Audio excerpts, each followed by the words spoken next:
Hey guys, this is Fiction Life. How are you all? Please support to subscribe this channel for watching new interesting stories. So in this video, we will see what if Harry Potter embraced the dark to defeat Voldemort. Here is short summary. Forced to confront the limits of light magic, Harry turns to the darkness within, risking everything to gain the strength needed to destroy Voldemort once and for all. But before we start, if you want more stuff like this, then be sure to subscribe and like this video. And if possible, share this video with your friends. Now let's start the story. Rising to a crouch, he scrambled to the window and peered down into the street. Privet Drive was lit up like it was Christmas, but it wasn't fairy lights this time. More than a dozen black-cloaked figures stood on the street outside, and they were assaulting the house with what Dudley recognized as spells. The house shook again, and as he watched, the spells tore through some sort of barricade. The next smashed into the front of the house, breaking glass and blowing in the front door. Frozen with fear, Dudley crouched beneath the window, unsure what to do. Then he heard his father shout, and he was catapulted into action. There was no time to change, but he managed to slip into a pair of sneakers by his door as he scooped up the fake fluffy owl and darted into the hall. He almost collided with his mother at the top of the stairs. She was leading his father by the front of his pajamas with a fierce look on her face. Vernon Dursley was purple with rage, and it looked to Dudley that the only thing stopping him from marching downstairs and stupidly getting himself killed was the tight grip his wife had on him. "They've come for him," Dudley said breathlessly. Petunia Dursley nodded sharply and used her free hand to clutch tightly at the pendant on her necklace, the one she never took off. Harry's room. Now, below them the sound of laughter fought to be heard over the destruction of the living room. So far not one of the cloaked figures had attempted to come in, but it was only a matter of time. The trio, led by Dudley, turned back down the hall and had taken just one step when a man appeared suddenly in front of them. The man was tall and thin, with a large scar that ran down the side of his neck. Long gray hair hung about his face in greasy strands. He snarled at them and almost licked his lips. Petunia let out a startled yell, and Vernon shouted about intruders. Only Dudley kept silent. Rising to his full height, he looked the man right in the eye and grinned. "You're going to die." The man blinked, and Dudley made his move. He threw the fluffy owl into the air and another, larger, round object right at the man. "Ally Potter," he shouted, diving sideways and trying to drag his family with him. He was fast, finally his boxing training having paid off, but the man was faster. He couldn't stop the fluffy owl, but his wand flicked out and the round object vanished just before it could explode. He shot another spell, and Dudley felt something heavy slam into him. It knocked him back and left him bent over and gasping. It didn't have the desired effect, though, and the surprise the man experienced gave Petunia enough time to shove her husband off balance and topple him back into Dudley's bedroom. She ignored Vernon's startled protests and his furious words still being directed at the people violating his home. Instead, she stood proudly in front of Dudley and held her head high. She clutched tightly at the necklace her nephew had gifted her. She ignored the sound of heavy footsteps coming up the stairs and the sound of people destroying her pristine kitchen. She turned her back on everything she had fought to have over the last 20 years and for a moment became the same little girl who had so wanted to be just like her big sister. "Get out of my home." The man sneered at her. "Don't think so, love. Seems you have something we want." "No," Petunia answered boldly. The man snarled again, and with a sharp twist of his wand he directed a sickly yellow spell toward her. The spell slammed into her, wrapping around her like a second skin, but like the one that hit Dudley it didn't have the desired effect. Petunia glared back with a sneer of her own. "Goodbye." She dropped suddenly to the floor as the house around her exploded. Debris tumbled over her. The remains of Dudley's bedroom door rained down around the crouched family. Small splinters embedded themselves in skin, and Vernon whimpered slightly. Neither Dudley nor Petunia made a sound. Out in the destroyed hall there was the sound of a body impacting with the floor and the loud crack of wood splintering as the stairs gave way. Dudley scrambled to his feet and stuck his head out into the hall. He pulled it back in just as a spell whizzed by his nose. Trying to get up the stairs, he informed his mother, his breath coming in short gasps. "Vernon, Turning purple with rage and a good dose of fear, heaved his hefty form off the floor and out from behind his wife, who was still acting as a bony human shield. "What is the meaning of this?" he demanded. Above him the ceiling cracked with the force of the spell barrage. "Who are these people?" The house shook violently, filling with a strange violet light that left them blinking rapidly to clear their vision. A crack like the sound of a whip heralded the very foundation of the house coming apart. The roof sagged inward and both Petunia and Dudley lunged forward to pull Vernon into the hall. They tumbled backward, skidding along the floor as the roof fell in and spells tore overhead. They were trapped, they had no way to escape, and they were relying on a fake magical owl to get them help. An almost hysterical giggle that sent chills up Petunia's spine sounded from the top of the stairs. All three Dursley turned at the sound. Vernon opened his mouth intending, no doubt, to make some stupid comment about trespassing, but before he could so much as begin, the noises around them changed. It was a subtle shift, but enough to give even Vernon pause. The witch froze mid-giggle and turned on the spot. Her eyes widened in horror just as she was hit with enough force to blast her right over their heads. She hit the wall behind them with a sickening crunch that cracked the plaster. She slid to the floor dead. Up the destroyed stairs a man was scrambling. His dark hair fell into his gray eyes, but though his look was fierce, there was nothing about him that shared the same manic delight of the other wizards attacking the Dursley home. The man ducked sharply and a spell flew over his head. He spun around to fire back a spell of his own and a woman appeared out of thin air at his back. "Morning, Petunia," the woman said breezily, as though she hadn't just arrived unannounced in the middle of a battle that was destroying the Dursley home. "Offer you a lift." Petunia reached out and grasped the offered hand without thinking twice. Dudley surged forward to grasp the hand over his mother's shoulder and both gripped Vernon tightly. With a lurch the three Dursleys were pulled forward as the house around them vanished and they were squeezed through the smallest of spaces. It felt like all of the air was being squashed out of them, like they were being pushed and pulled through a very small hole. Finally, with a sickening lurch, things snapped back and they found themselves sprawled, not on the filthy floor of their Privet Drive home but on the cool and rough surface of a country lane. Dudley curled into a ball while he waited for his insides to settle back into their rightful places. Petunia scrambled unsteadily to her feet, managing to sway only slightly while Vernon rolled over and heaved onto the road. Ruby Reed reached out and with a great deal of difficulty heaved Dudley to his feet. She left Vernon where he was just in case he threw up again. She was wearing new shoes. She gave the Dursleys a moment to regain their wits before she offered her hand once more to Petunia Dursley. "Hello," she greeted cheerfully. "I'm Ruby Reed, Molly's godmother." Petunia shook the proffered hand, still a little shocked by the sudden chaos of her early morning. It took her a moment to shove past resentments aside and work out that the woman before her was a friend of Harry's and that she was his daughter's godmother. Behind her Dudley was helping a sputtering and gibbering Vernon to his feet. He wasn't purple anymore, but he was a sickly green color that did not bode well for the future of his meals. "What?" he sputtered. "What is the meaning of this?" They ignored him. There were more important questions to be asking. "Where are we?" Dudley gasped out. Propping his father up was rather draining. "Hollow Night," Ruby replied. "We're about a 30-minute walk from Harry's." The prospect of a 30-minute walk on top of the other trauma of the morning proved to be too much for Vernon. The anger he'd been suppressing exploded out of him in the form of an undignified series of grunts that, in his rage, were unintelligible. Ruby looked at him intently as though she was considering his every word with as much concentration as he obviously thought they deserved. When he ran out of steam she turned away from him and carried on speaking like he'd never spoken. "We never expected them to make such an open attack on you," Ruby told Petunia and Dudley apologetically. "We thought he'd send 1 or 2 Death Eaters to drag you out."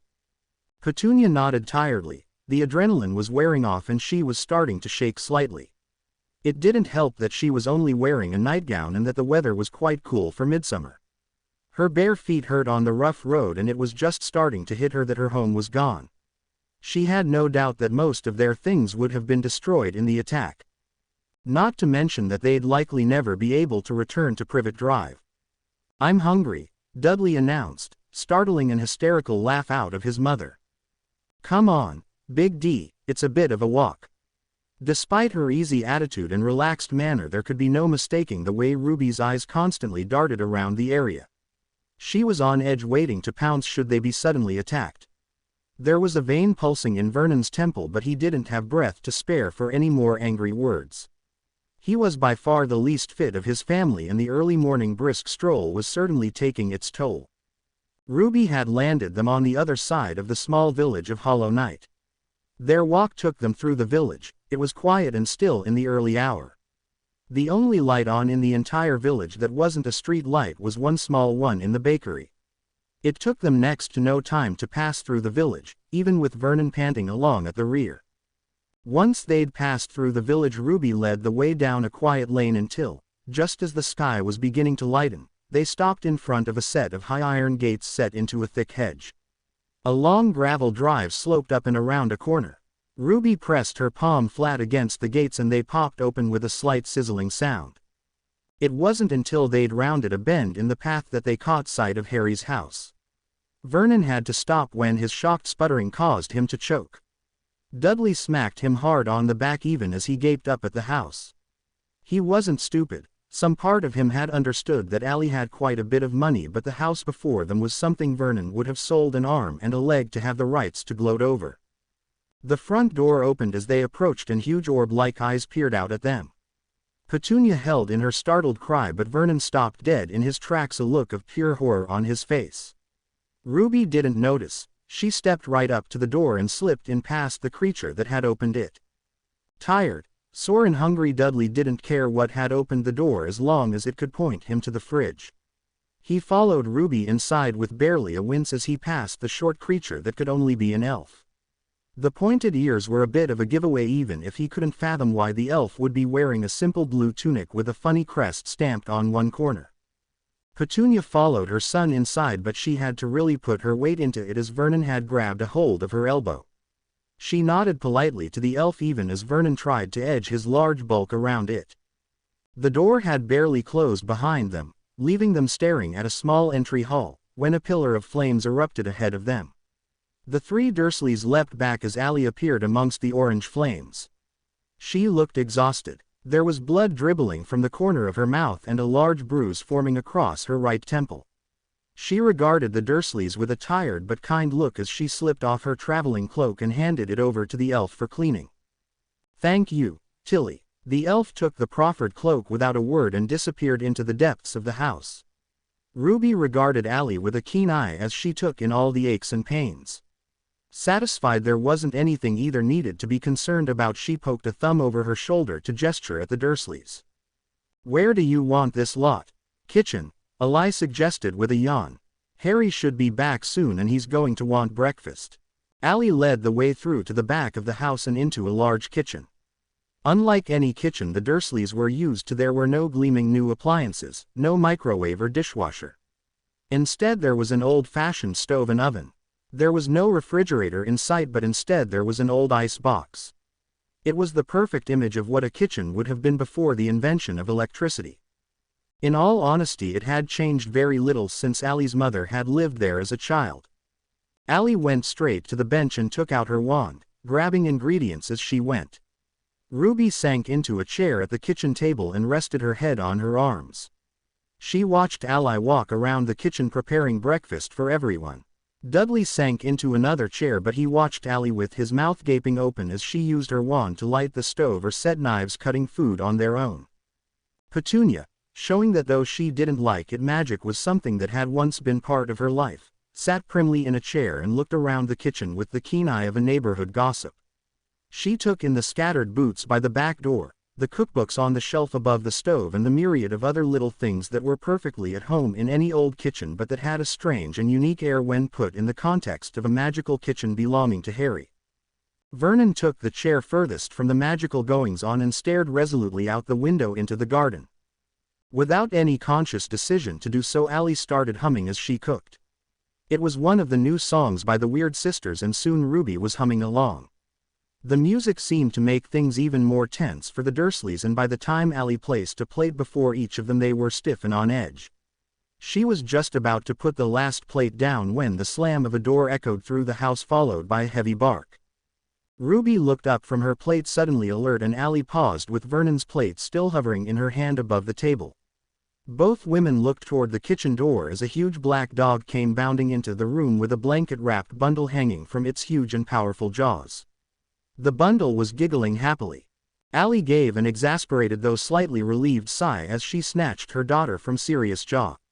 With Molly safely in her mother's grip, Sirius morphed from dog to man and took a seat at the table, pulling a plate of eggs and sausage toward him and digging in with a fork. He paused when he noticed the way the Dursleys were staring at him. "What?" Ruby leaned over the table and pulled him into a tight hug by grabbing the front of his shirt. It was awkward and uncomfortable and barely lasted a second before she'd sat back down and started to eat like nothing had happened. With a shrug, Sirius went back to his sausage and Allie took her place at the table. Molly sat on her mother's lap and gazed around at the table with big wide blue eyes. "How bad was it?" Petunia asked finally, surprising everyone by being the first to speak. Sirius paused in eating and actually looked at Petunia. Back when Lily and James had first met, things were already pretty rocky between Lily and her sister. Sirius had met the woman exactly once, and given at the time he'd be kidnapping Lily, he probably hadn't made the best of impressions. Though given it was Petunia, he didn't figure a good impression would have been possible at all. Sirius couldn't be sure Petunia even knew who he was, but she at least recognized him from her home earlier. Completely destroyed, he told her. "We managed to capture or kill most of the Death Eaters, but a few escaped.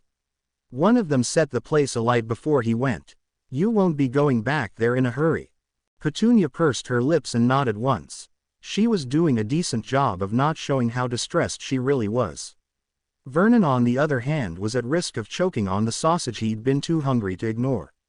The mere idea that freaks like Harry had come in and destroyed the home he'd worked very hard to create ruffled some pretty big feathers. "Where will we go?" Dudley asked, making it his job to stop his father from saying or doing something stupid.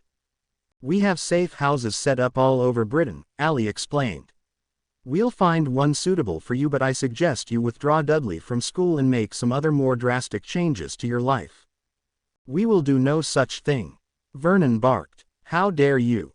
Whatever other arguments he might have been about to put up was silenced by the sudden appearance of a silver dog Patronus running into the kitchen.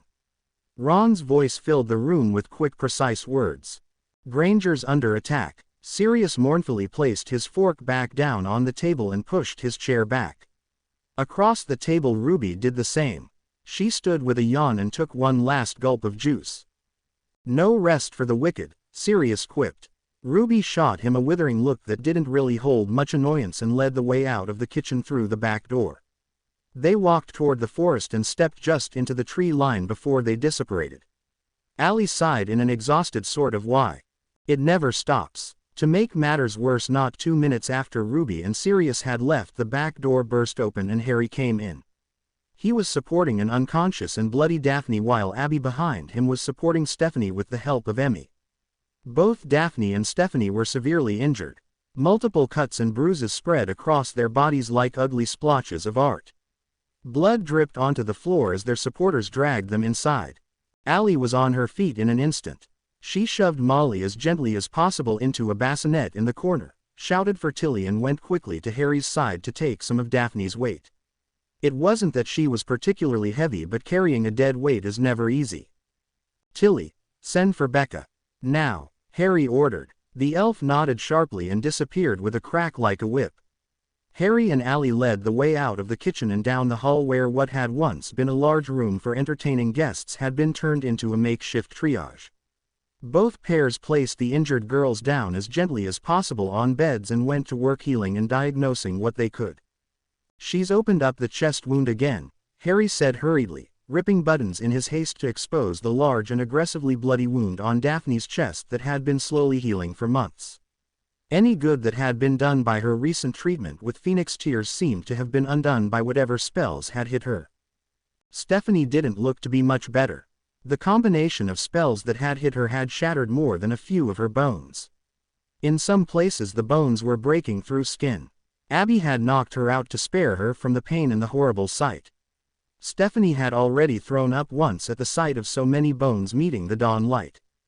Rather than stay in the kitchen as would have been the sensible thing to do, the Dursleys had followed the group into the pseudo-hospital. Petunia let out a shrill scream when she saw all of the blood and sat down hurriedly on a spare bed and looked firmly away. Vernon turned an interesting shade of green and hurried from the room back into the kitchen where things were less gory and there was food to be had.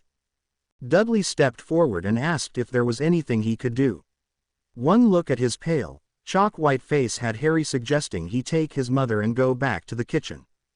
Dudley didn't argue. As much as he would have liked to help, he couldn't help feeling that he was more likely to be sick all over whatever task he was given. A sharp crack rent the air and then a pair of firm hands was pushing Harry out of the way, wand at the ready to perform healing spells and other restorative measures.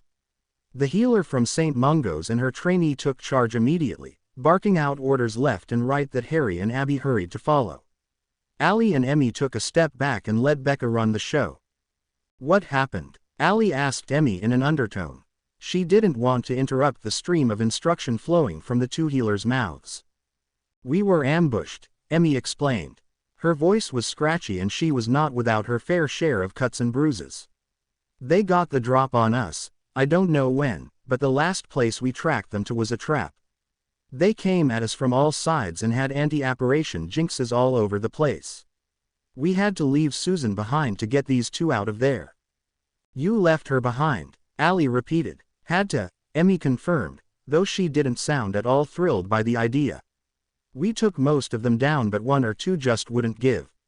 There were a few alive when we left. I just hope Susan is all right."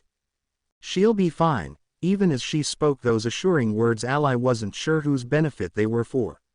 "She'll be fine." It was quiet on the street when they arrived. There was no sound of a battle being waged. No sound of a fight being won or lost. There was nothing but silence and the heavy knowledge that they were too late. There were signs of the battle that had taken place. Blood splashed the pavement. Scorch marks left their imprint on a low garden wall. There were no fallen Death Eaters on the ground to show whether the battle had been won or lost. There were no bodies of Order members either, but that was no comfort. Fred went left, George went right. They circled the scene of the battle looking for any sign of Susan, any sign that she'd gotten away. Even a sign that she'd been taken would have been a start, but there was nothing. "This isn't right," Fred whispered with a shiver. The air was heavy with a cold that had nothing to do with temperature and it was making him want to leave. "I don't like this," George agreed. They came together across the road from where they had started and stood together looking back over ground they'd already covered. The small neighborhood park would never be the same again. Even the Muggles would know something had happened, something terrible. The twins turned to go and that was when Fred triggered the spell.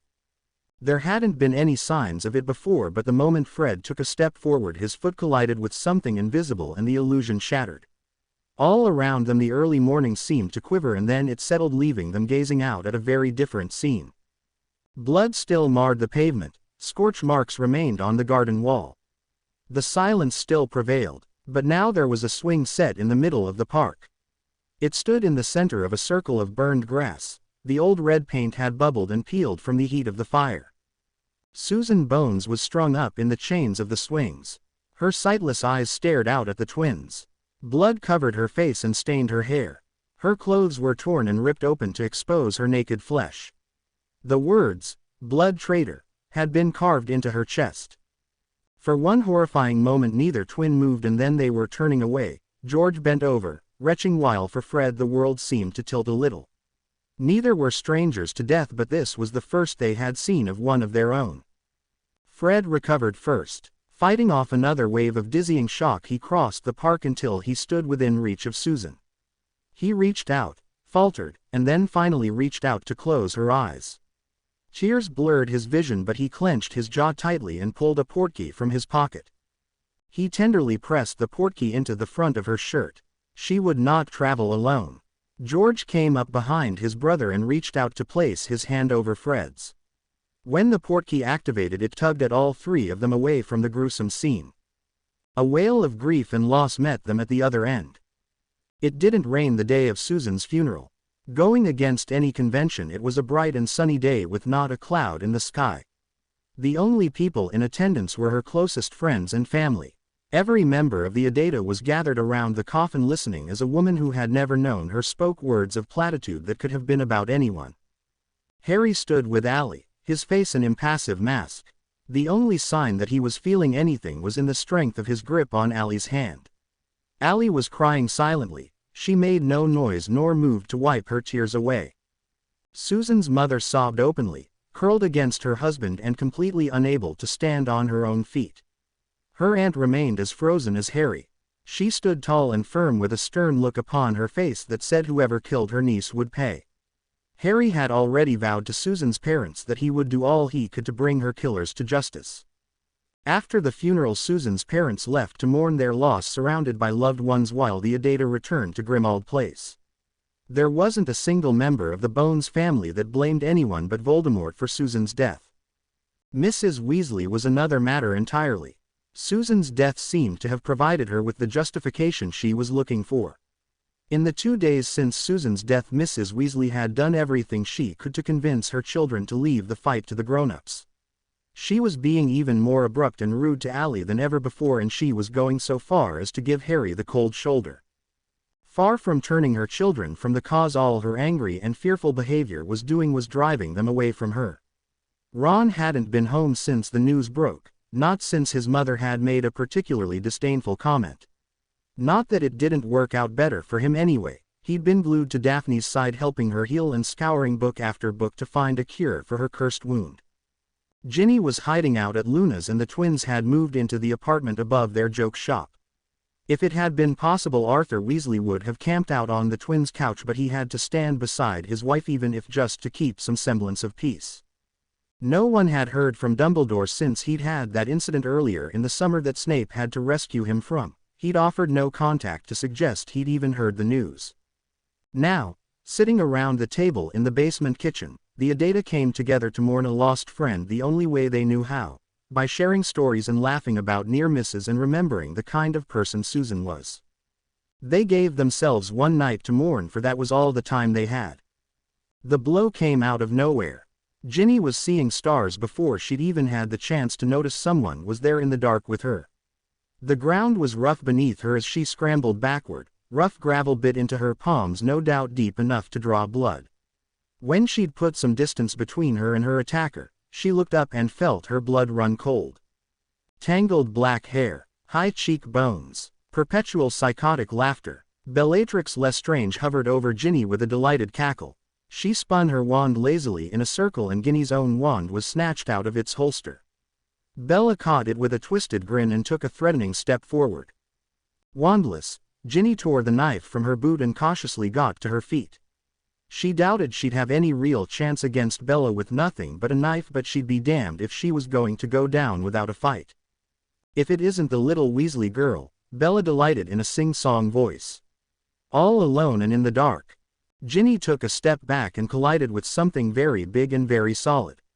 And slightly furry. She ain't alone, Hagrid's voice echoed out in the darkness. Bella faltered for a moment, but how could a failed giant of a wizard hope to compete with her? Hello, cousin. Something sharp and heavy slammed into the back of her head and Bella crumpled. Magical unconsciousness could be undone with a spell. Having your brain rattled about took a little more skill and a lot more time to undo. It also gave Sirius some satisfaction. After years of her annoying presence as a child, to crack her head open was cathartic. I hate being bait, Ginny beeped with a shudder. Next time you be the bait. Where are we taking her? Looks like Filch'll finally get to use those chains. Despite the situation and the fear she just experienced, Ginny couldn't help but snort in amusement. Sirius bound Bella tightly in 3 different sets of heavily spelled chains. She looked like a metal mummy, but they weren't about to take any chances. Even without a head wound to make her crazy, Bella was unpredictable enough. Who knew how long something like that could really hold her for? They used a portkey to travel directly into one of Hogwarts' deepest dungeons. The walls were covered in mold and the air was heavy with damp. The torches barely made any impact on the darkness. It was definitely one of the creepiest rooms Hogwarts had to offer, and that included the Snape's office. Ron was waiting for them when they arrived, and he moved forward quickly to secure Bella to a 4th set of chains hanging from the ceiling. If she managed to get free from these, they were as good as dead. Not only were the chains spelled to be impervious to other spells, but they were unbreakable, and the room itself had been spelled so heavily that you actually experienced a feeling like walking through custard while entering. The air was so thick with wards and spells that it actually felt heavy. They weren't taking any chances on Bella, she was far too important. There were no windows, no portraits, no amenities. She'd have to earn those privileges, and knowing the kind of person Bella was, that wasn't about to happen. "She's bleeding pretty heavily," Ron observed, pushing back a thick layer of hair with the tip of a knife. "If she dies, we'll get nothing from her." Sirius shrugged. "Head wounds always bleed a lot. You should have seen Tonks the other night. She was soaked through before we could get her home, and she was fine." Ron nodded before stowing his knife away in an inside pocket of his jacket. A gift from the twins, it was thing of beauty made from dragon hide. Ginny had joked that he'd sleep in it if he thought he could get away with it. "We're done, then?" Ginny asked. Ron nodded. "No questions tonight, let her wake on her own in here." More than happy to get out of the creepy dungeon, Ginny led the way out. Hagrid was the one that had to pull the heavy door closed. When the wood settled into place, the jam sealed tightly and the whole thing became one with the wall. The only way you'd know it was there was if you knew it was there. It looked just like every other bit of wall down there. "Is that air tight?" Sirius wondered. "How much air has she got?" "About 6 hours, Ron replied, wholly unconcerned. "We'll have to open the door every 6 hours to resupply the room." Pity. 2 middle-aged Aurors were stationed outside the room. One was missing an ear and several fingers, but the other looked to be relatively whole. They nodded as the group left before going back to their posts. "We have 2-man teams on 6-hour shifts. The room will be opened and resupplied 3 hours into each shift. I don't want something happening on guard change." "You're too good at this," Ginny told her brother. "What the hell will you do when Voldemort's gone?" "Have kids, I suppose," Ron answered with a thoughtful frown. Ginny's surprised laughter preceded them up and out of the dungeons. It was the sound of raised voices that woke Arthur from a deep and comfortable sleep in which he had not dreamed of anything scarier than what it would feel like to be a grandfather. Bill and Fleur's children, he hoped. The others were far too young to be starting a family. One boy with a child at 15 was enough. Something broke downstairs and he thought he better get up and find out what was going on before somebody went as far as to blow up the kitchen. He was taken aback when he rushed into the kitchen and found it full to bursting with family members. All of his boys were sitting around the table, as were Harry and Fleur, while Ginny sat in his usual place at the head of the table. Racking his half-asleep brain for a reason, he was alarmed to realize that it was Ginny's birthday. The raised voices were that of his wife and Ginny, who had apparently informed her mother the only reason they were all there was because birthdays were a time for celebration and family. It wasn't because she'd suddenly been forgiven for her mother's abhorrent response to Susan's death. "Happy birthday, Ginny," Arthur greeted, bending to place a key on the top of her head before taking the free seat to her left. Breakfast was awkward. Mrs. Weasley kept banging about, ensuring no one was left wondering what her thoughts were. Though they tried to keep conversation light, it had that awkward, stilted nature that comes from inadvertently highlighting something by talking about everything but the something you don't want to talk about. Despite the awkwardness, things weren't going all that badly until an offhand comment made by Fred had Mrs. Weasley accidentally exploding the bowl of pancake batter. "I can't, I'm meeting Emmy's parents." Every head at the table turned to look at Fred in surprise, and they all ended up spattered in pancake batter. George's surprised look changed the quickest to a sly grin, but no one reacted as fast as Mrs. Weasley. "You're all going to end up dead and I'll never know what happened." A little confused by the subject change, all eyes were on Mrs. Weasley as she turned to face them all. Her eyes were red from crying and she was covered in creamy batter, but it did nothing to detract from the terror in her every move. Her body shook and it was hard to say if it was because of anger or tears. "This family is falling apart and I can't seem to stop it. You'll die for some stupid reason and I'll never know, but for the fact that the clock says you're gone." "Mum." "No, Ron. No. It's time to stop this nonsense." "Mum, I said enough." "Ginny." "No, Molly." The entire Weasley family gaped at Arthur. His unexpectedly quiet rebuke had the same amount of impact on Mrs. Weasley as it would if all of them had shouted at her. He stood firm in his beliefs, but Arthur spent the majority of his time keeping the peace. He'd never so forwardly denied her. I am proud of what our children are doing. If they can make a difference in this fight, then it gives me more hope for the future. They are helping. Molly, I only wish you could see that. Mrs. Weasley made to speak, but he wasn't finished. I know it's hard. I know that what you see is the possibility of your children lost. Of death too young, but I am incredibly proud of the strength they show every day. They know what is out there, Molly, and they choose to fight. No one made them. No one forced them to make this decision. Our children chose to fight for those who can't. Our children chose to be their own kind of heroes. I can't, Mrs. Weasley cried. The raw emotion she displayed made all of her children uncomfortable. It felt like a scene they weren't supposed to be watching, the emotion too raw, too deep, for them to see. They're our children. Yes, they are. We raised them to do the right thing, and they are doing so much more than that. Mrs. Weasley crumbled, and it was Ron this time that went to her. He had been the most vocal against her in the last few days, and it just made it all the harder for her when he came to her and held her while she cried. Molly Weasley was an incredibly strong woman. She'd lost most of her family to war, and she'd come out stronger than ever. Losing her children would break her. We know, Mum, Ron whispered. We know. Standing on the steps of Gringotts, Harry had a clear view down Diagon Alley. Witches and wizards were hurrying about doing their shopping, stopping to chat with friends or admire things in shop windows. They were not scurrying about in fear or hiding away indoors doing their shopping by owl order. It would have been safer for them if they had. But in a way, this hustle and bustle of a busy magical street was a good thing. Diagon Alley was staying strong as a reason for hope in life. Standing on the steps of Gringotts, Harry could see what he was fighting for. He could also see what he was about to fight through.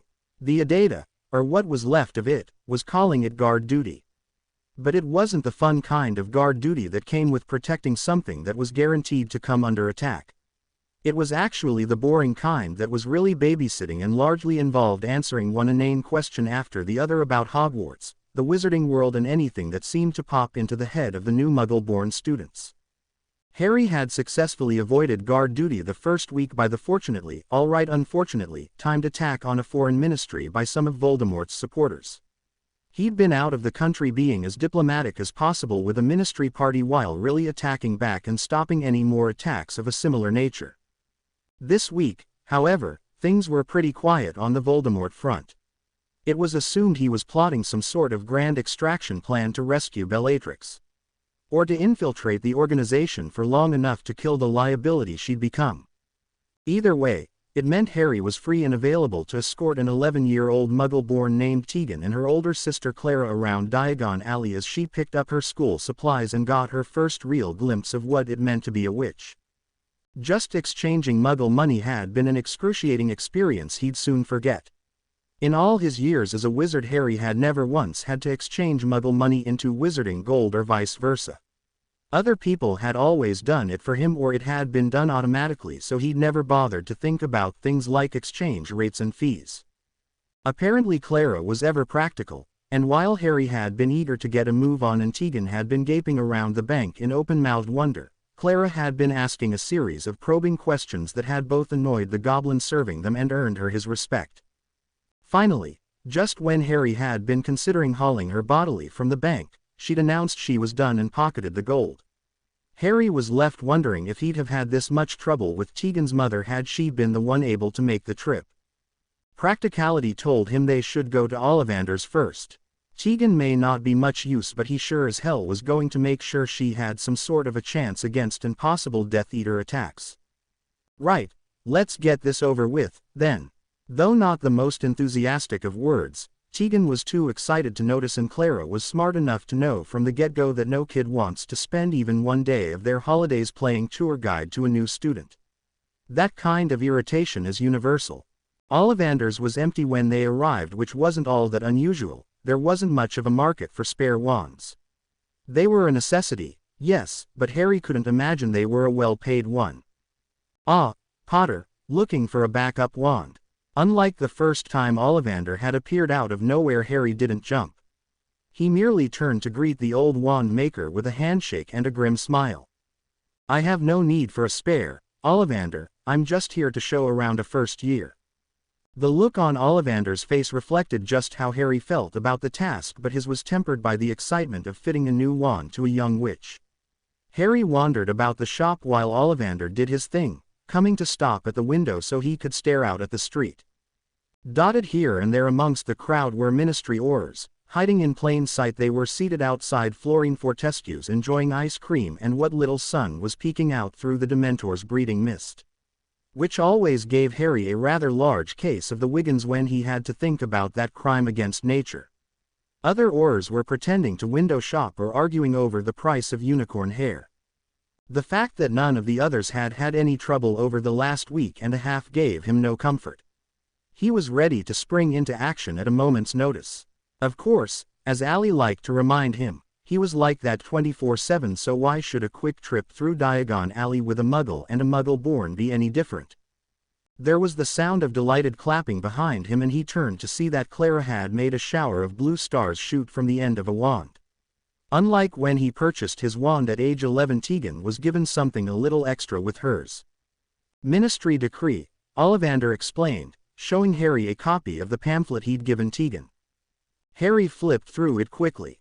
He'd heard a rumor that the ministry was trying to put together a guide to staying safe, but he hadn't realized they'd gotten as far as actually printing it.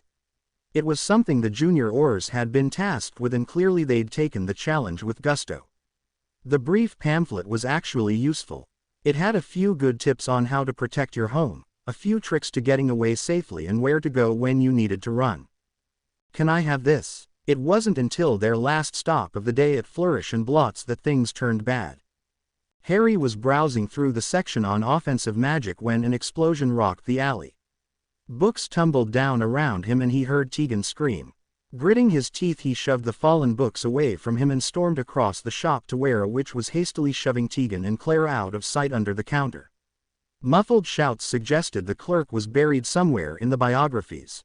Stay there, Harry snapped. Protect them, he ordered the witch, who had been doing her own shopping when the explosion occurred. The witch's dropped shopping was beside the counter where she'd been about to pay for her books. Harry didn't recognize her, but the witch wasn't stupid. She looked to be around Mrs. Weasley's age but had none of the dumpy curves or gentle smile. Her eyes were sharp, and though her hand shook slightly as she gripped her wand, she stood guard over the two innocent girls with a look of severe determination. Confident they were in the best care possible given the circumstances, Harry stormed out of the shop, not caring what part of the fight he was walking into. Gringotts was under attack. A dozen or more goblins lay dead and dying on the front steps, while half a dozen more fought side by side with a handful of Aurors. Around 30 Death Eaters were scattered about the alley, creating chaos and destruction wherever they went. Not 3 feet away from Harry, a tall, willowy witch was cackling delightedly as she lit fire after fire. A boy Harry recognized as a third-year Ravenclaw from Hogwarts was hurriedly trying to put out the fires while his younger brother hid under a table and his parents engaged yet another Death Eater in a duel. Stepping into the battle, Harry shot a deadly curse at the cackling witch's back. The spell slammed into her, freezing her in place before her body dissolved into sand. He didn't stop to help the young boy putting out fires or his parents.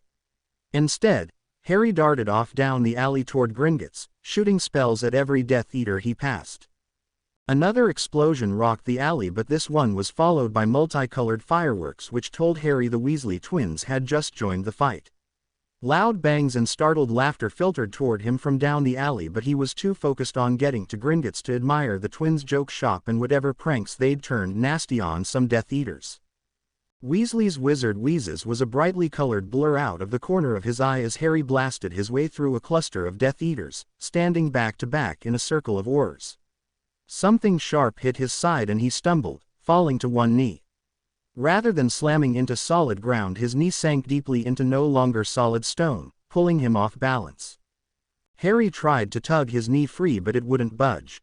He looked up sharply when something wet and sticky slammed into him, forcing him forward onto his hands.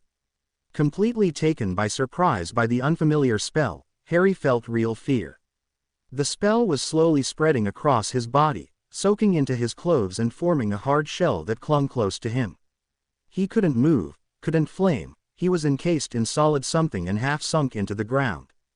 He refused to let panic take over. He did give himself a bit of a mental slap to the head for being too confident and not properly protecting himself. Of course, he wasn't sure he could have protected himself from whatever this spell was, anyway. Around him the alley was oddly blurred, the strange shell an opaque blue that morphed the outside world into nothing but shadowy blobs. 3 such blobs were moving toward him. Harry's heart pounded in his ears and he knew that his real fear was translating itself to both Allie and their daughter because the tattoo that bound him to Molly was burning something fierce. Think, think, think, he hissed through unmoving lips. Flaming didn't work, finite incantatum didn't work.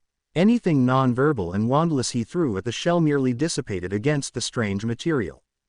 The blobs were getting closer and Harry could feel sweat dripping down his neck. This was definitely not how he intended to go out. Could this even kill him?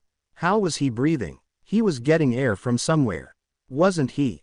Apparently not. Suffocation seemed to be the main cause for his panicked state. The more aware of it he was, the worse it became. Something green smashed against the outside of the strange shell and he forced himself to calm down.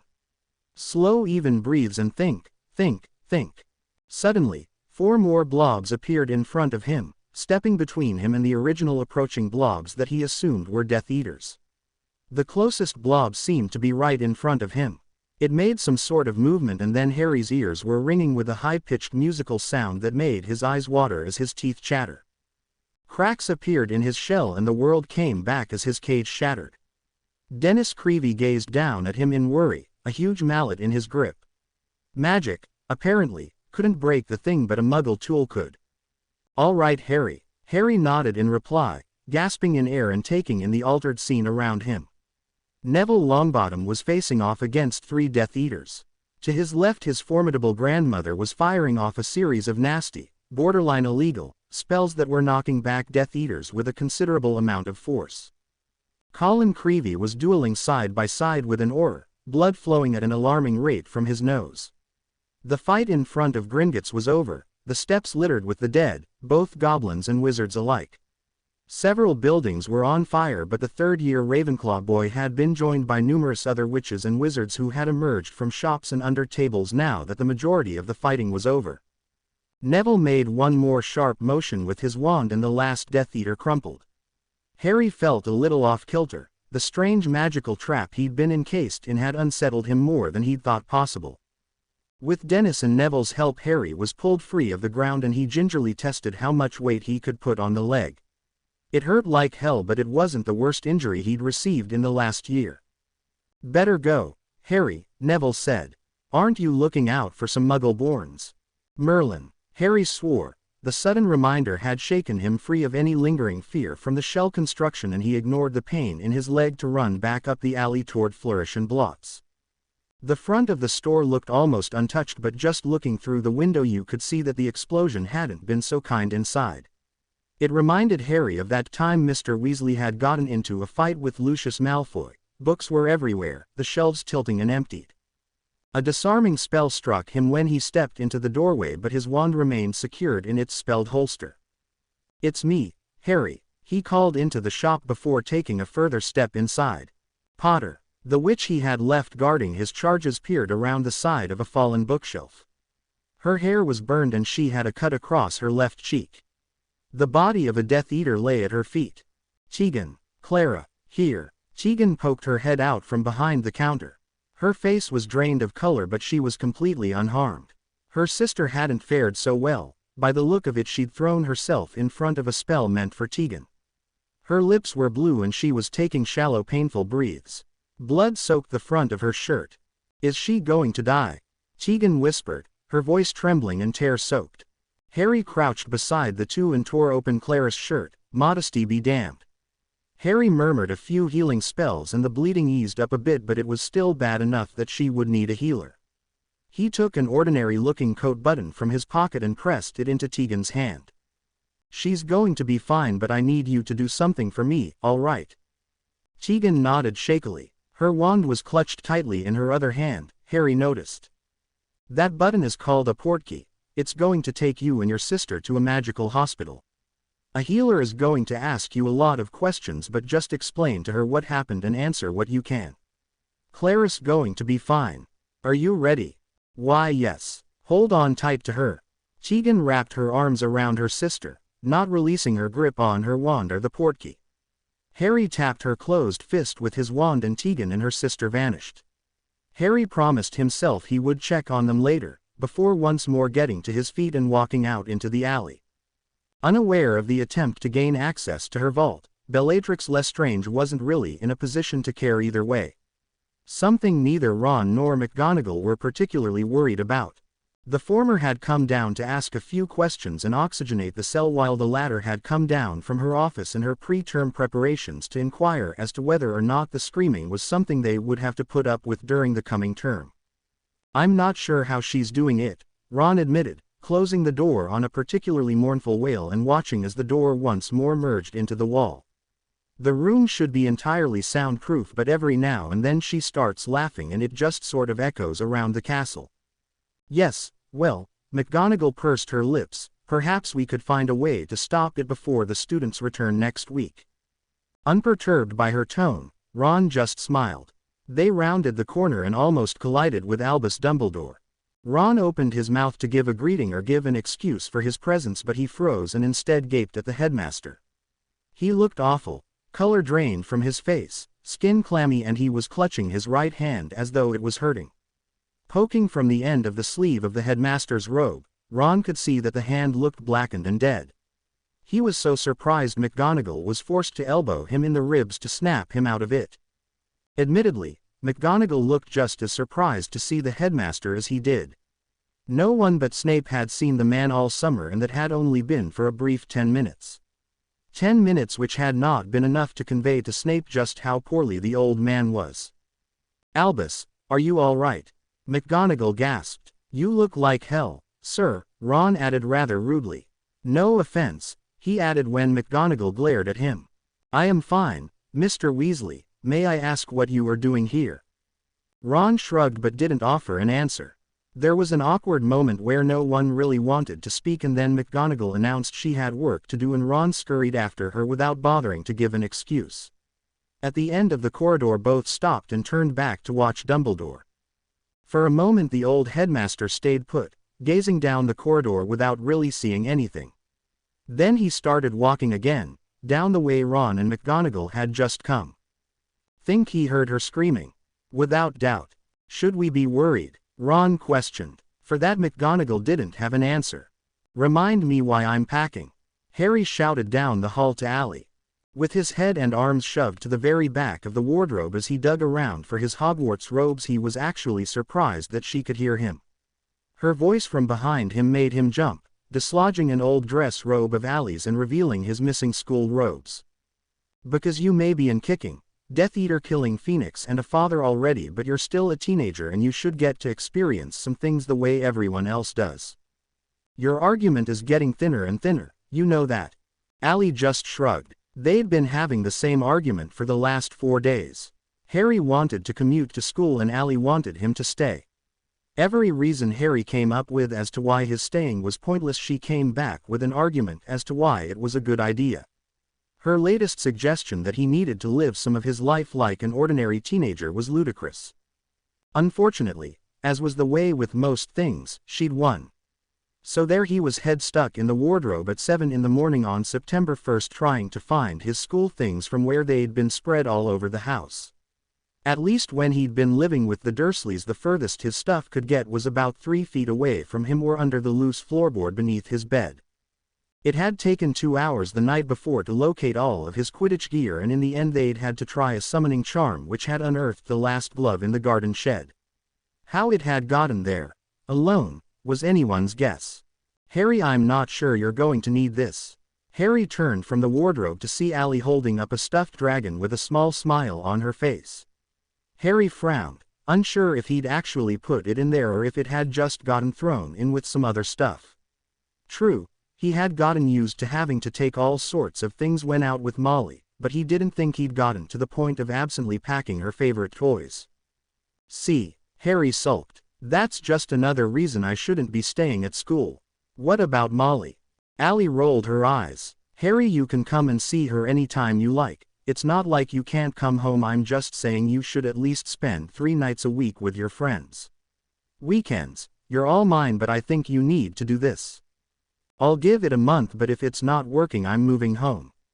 This is ridiculous.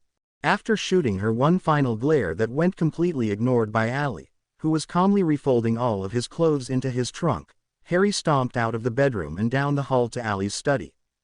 Inside, the floor had been covered in a maze of handwritten journals. Every time Harry saw them, he couldn't help but snort, despite the fact that she'd been fired and that Dumbledore had been forced into teaching Dada for the rest of the year. Each and every student had still completed the homework journal for the entire year and then sent it by owl to Allie. For weeks after the end of last term, they'd been getting half a dozen owls every morning, each with a new journal and a letter of thanks or well wishes attached. Somewhere, in one of the many stacks, Draco Malfoy's journal was sitting alongside a pile of other fifth years.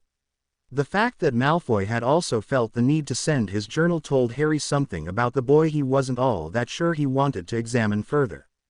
It was bad enough that was now living with Andromeda. He got enough of Malfoy whenever he went to visit without adding on his interest in changing his ways.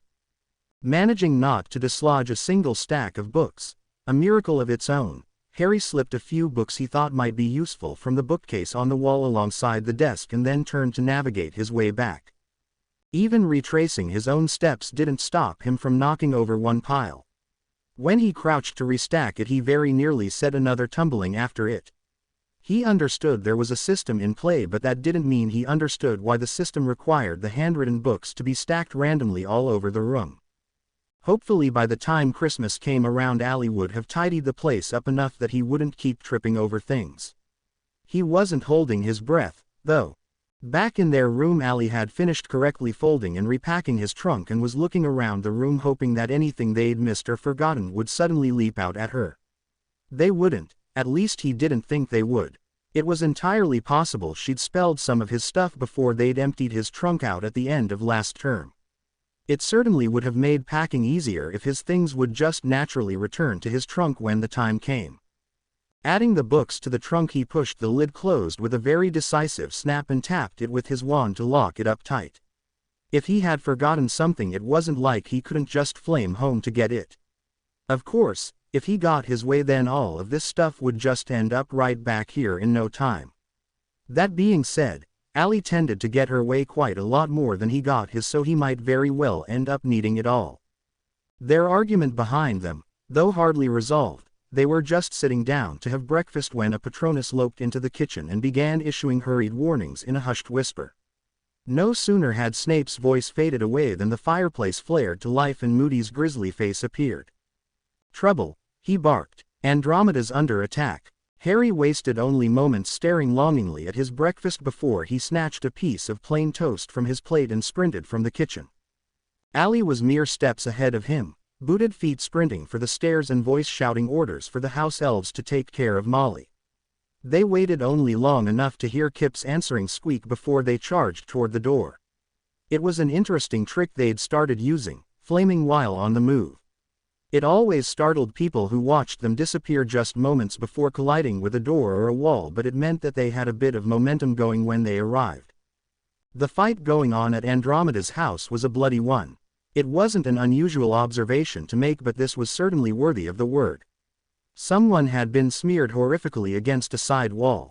Nothing remained to identify the poor person, be they friend or foe, but a messy pink and red haze on the brickwork.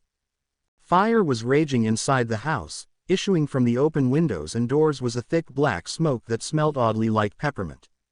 Inside the house someone was screaming. Harry and Allie exchanged looks. He raised an expectant eyebrow and she gave him a look back that told him quite clearly she would not be the one running into the burning building if he had any intention of sharing her bed in the near future. He rolled his eyes and they split up.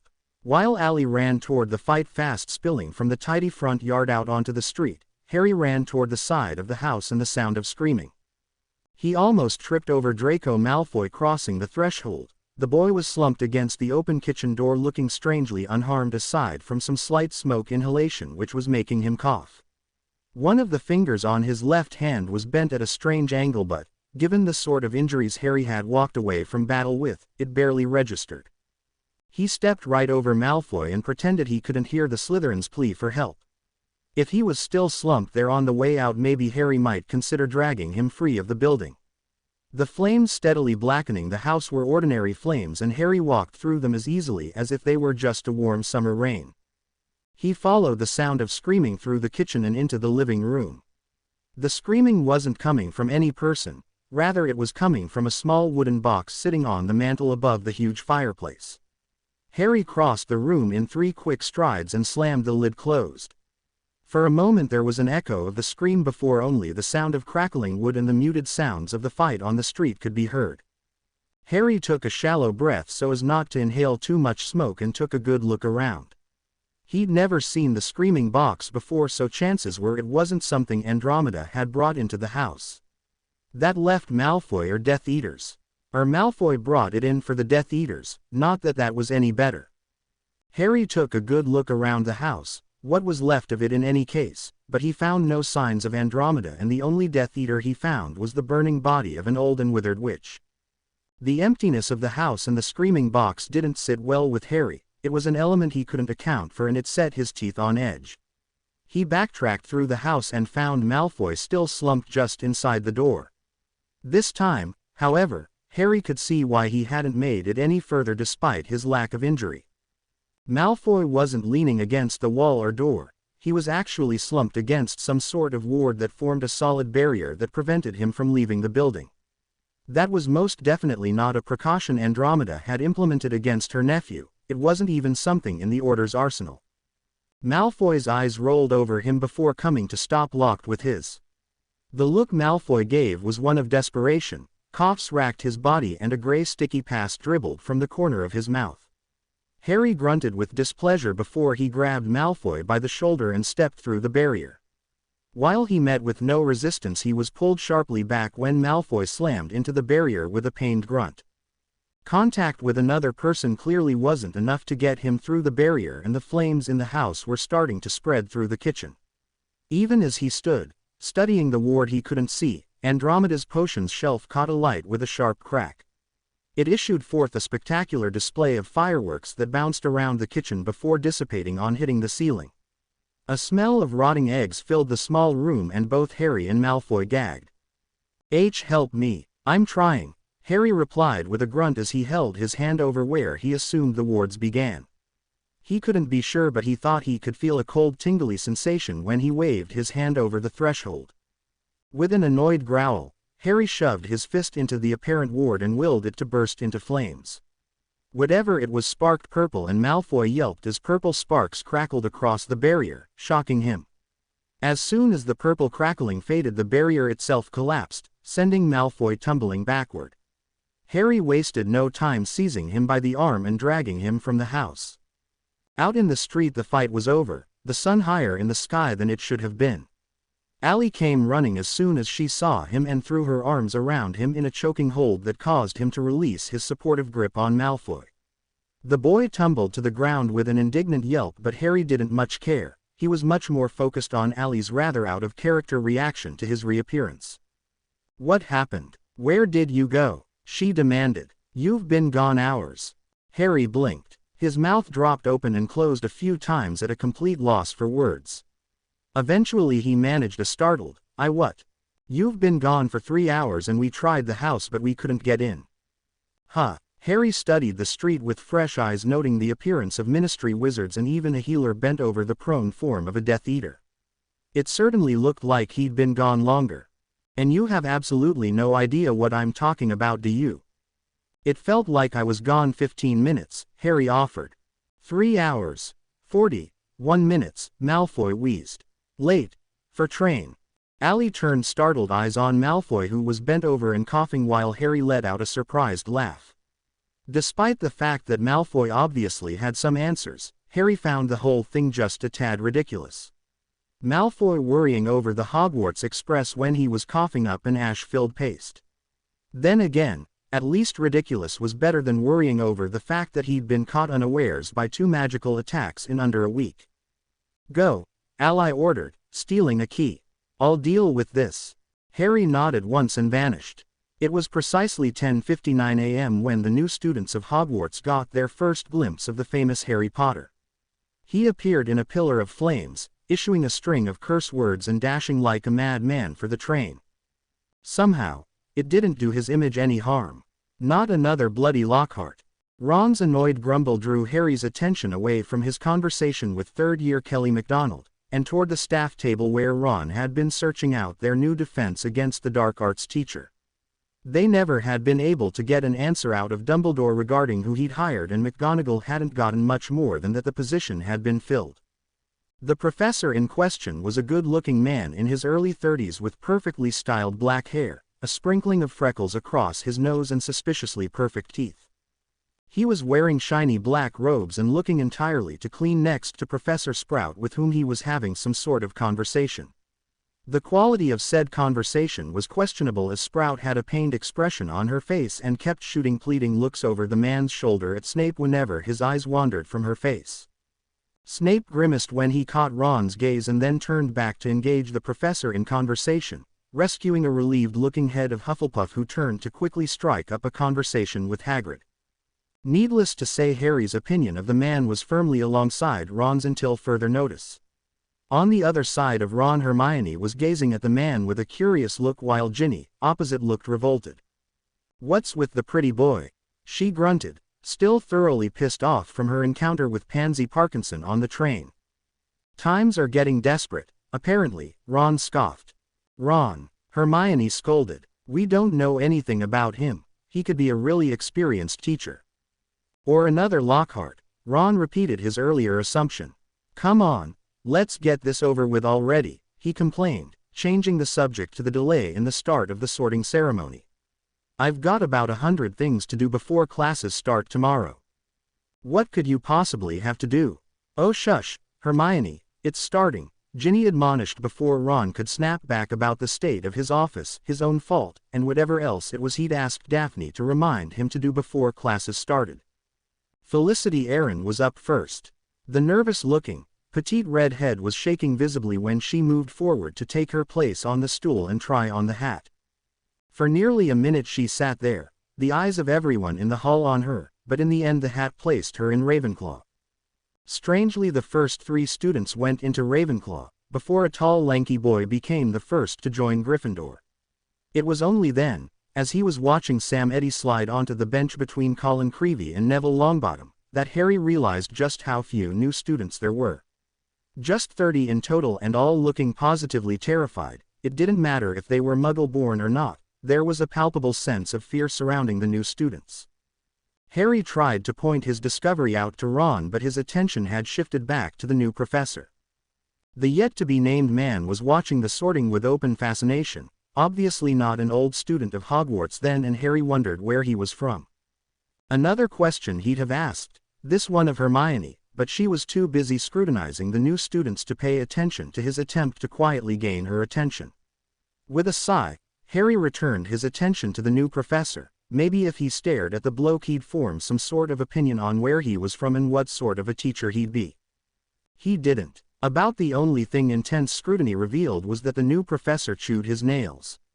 Not a particularly useful piece of knowledge, and certainly not something Harry felt he ever actually needed to know. Thankfully, before boredom could seriously take hold, McGonagall placed the hat back on the stool and Filch scurried out of the Great Hall to return it and stool to where they belonged. Gryffindor only received 6 new students, a depressingly low number that had Ron muttering obscenities under his breath as he rethought certain defense strategies. Dumbledore stood to make his speech, but it was surprisingly short. In previous years, the pre-dinner speech had never been all that involved, but his simple words of welcome were a little on the thin side even for him. Given how hungry everyone was, though, no one complained. The Gryffindor members of the Adata ate in silence for a few minutes. Ron shoveled food into his mouth without seeming to notice what he was putting on his fork. This wasn't particularly unusual, but he didn't usually do it with such a distant expression. Harry exchanged a confused look with Ginny and then had a quick silent battle to see which of them would broach the topic with Ron.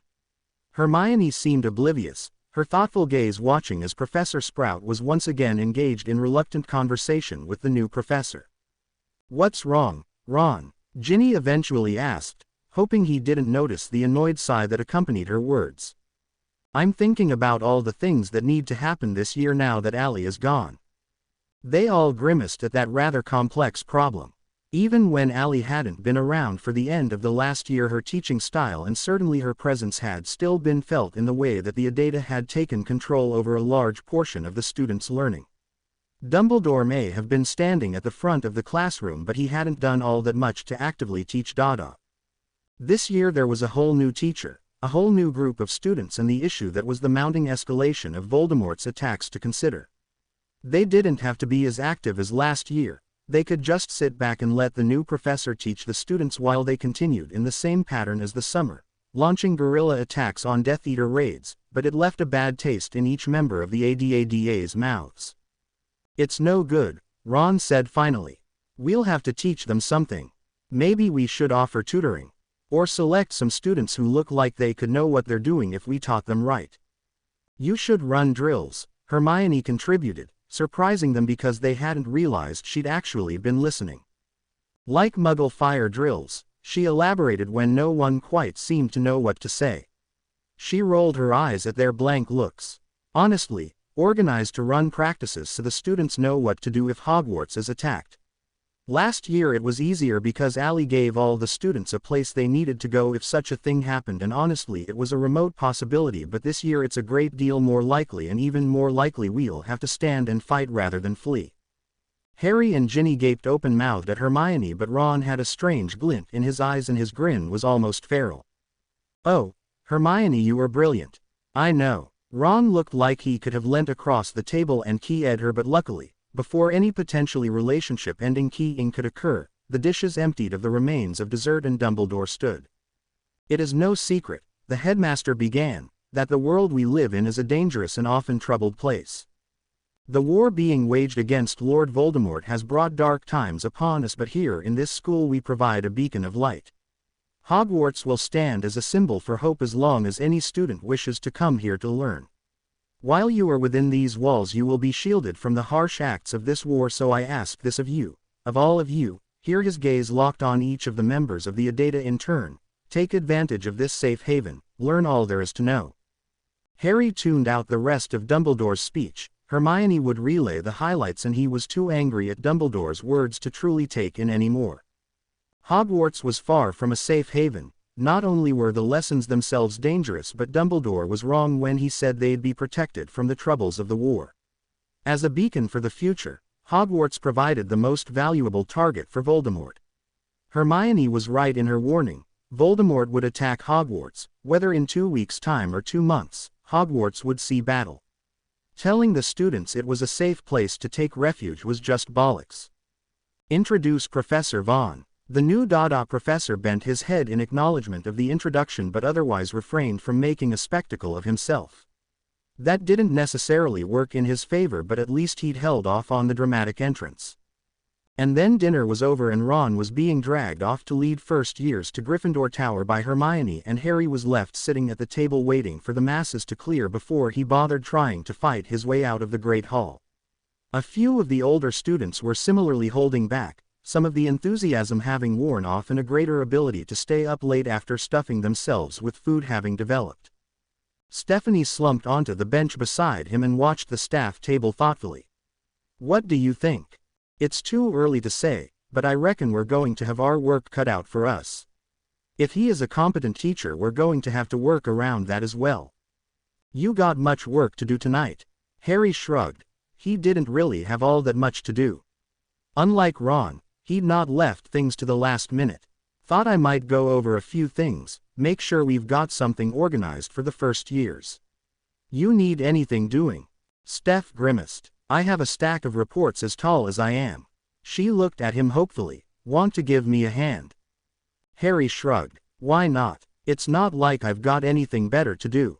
Steph grinned at him before getting to her feet and dragging him up with her. Harry let her take his arm and steer him from the hall. He was being honest. He really didn't have anything better to do. Allie had told him he was not to come home for at least 3 days unless there was an emergency. He was pretty sure boredom didn't count, and he wanted to save up the missing his daughter excuse, true as it may be, for really dire circumstances. Luna was the only other Adata member in the offices when they arrived. She was kneeling on the floor in the middle of the sparring mat using her wand to spray paint a circle of runes on the floor. One of the oldest house elves Harry had ever seen was standing outside the ring of runes seemingly instructing her on what to do. The house elf was wearing no uniform Harry recognized, but he'd come to realize that when it came to Luna some things were best left unasked. He and Stephanie simply offered a quiet greeting and went over to the desk they'd been time-sharing the year before. Stephanie took the desk chair and Harry didn't bother to complain. Looking at the desk it was hard to see anyone, but Stephanie had even used it. Most of the things Harry had brought to the desk initially had slowly and steadily been overcome by Stephanie's own belongings and paperwork as she became the one to frequent the workspace. Rather than help her with her paperwork, reports from the Ministry on possible targets for Voldemort, Harry set about removing the few things he'd left on the desk. There was no sense in asking her to move, and he couldn't imagine he'd actually get much use out of the thing. He had a tendency to let his paperwork just lie about until someone else got tired of it or they needed something bad enough that they'd go looking for it and end up doing it for him. Harry had just started the rather uncomfortable task of settling his things into Susan's old workspace when Ron burst into the room looking thoroughly satisfied. If it weren't for the fact that Daphne followed him in looking annoyed, Harry might have started ribbing Ron good-naturedly. Instead he moved forward into the middle room so he could get a better look at what it was Ron was so enthused about. "Hermione is a genius," Ron announced, eliciting a small frown from Daphne, but otherwise she didn't react. Ron, as usual, seemed oblivious. "I know how we're going to save the castle and how we're going to make these new kids work." Harry had the feeling he was either going to love this idea Ron had or he was going to end up stressed to his eyeballs trying to catch first years up to a level that would leave them capable of defending themselves long enough for help to arrive or for them to escape. "So here's what we need to do." And Harry came to the conclusion that sleep would be a distant fond memory. He got lost on his way down to breakfast, and even though he'd sort of been expecting it to happen, that didn't lessen the annoyance he felt having taken a wrong turn and having no idea how to correct it. He was lucky to run into Professor McGonagall when he did. It would have been far too embarrassing to turn up late to breakfast on his very first day. She was deep in conversation with a student when they came around the corner of the unfamiliar corridor and almost walked right into him. McGonagall was dressed just as she'd been the night before at the welcome feast, although her expression was distinctly more ruffled. The red-haired teenager beside her seemed to be the cause of her irritation, though as they stopped talking as soon as they saw him he had no idea what he could have said to create such a reaction. The boy gave him a strange and oddly calculating look that left him feeling as though he were being evaluated. He smiled slightly, his relief at coming across someone familiar quenched slightly by the strange circumstances he'd stumbled upon. "Good morning, Professor Vaughn," Professor McGonagall greeted. Her tone was friendly enough, but she seemed somewhat cautious about it. "Having trouble finding the Great Hall?" Immediately set at ease by the sudden and familiar good humor behind her second set of words, Vaughn found his smile less hesitant and more genuine. "This happens a lot, then." Her expression said it all. "Come, we'll walk you down." She swept around him and started to direct him back the way he'd come. He tried to pay close attention to every turn, every door, but it was simply impossible to keep them all straight, and when the boy touched McGonagall's elbow and purposefully steered her away from a door she was about to walk through and guided her instead through a hidden passage behind a tapestry, he gave up entirely and focused the greater force of his attention on studying his odd companions. "Peeves got an early start," the boy said by way of explanation. Vaughn may not have been at Hogwarts long, but he had been here long enough to have one run-in with the school's resident poltergeist. He'd have thought some sort of prank that had them taking a detour would have required a teacher to fix, but McGonagall just sighed and followed through the tapestry. "Do I need to inform the headmaster?" "Nah, Abby jinxed a few of the suits of armor down that corridor before she went to bed last night. The first years will get a bit of a surprise when they go to Charms, but it won't be the type Peeves was intending." At this, Vaughn definitely expected some sort of scalding, assuming, of course, that this Abby was a student, but McGonagall merely shook her head. "Make sure it's cleared before Dumbledore finds out." Vaughn followed them down a staircase and jumped at the last moment to avoid falling through a trick step. Only his close study of the pair he was following had him noting the way they both automatically skipped over one of the lower stairs. "So, Professor Vaughn," the boy said, turning to walk backward so he could properly address him. "You're American, then." "Canadian," Vaughn corrected. "What are you doing here, then?" Vaughn chose not to take offense, assuming, correctly, that the boy was asking about his moving to another country and not meaning anything else. He also wasn't sure whether or not he should have to answer such a question, but McGonagall seemed to be friendly enough with the student. "I was looking for a change." That seemed to satisfy him for the moment, or maybe the kid just didn't really care all that much. They rounded a corner and Vaughn began to recognize where they were. Another turn revealed the grand staircase that led down to the entrance hall. Students were milling about around the doors, waiting for or greeting friends, though the majority of students were still likely struggling to get out of bed. They parted ways with the young man whose name Vaughn still didn't know at the door to the Great Hall when he stopped to greet a younger girl who arrived at the doors as they did. McGonagall, too, left him shortly after. While he went directly to the staff table, she made a slight detour along the Gryffindor table to deliver class timetables to those students already seated. Breakfast was over long before Vaughn was ready. No matter how many years he'd been teaching, he couldn't imagine the first day at a new school would ever be easy. As such, he was already waiting in his classroom long before the first bell even rang. When the first years started to trickle in, looking just as nervous as he felt, he was gazing at the blackboard going over his lesson plan for what felt like the 100th time. His first class whizzed by in a blur of introductions and study guides. By the time he'd had each of the students introduce themselves and laid out what they would cover over the coming term, the hour was almost up. He barely had time to set a chapter for them to read before they were scrambling to collect up their parchment and quills, eager not to be late to their next class. No amount of preparation could have prepared him for his next class. His second class of the day was a double with a group of 6th years. He'd heard some of the teachers muttering about the changes to class scheduling over breakfast, but he hadn't really thought much about it. This new structure saw that his next class consisted of a mix of 6th years from all 4 houses, something to do with integrating houses and dissolving hostility. Professor Flitwick had squeakily declared it was about damn time. McGonagall had countered that it was easy for him to say, he hadn't had to organize the new schedules. What this all boiled down to was that when he walked into his classroom a full 5 minutes early, he was just in time to witness a 6th-year girl land a heavy blow to the chest of another student, knocking him to the floor.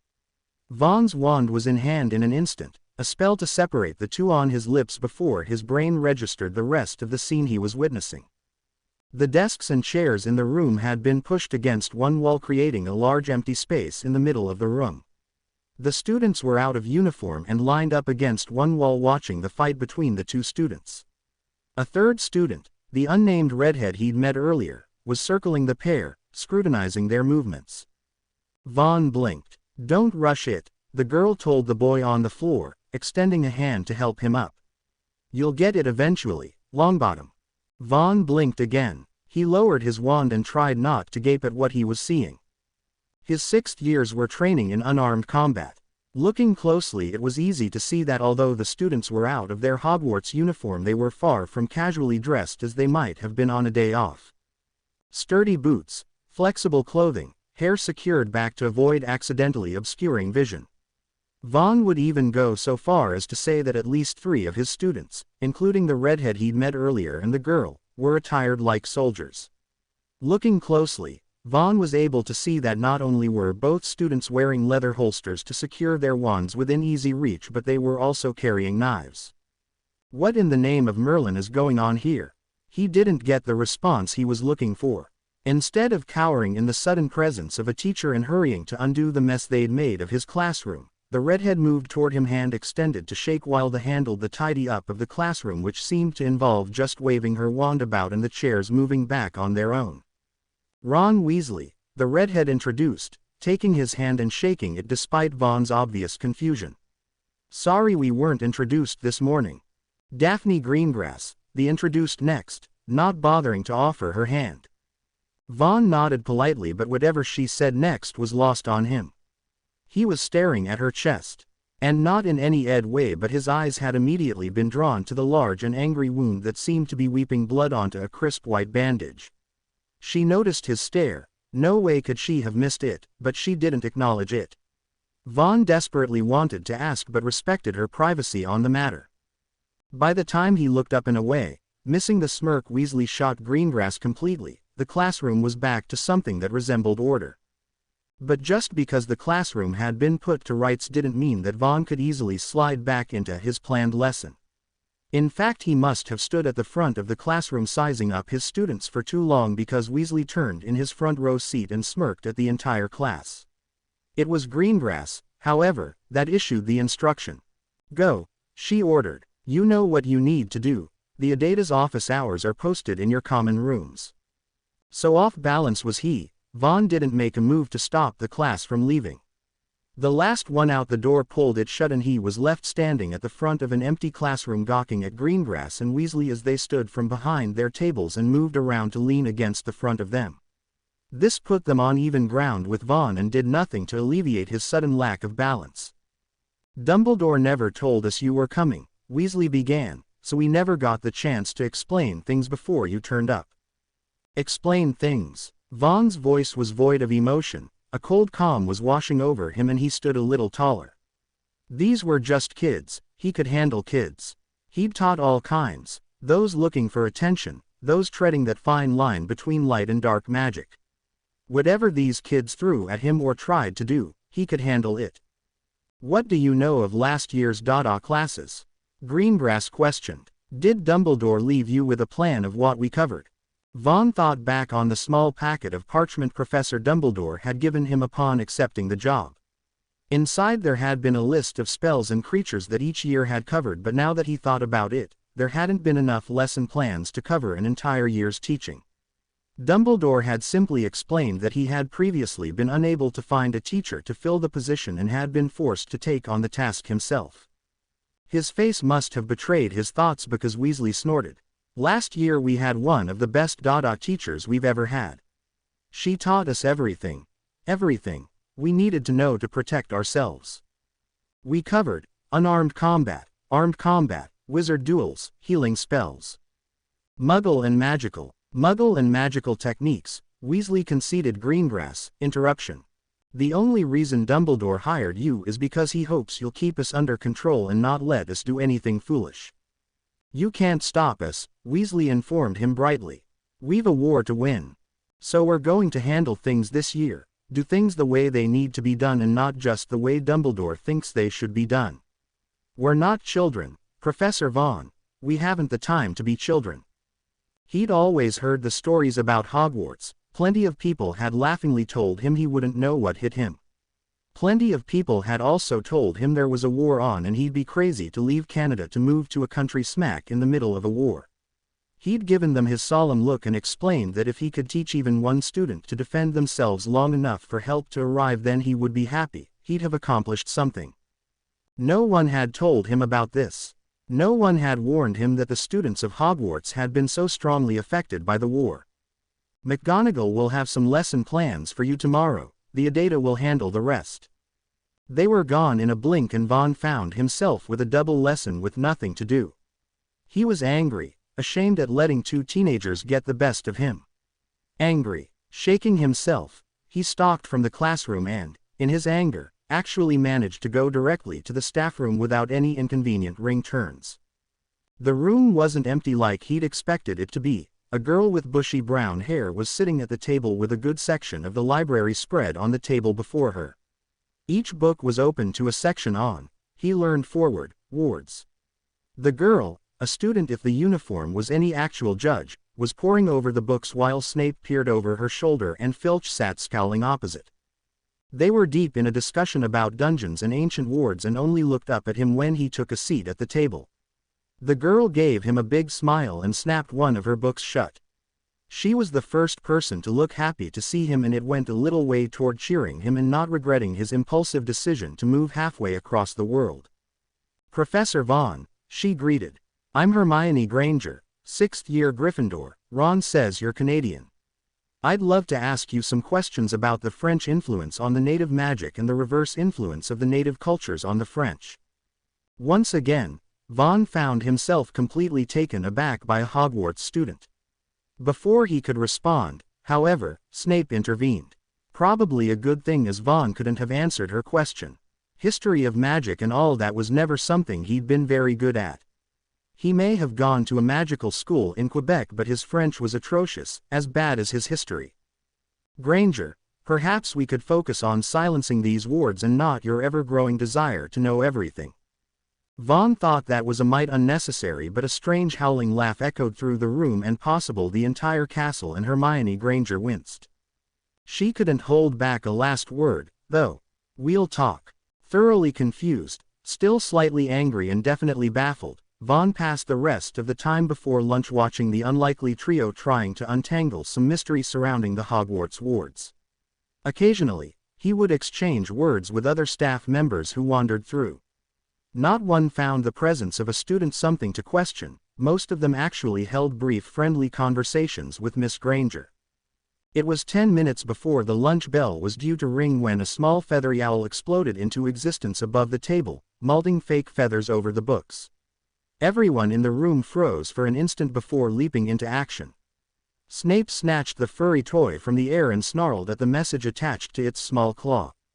Granger began hurriedly closing all of the books and stuffing them into a bag that must have been magically expanded to even fit 2 of them.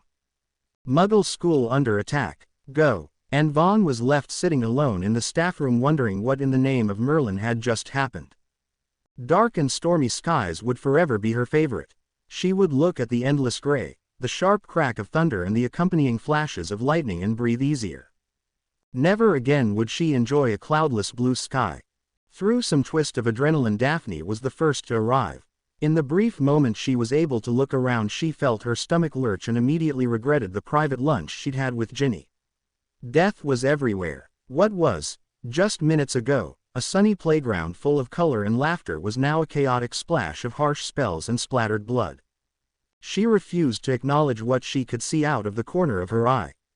Instead she focused on the Death Eaters and any children or their teachers that she had a hope of helping. Perhaps then she would be able to turn and look at the tragedy that had been created on a climbing frame.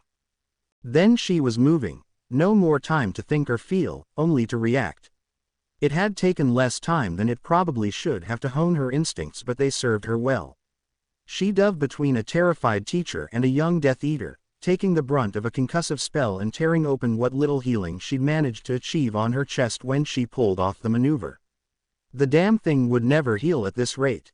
A redhead flashed by too quickly for her to identify which Weasley was on scene with her, and she didn't have the time to turn and look. The teacher behind her was whimpering, acting as a shield for 3 children and begging Daphne to save them. She focused all of her attention on the Death Eater, couldn't think about the teacher or the kids. She flicked her wrist sharply and shot one of Hermione's ancient discoveries at the Death Eater, though they weren't sure quite what it was supposed to do. Now seemed as good a time as any to test out why something would be on a list of the deadliest of spells. She wasn't at all prepared for the result. She had put all of her anger and pain behind the spell, and the brilliant golden light had pierced straight through the Death Eater's flimsy shield and punched a hole the size of a galleon clean through the Death Eater's chest before it seemed to explode. She'd be cleaning minute traces of heart out of her hair for weeks. The whimpering behind her was suddenly cut off and something heavy and wet slammed into her back, forcing her to the ground. Her wrist snapped on impact, her thumb was pushed back at an uncomfortable angle and her shoulder was wrenched out of its socket. She crumpled and her face slammed into the pavement. Her cheekbone shattered and she screamed out, but the weight on her back didn't lift. She couldn't breathe, spots filled her vision. The last thing she heard before everything went black was a deep angry growl. Break. Someone screamed, but he didn't hear it. He was only aware of the way students were leaping out of his way in alarm. He supposed the look on his face would have been enough to create the effect on an ordinary day. Today wasn't any kind of ordinary. He was dripping in salt water, blood plastered his hair to his forehead, and he was leaving flesh-filled footprints down the corridor. He didn't give AF asterisk. His jeans were torn where a Death Eater had attacked him with a metal pipe he'd pulled from some climbing equipment. He supposed there must be some of his own blood running down his leg, and maybe it even hurt a bit, but other things hurt more. Not the 4 broken fingers, though. He barely felt them. He couldn't feel any physical pain at the moment. He had places to be. He blasted the door off its hinges rather than knock and wait for someone to tell him it was all right to enter. The class of 4th years shrieked in alarm, but he barely registered the uncomfortable sound. He ignored the alarmed words of the new Dada professor and instead scanned the class looking for one face. She was smart like her sister, enough to know that something terrible had happened, enough to be pushing to her feet before he'd even located her. His knees threatened to buckle, but he stood strong in the face of her tears. She didn't scream, didn't make any noise but for the sound of his name in a broken whisper as she reached his side and clasped his injured hand in both of hers. Ron. The sob that tore from his throat was more of an animalistic howl, but it broke his composure and he crumpled to the floor in the middle of a class of terrified 4th years, Astoria Greengrass, arms wrapped around him. Break. It had never occurred to her that if anything ever happened to Daphne she would feel devastation. It never occurred to her that she could feel anything at all for Daphne, but she'd seen Ron come undone. He'd fallen to pieces the moment he felt safe enough to do so, and now he was broken. So maybe she wasn't mourning Daphne, maybe she was mourning Ron. He moved with detached and slow movements, shadowed everywhere by an Adata member. Whether they were there to support Ron or protect any student who may try to approach him, she wasn't sure. She was sure that she had never imagined that Ron had actually felt so much for the annoying, pureblood Slytherin that had waltzed into Ron's life like she owned it. She'd always assumed it was a fling, that it was something so typical of teenagers. But she felt Ron's complete and utter despair as if it were a heavy blow of reality. Ron actually loved Daphne. He hurt when she hurt, he simply broke when she. But she wouldn't think of it like that, because now wasn't the time to be thinking about how wrong she'd been about Ron's whole relationship with Daphne, how wrong she'd been about Daphne herself. So she took her watch, spent the day by his side, shadowing his every step as he went to classes he'd never remember and ate lunch where everything tasted like ash and he couldn't even say who he'd sat with. She watched over him like the friend she should have been from the beginning.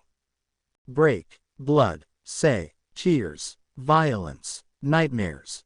Nothing but pain and sorrow and memories. He made it rain, angry thick gray clouds that hung heavy over the castle obscuring the sun and the blue. He hated blue skies. Someone was sitting next to him, watching him or the others, he wasn't sure. He didn't even know what day it was. Wednesday, Saturday, was it even still September? Or had they moved into October?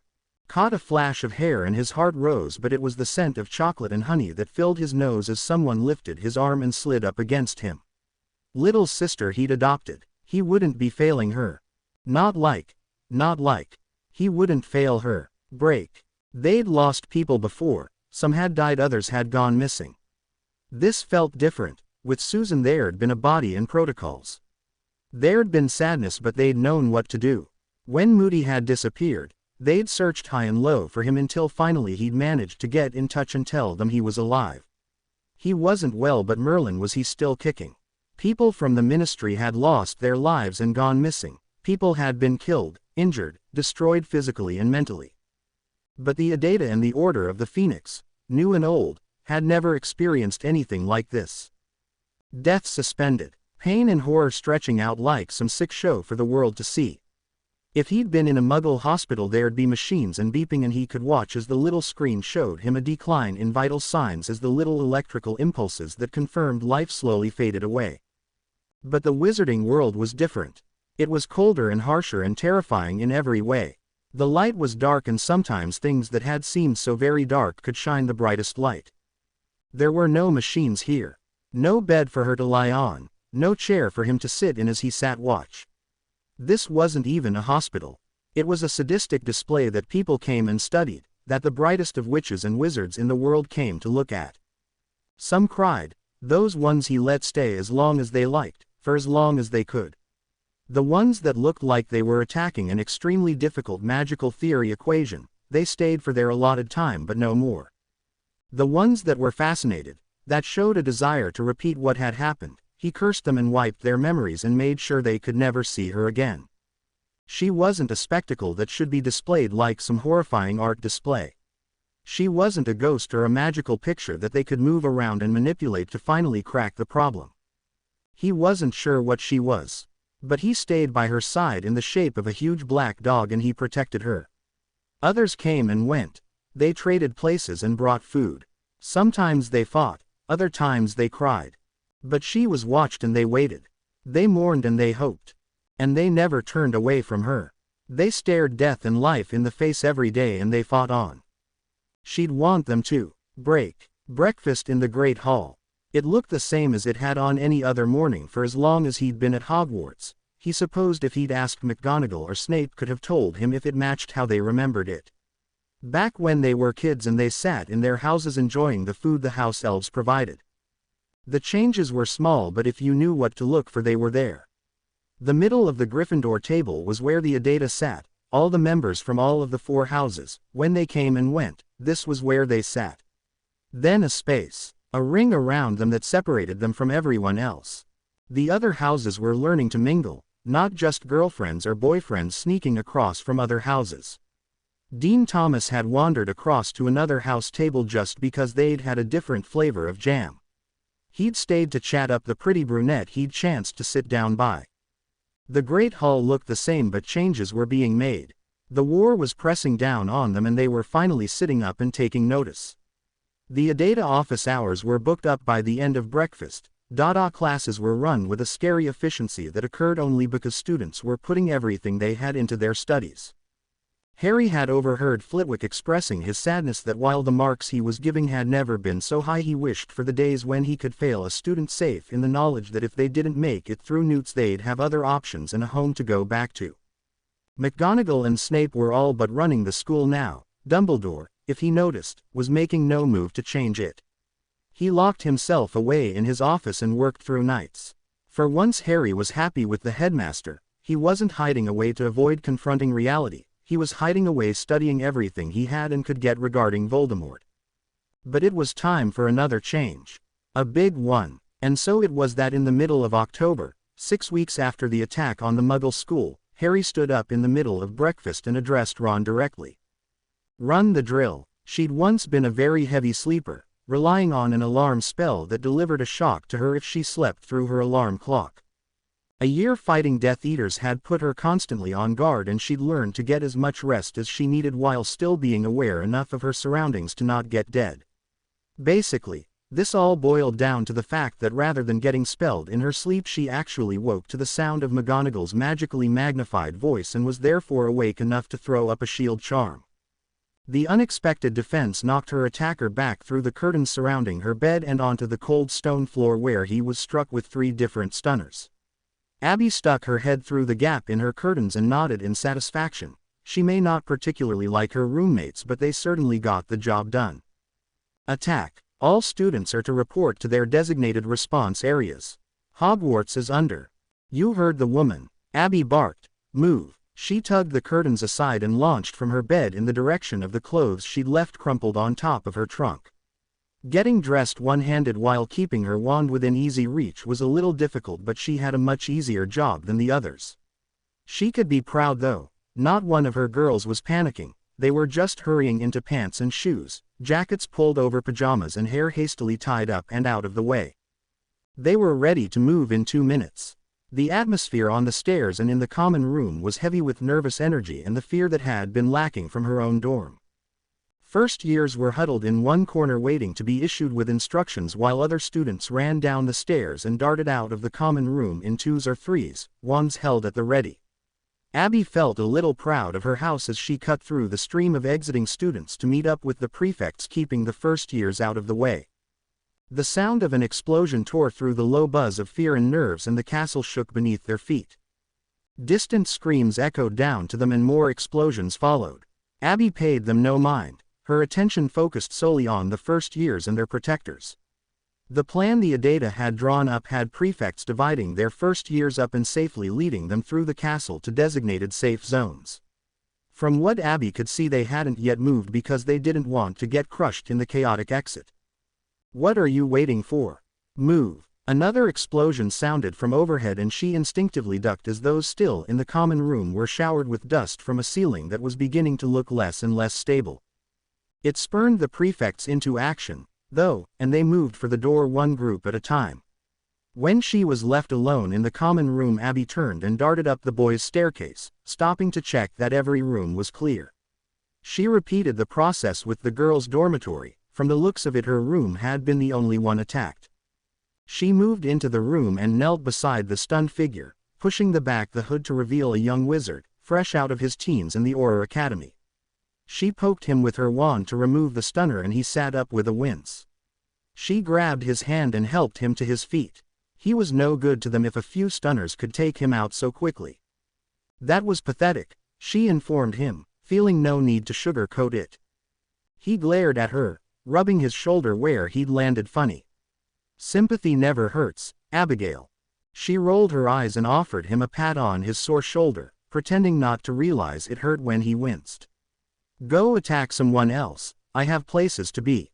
I have no idea what my brother sees in you.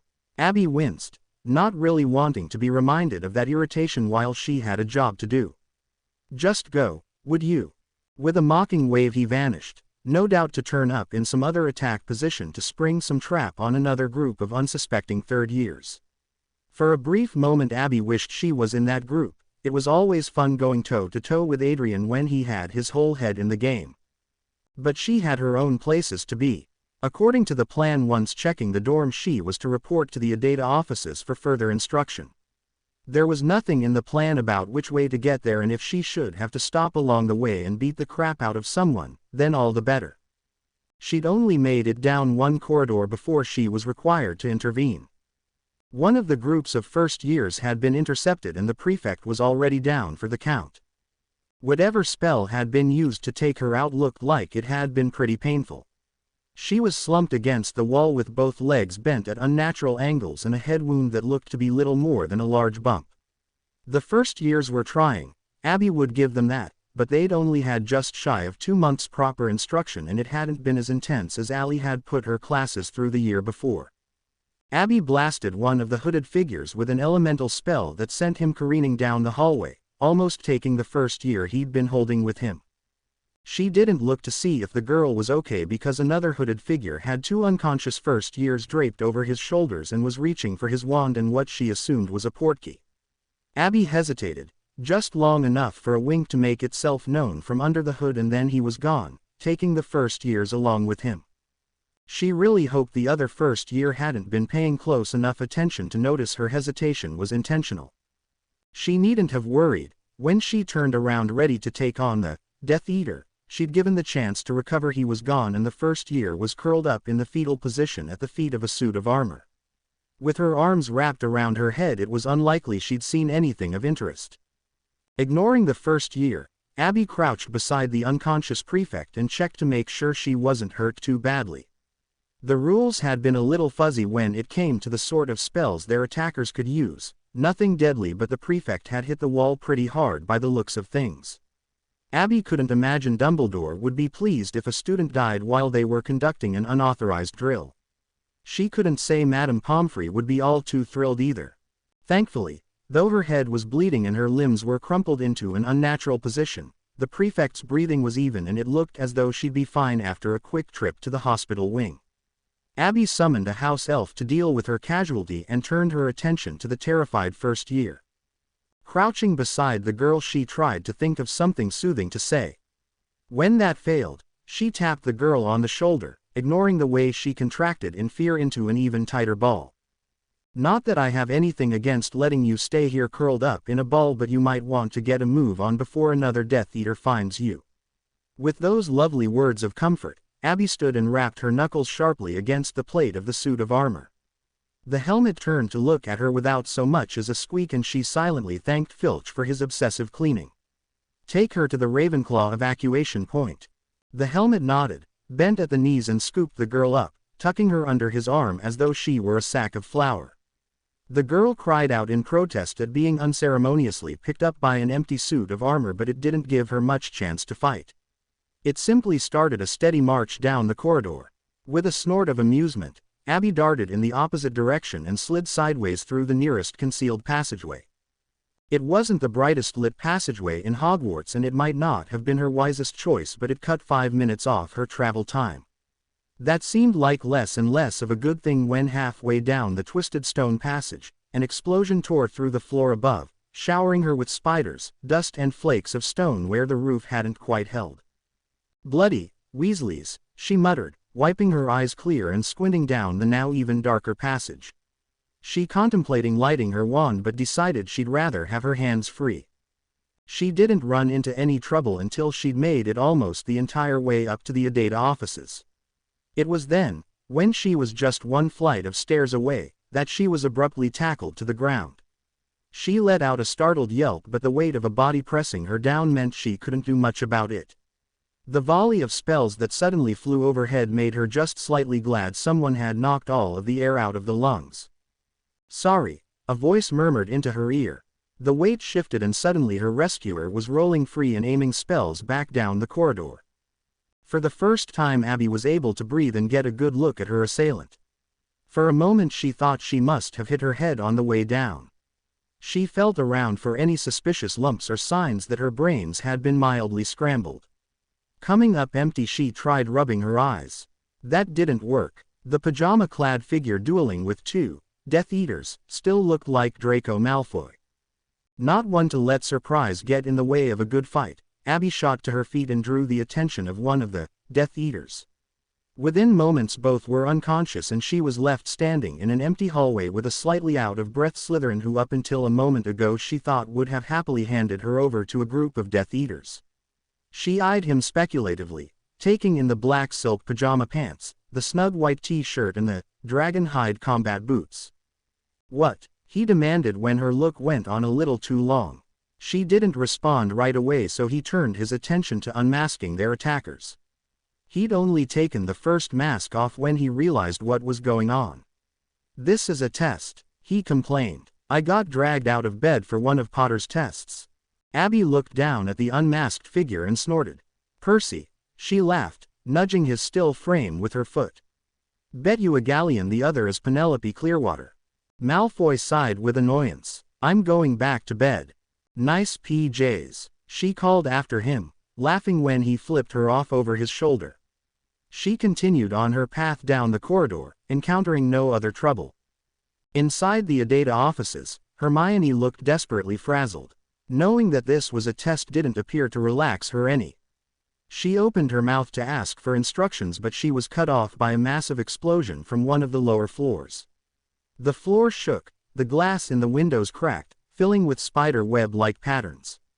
The floor beneath her feet rumbled and her eyes widened in alarm, meeting the equally concerned gaze of Hermione. Stephanie couldn't have said what flavor ice cream she was eating, she couldn't have even said how many bowls she'd been through, she just kept eating what the house elves put before her. Every time she closed her eyes she saw Daphne trapped in a shimmering blob of shield magic, constantly replaying the last moments of her attack. Just when things were over, when the blood had finally stopped and Daphne lay still, there was a flicker and the process rewound and started all over again. She didn't even want to think about how many times Daphne had died and come back to life. No matter how many times she saw it, she still wanted to throw up. She couldn't imagine how Ron had managed to visit her every night for the last 5 weeks without completely falling apart. Although, looking at him across the table, Stephanie wasn't so sure he hadn't fallen apart. He was a shell of his old self. He fought, attended classes, trained for Quidditch, but he didn't engage, not really. About the only time Ron seemed to be functioning on a level remotely like he used to was when he and Stephanie were immersed in their work, or when Astoria was begging him to train her so she could fight like her big sister. They were sitting in silence, both lost in their own horrific thoughts, when there was an explosion overhead and McGonagall's magically modified voice echoed through the castle. Both of them shot their eyes upward as though they could see through the ceiling to the floor above. For a moment the kitchen was still. Nobody moved as the castle shook above them. And then Ron was catapulting out of the kitchen with a feral look on his face that Stephanie really hoped was about finally getting to see his plan in action, and not because he was about to unleash something terrible on some innocent people. With a shout of thanks over her shoulder, Stephanie took off after him, catching up 2 corridors away where the first group of Ravenclaw students were trying to evacuate past several battling Death Eaters. Like Ron, Stephanie dove headfirst into the fight, tossing up a shield charm in front of a 7th year and smacking back a spell intended to incapacitate a 4th year. Sparing a glance at Ron, Stephanie was glad to see that he looked quite happy with this turn of events. She ducked beneath the reaching arm of a Death Eater and shot a spell directly into his stomach. The fake Death Eater made a very unattractive squelching yelp before crumpling to the floor and clutching his stomach. She felt only slightly bad about it. Some part of her felt it was only fair that this drill work both ways. Some of the people who had been drafted for the role of Death Eater hadn't been in any real fighting. It would be good for them to get a taste of what it means to really fight. And between the two of them, she and Ron certainly gave them some experience. Stephanie held back only her deadlier spells, and she could tell from the pained cries echoing from Ron's attackers that he was doing the same. Once the flow of students from Ravenclaw had disappeared, they brought the fight to a swift end, knocking the 5 Death Eaters still standing unconscious with a sweeping sleep spell before tying them up and taking off down the corridor and toward the entrance hall. The ceiling above them shook violently and dust rained down on them. What the hell was that? Stephanie coughed. As far as she knew, nobody was supposed to be wielding spells with the power to shake the castle. The twins, Ron coughed in response. They got together with Peeves this afternoon and rigged up a few pranks.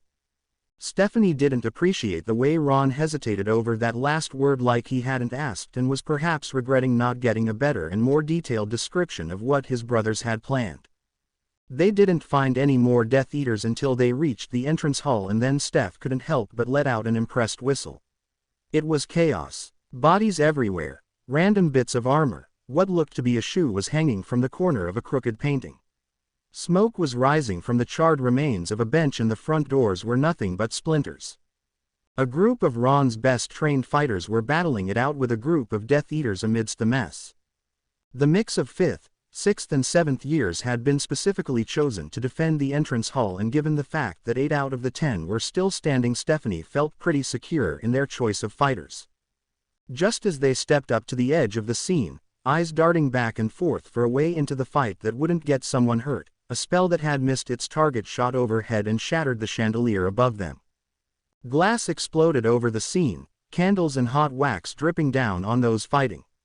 A large shard of glass embedded in Stephanie's right arm, and she swore at the sudden and sharp pain, before wrenching it free.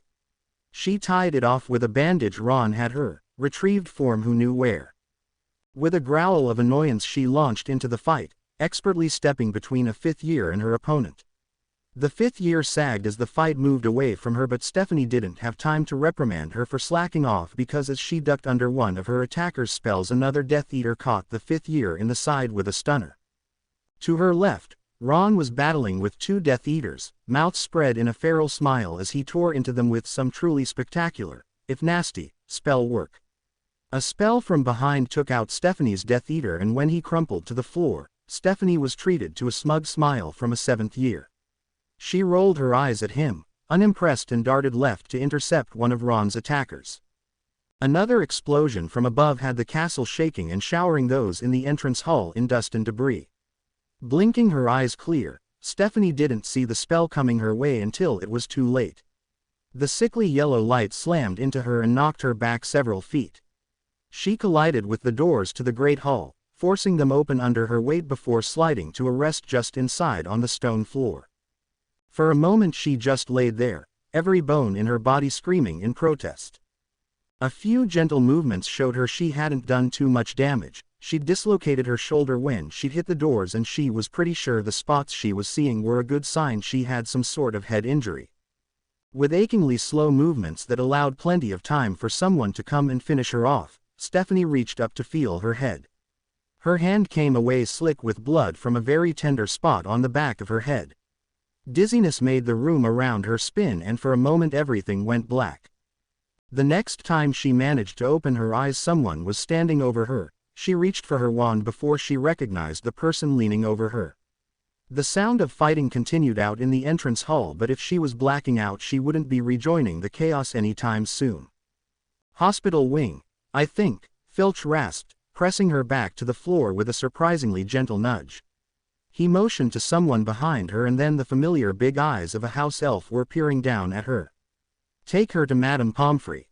Stephanie lost focus for a moment, and when she could again make sense of how to work her eyelids, she was in the hospital wing being looked over by Madame Pomfrey.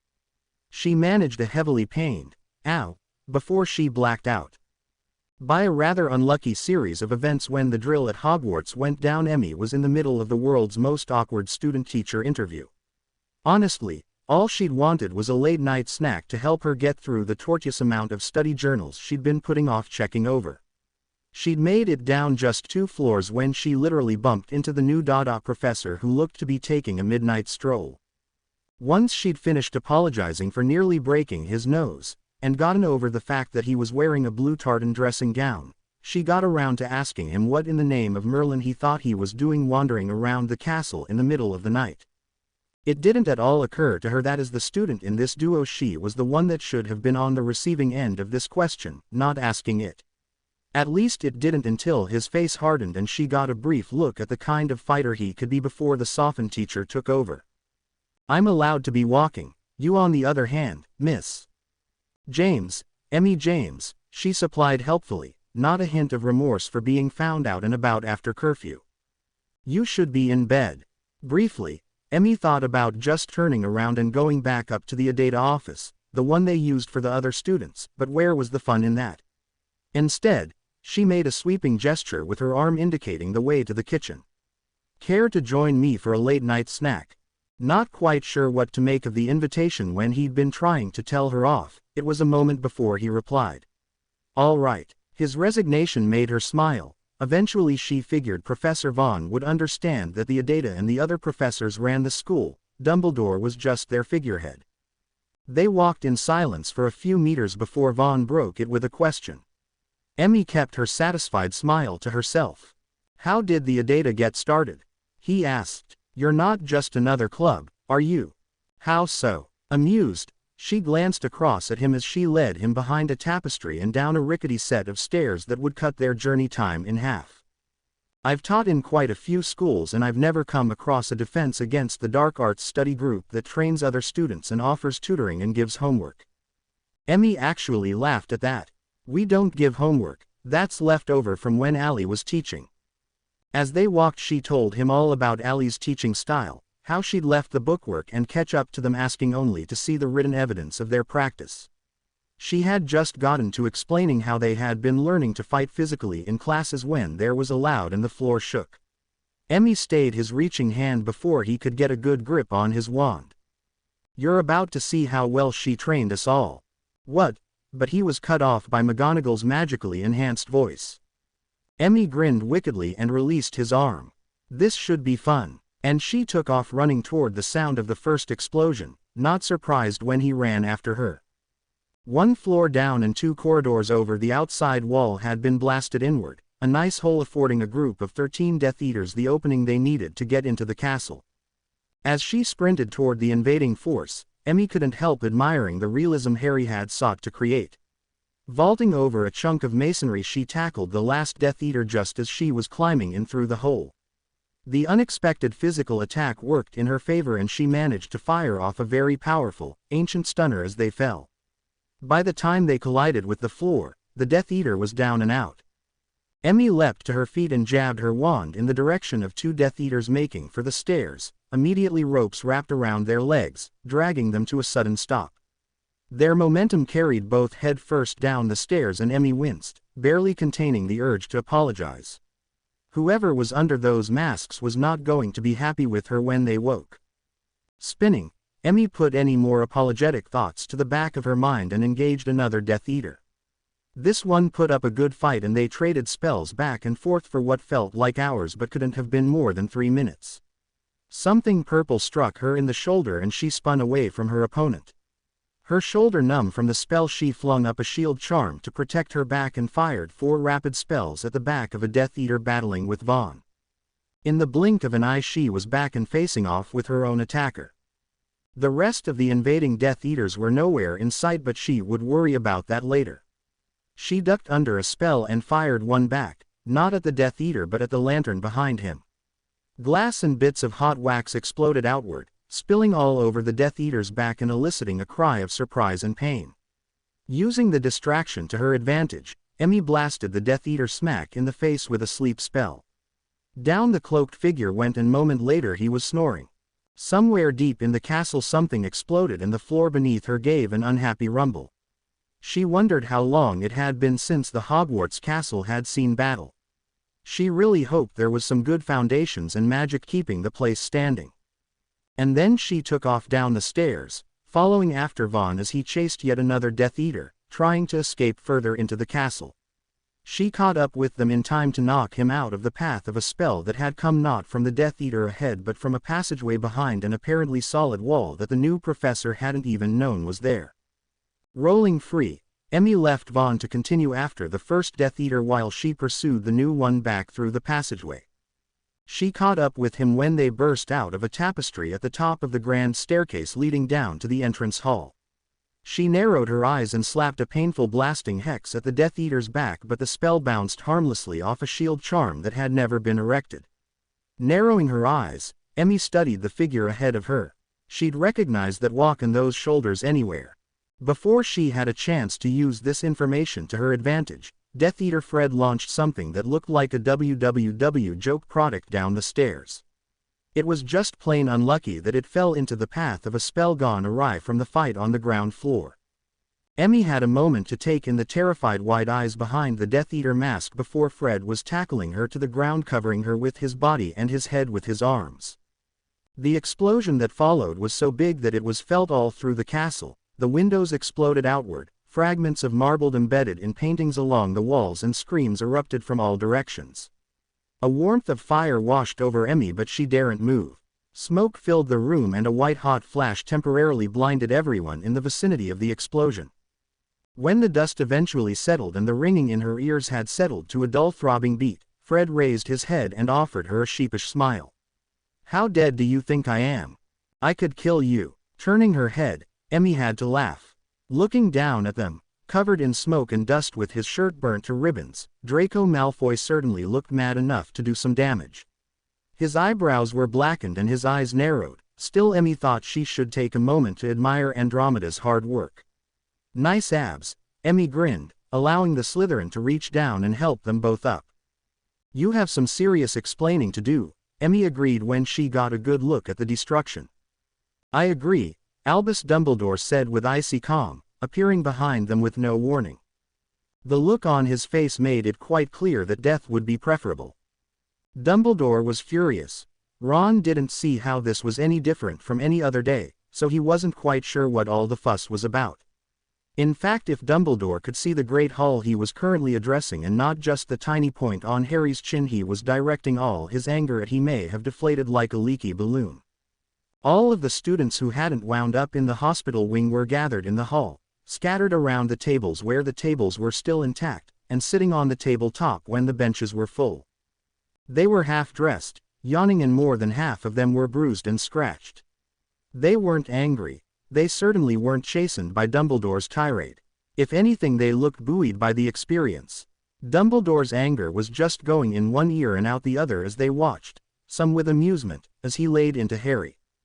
From his position on one of the Hufflepuff benches, this one far from where it had started the evening, had been righted by Filch, squished between Emmy and Abby, he had an excellent view of the entire hall.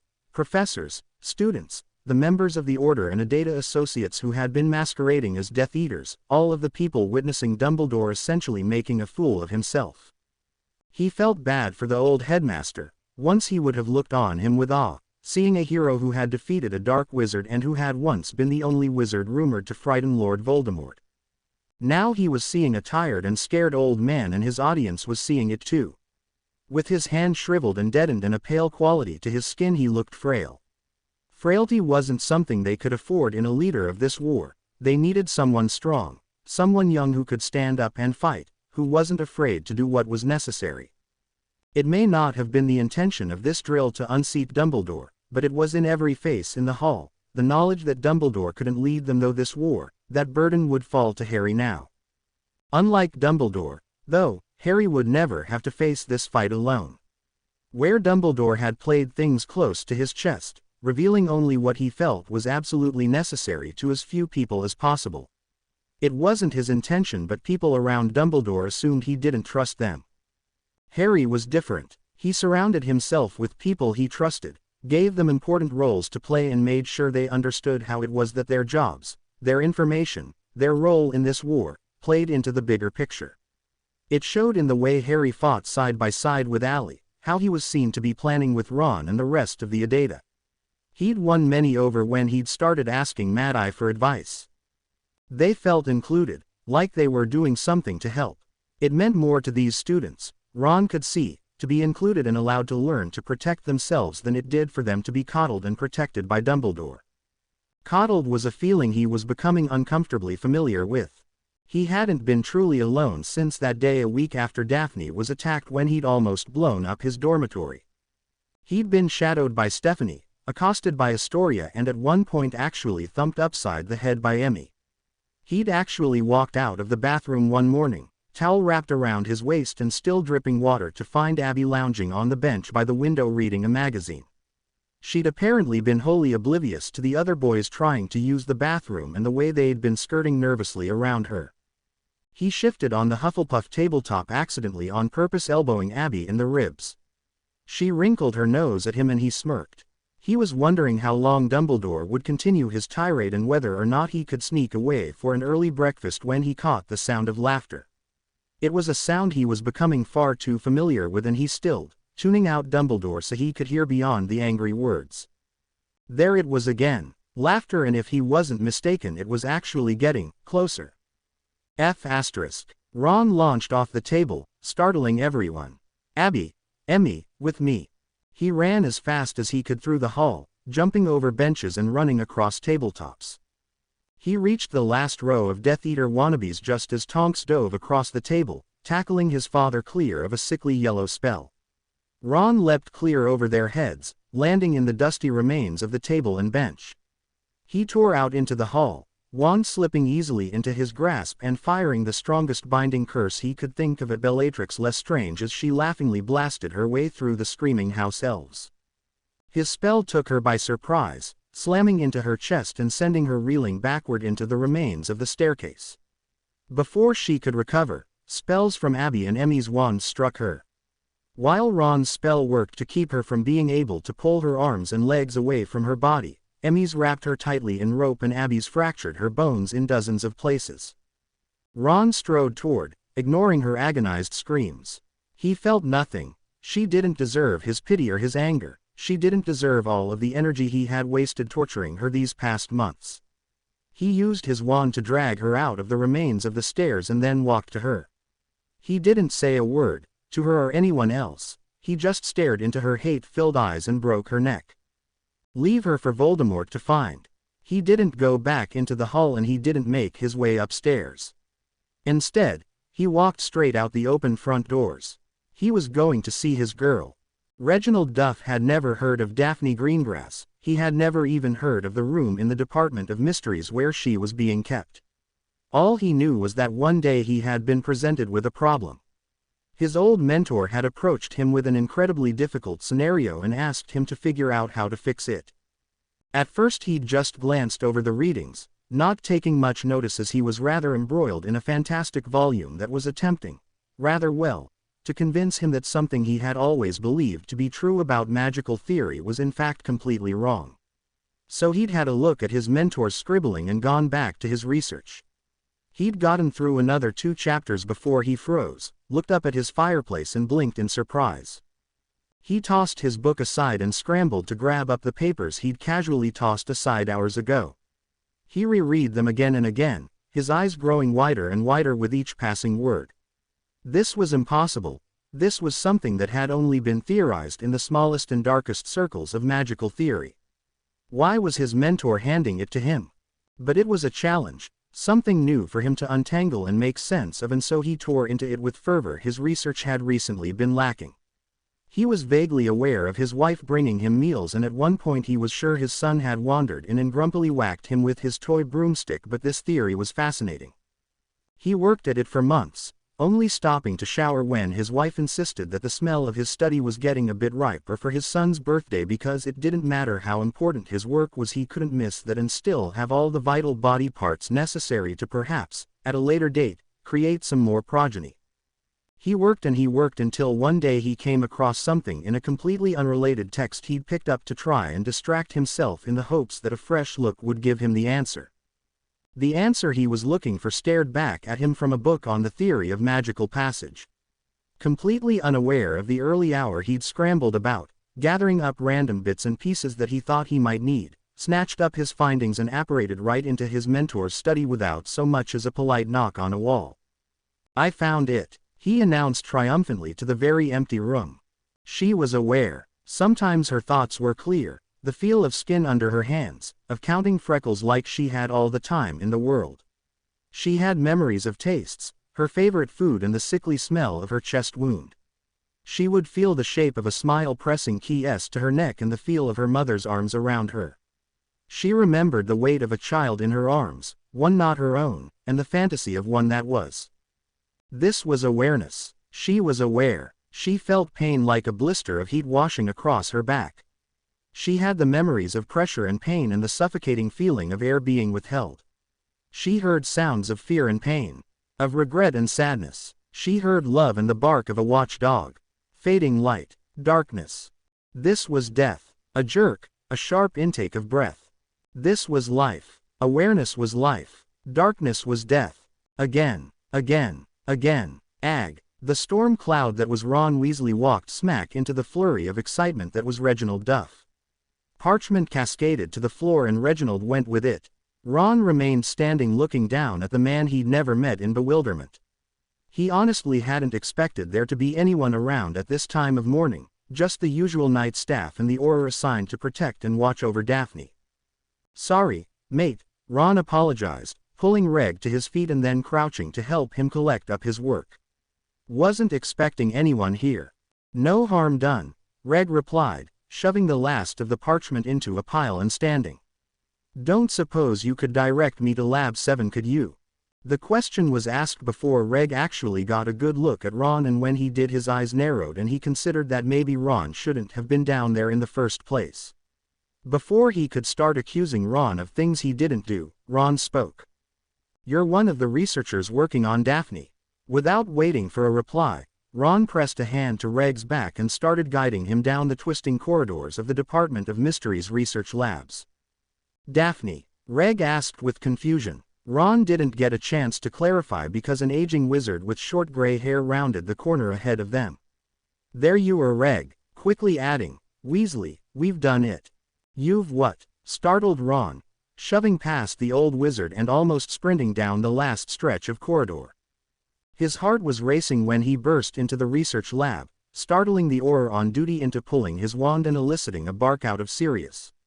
The disappointment he felt when he saw Daphne still encased in the shell of the spells working on her was almost enough to break him. He approached her hesitantly, sadness pressing down on him like a weight. He reached out as though to touch her and pulled back sharply when the tingly feeling of the spell became too much. Behind him, Reg was confronted with the knowledge that he had been working on a very real problem this whole time and that he was about to be asked to apply his solution to a very real teenage witch.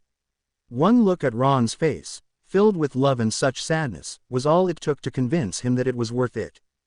"We found a way to break the spells," David explained to Ron. "It's risky and it has to be timed perfectly, but we think we can get her out of there." Ron didn't ask any questions, just nodded and issued the order for them to try. It took them an hour to set everything up, to make sure they had the right runes in the perfect positions and to make sure they had timed her progress through life and death well enough to bring her out alive. It took another 45 minutes to prepare the spell, but in the end it only took 7 words and a complicated wrist movement to break the spells. Ron was terrifyingly aware of every second that ticked by. His hands clenched in fists and his fingernails left bloody half-moons in his palms. He watched, barely breathing, as Daphne's passage through the spells was frozen in life and then as each layer of spell was painstakingly removed. He was by her side the moment the spells came down. His hands touched her gently, lovingly as he supported her limp form. Her eyes opened and she looked at him with so much feeling that he didn't care that he was crying. Oh, she clung to him for the moment, uncaring of her injuries, and sobbed until his shirt was soaked with her tears. "I love you," he whispered over and over into her hair. "I love you, I've got you." The first thing Harry was aware of that morning was the foreign weight in his bed. In the last month he had resigned himself to loneliness and gotten depressingly used to sleeping alone, so this new addition was both comforting and alarming. He cracked open one eye and a pair of bright green eyes stared back at him. His other eye snapped open in alarm and his daughter laughed delightedly as if to say how happy she was her daddy was finally awake and ready to play. He had definitely gone to bed alone the night before, and the deep red curtains surrounding his bed and the smaller mattress definitely said he was still in his dormitory at Hogwarts. He really hoped Allie had been by for a visit, because if not they were in for a nightmare of a time. Flaming already, the terrible twos just got more foreboding. The hangings on his bed were jerked aside and Seamus looked down on him with a frown that was leaning awfully toward becoming an amused smile. "Bugger off," Harry snapped, sitting up and scooping his daughter into his arms. "And what are you doing here, Molly didn't have a reply, but she reached out and wrapped her arms around his neck, placing wet open-mouthed kisses against his neck. "It's a good thing you're cute." He was wriggling into a pair of jeans when Pip appeared with a sharp crack, her big eyes closing in relief when she spotted Molly safe in Harry's arms. "Master Harry, I is sorry," she squeaked. "Miss Molly vanished and Mistress Allie is away on business." "It's all right, Pip," Harry assured the distressed elf. "I'll watch her this morning. Why don't you come and get her around lunchtime?" Pip disappeared with another crack and Harry looked around the dormitory, not surprised to see Ron's bed empty despite the early hour. In the week that Daphne had been free of the curse, Ron had left her side only long enough to attend potions and transfiguration. Harry himself had been to see Daphne twice at St. Mungo's. He couldn't imagine how lonely it got of a night when visiting hours were up. If it weren't for Ron blatantly ignoring the hospital's rules, Daphne would be alone in a wing with no one but an Auror standing guard for company and the occasional healer. He didn't fancy traipsing down to breakfast with Molly and instead flamed to St. Mungo's, appearing in the hallway outside Daphne's room and startling the Auror on duty. He nodded hello and entered the room. Sure enough, Ron was sitting cross-legged at the foot of Daphne's bed. They were sharing a breakfast of pancakes and syrup while talking in whispers. Daphne's head whipped around at the sound of the door opening and Harry froze. It only took a moment for her to recognize her visitors and relax. Harry began moving again, pulling up a chair by the bed after handing Molly off to an eager Daphne. They passed a pleasant hour at the hospital until Daphne's mother arrived to take Ron's place. She kissed Ron tenderly on the head before he left and smiled at Harry. Daphne's family had never held what happened to her against the Adada. They understood what their daughter was doing and were proud of the way she was fighting for what she believed in. It was a stark contrast to the disapproval that Molly Weasley frequently laid on her children, and Harry could see that it meant a lot to Ron to know that, far from accusing him, this family thought of him as one of their own. Harry took the street exit from the hospital and just walked aimlessly for a bit around the city. He wasn't ashamed to admit that he was avoiding heading back to Hogwarts. On a whim he changed direction and ended up on the tube heading toward the twins. And that was how he spent the morning. He visited the twins at their shop where Molly experienced the overstimulation of any child surrounded by bright colors and silliness. He swung by Moody's, but the old man was out, had a nice cup of tea and some cake with his aunt, who spent a good 40 minutes joyfully playing with Molly and then rounded out his visiting with a quick lunch with Lupin. Lupin looked worse than Harry had seen him before. His skin was pallid, his hair was greasy and gray and his clothes hung off him. He'd lost a lot of weight recently and Harry frowned. Clearly they needed to wrap up their loose ends in the werewolf community because it was killing his old friend. They had a quick bite to eat in a cafe a few streets away from a den he was infiltrating. He was drawing a number of disapproving looks from the other customers, but Lupin's tired smile seemed to soften them and nobody went so far as to ask him to leave. Harry tipped the server quite well just to make up for the apparent strain on the cafe's image, and they ducked into a side alley where Pip popped in to take over Molly's care. "We'll be quick," Harry promised Lupin. "You won't need to be in that den more than the rest of the week." "There are kids in there, Harry," Lupin told him warily. They have no home to go to, no families to return to. Destroying their home is bringing them no kindness. Harry nodded. He knew all this already, but they couldn't ignore that these werewolf cubs were sharing a den and in the control of a group of werewolves fiercely loyal to Voldemort. They'd all been bitten, turned and trained by Greyback. They didn't deserve the same kindness as the kids they were trusted with, and the kids certainly didn't deserve the horrors of living with men and women of that sort. It didn't solve the problem of what would happen, however, when the den was raided. The magical community was still mostly unwilling to accept werewolves, so it wasn't like there were good homes that would take the kids in. Are they school age? He asked suddenly. Some, Lupin responded, not all. With a shrug and an I'll deal with this later smile, Harry flamed to Grimmauld Place. He had an appointment with the Order and he didn't need the distraction of orphans weighing on his mind while he tried to outmaneuver Voldemort and untangle the web of half-truths that Dumbledore was constantly leaving in his wake. The basement kitchen was empty when he arrived, unusual as it was still the only room in the house large enough to host an Order meeting. It was certainly the biggest room that had been thoroughly cleaned. Standing in the kitchen was enough reason to understand why Sirius would be looking for a new place to live. Harry couldn't imagine how strong the urge to get away would be standing in some of the other rooms, the ones that hadn't yet been properly cleaned and contained often horrible memories from his childhood. He'd always thought growing up the way he had at the Dursleys was bad, but the longer he spent in the magical world interacting with dark wizards, the more he realized he was lucky one of Voldemort's Death Eaters hadn't found him instead. He followed the sound of voices upstairs and into the library. There he found Tonks and Sirius deep in conversation in front of the fire. Both had serious expressions on their faces, and it looked to Harry like Tonks was comforting his godfather. Sirius' expression was certainly pained. Before Harry could ask what was wrong, Sirius spotted him, and in an instant the wary-looking man vanished behind a mask of excited godfather. Harry, excellent, just the man I wanted to see. He beckoned Harry to join them and then held a book up for him to see.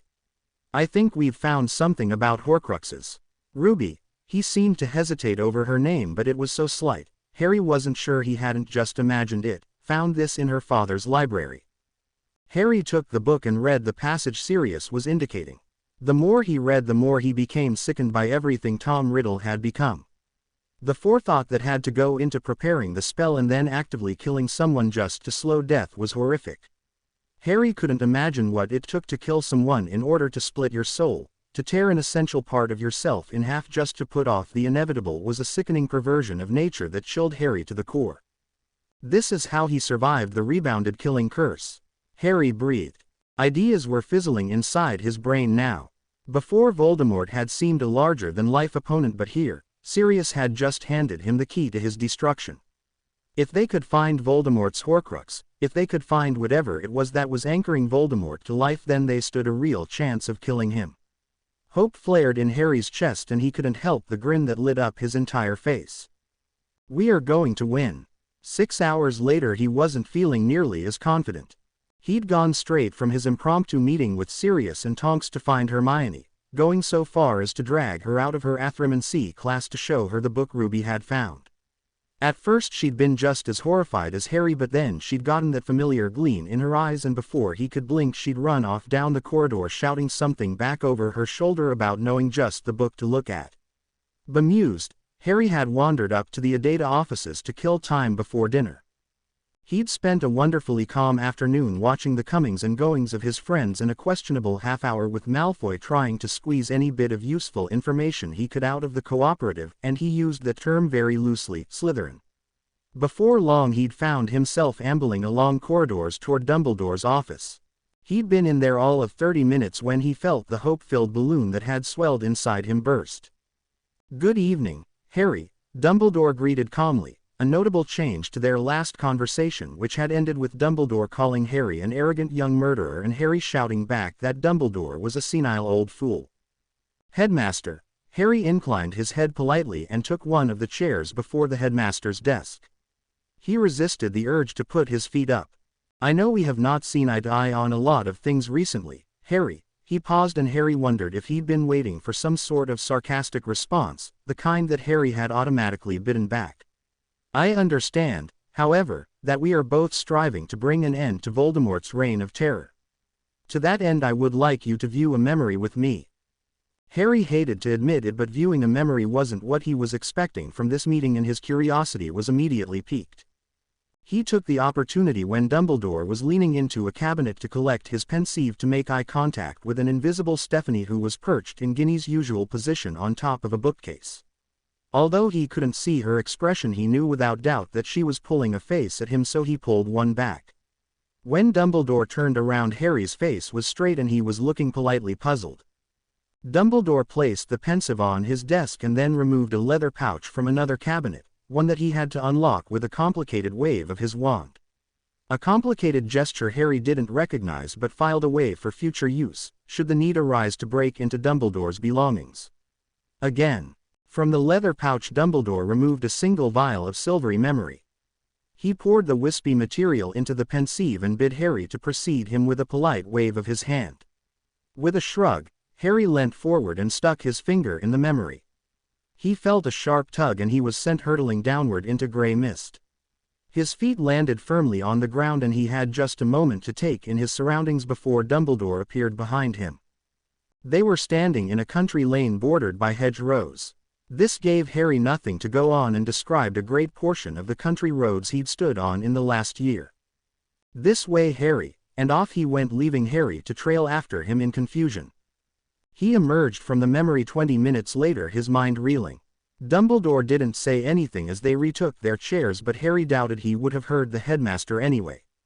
He felt a twinge of pity for the boy Voldemort had once been, to have come from such a destructive and prideful family. To be the product of a desperate woman's fantasy. But he couldn't think like that. There was no room in this war to feel pity for a boy that hadn't existed for decades. "We are a product of the choices we make," Harry reminded himself. There was no point in thinking on what could have been, instead he needed to focus on what else Dumbledore had shown him. What was the significance of the ring? Why had Voldemort come back for it, and why had Dumbledore then sought it out? The fact that it belonged to Slytherin gave the ring some importance, but Horcrux. The word reverberated around inside his head and his heart started pounding in his chest. It couldn't be that easy, could it? Dumbledore couldn't have just handed them the key to the destruction of Voldemort, could he?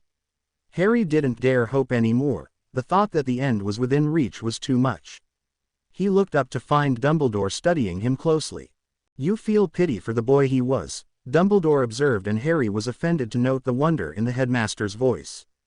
"I feel pity for Merope," Harry acknowledged, unwilling to voice his feelings regarding the young Tom Riddle just yet. She was desperate and knew no better. She was longing for something safe and happy.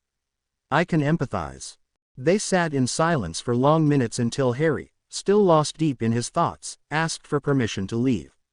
If Dumbledore had anything else he wanted to share, it wasn't going to happen in that session. He seemed to realize Harry was lost to his own thoughts for the evening and nodded him on his way. Out in the corridor he walked in a daze, the word Horcrux repeating over and over in his head. They had been searching for months, to find any shred of information that could explain why Voldemort had been guarding the word Horcrux so fervently. To be giving two separate pieces of information on the same day seemed so unreal that Harry didn't know what to believe. Finally finding out what a Horcrux was had given them all such hope that he could be defeated. To then find out that Dumbledore had clearly known all along what was keeping Voldemort alive made it seem less like a victory and more like just another piece of a much larger, more complicated puzzle. That didn't sit well with Harry. He didn't like knowing for certain that he was so many steps behind Dumbledore and that the headmaster was only now sharing what had seemed the most important piece of information Harry would need in the fight against Voldemort. The question that had begun nagging at him the moment he'd recognized the cracked ring on the headmaster's hand was, if the Horcrux was destroyed, why was Dumbledore showing him the memory of its original owners? Why was he showing the memory without explanation? What information or idea was he attempting to very slowly unveil? These troubling thoughts circled round and round in his head as he tried to piece together everything he knew about Voldemort, the way Dumbledore operated and the little he had recently learned of Horcruxes. The passageways were silent this time of night, though Harry was under no illusions that the entire castle was sleeping. There were prefects stalking the corridors and 6th and 7th year students standing watch over various points in the castles. He knew the Adata rooms would be abuzz with activity, and that was where his feet were unconsciously leading him. He hoped Hermione was in the Martin Library. He had about 100 questions for her. Stephanie was the first person he came across when he entered. She was sitting at the desk that had once been his, scratching labels on glass vials filled with memories. He did a double take and couldn't help but give her a hug from behind. "Are those what I think they are?" he asked with a laugh. "Of course," Stephanie confirmed. It was too good an opportunity to miss. Harry felt so damn proud of her in that moment, that she'd snuck down and copied the very memories that Dumbledore and he had sampled tonight, without being asked, was a stroke of brilliance. Never mind that she'd had a short amount of time to figure out the complicated locking charm.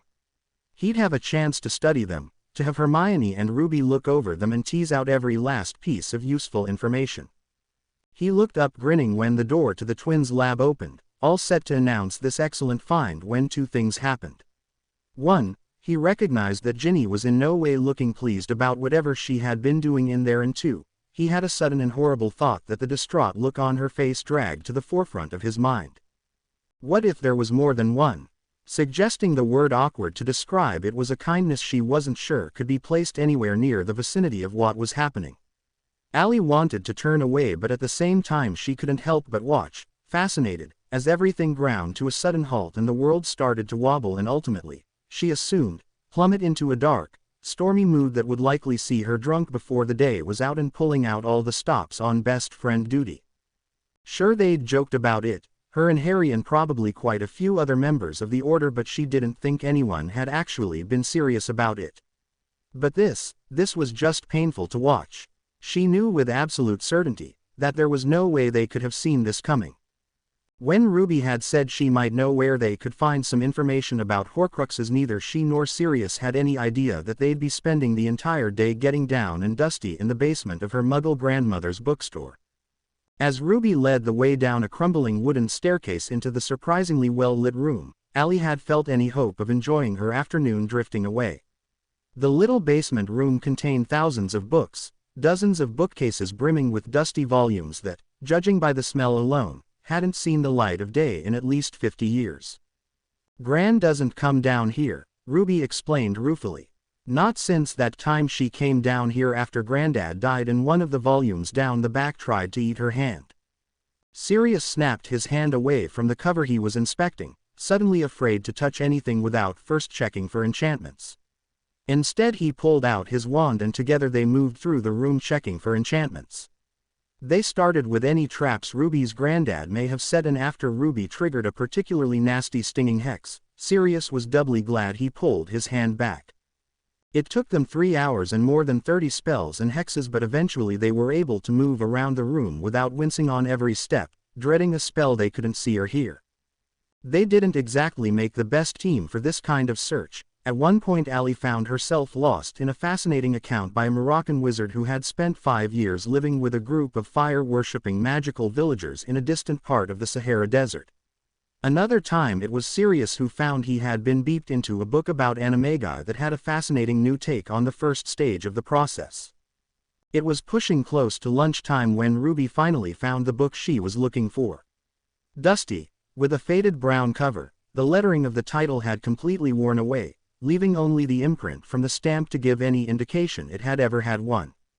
The moment her fingers had brushed against the spine of the book, dark thoughts had begun tugging at her mind and she had tugged her fingers back with a horrified squeal. In the end Sirius was the only one able to take the book down from the shelf.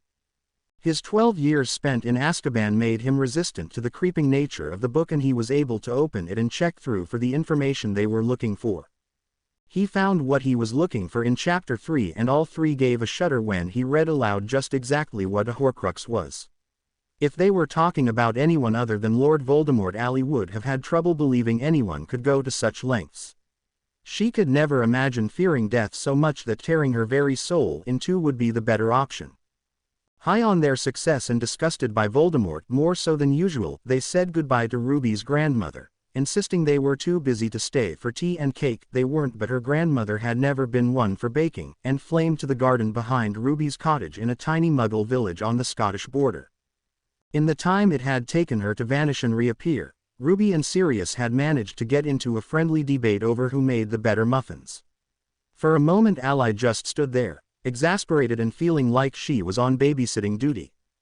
The debate ended when Sirius tossed Ruby over his shoulder and informed her, with a slap to her ass, that he made the better muffins and would happily prove it.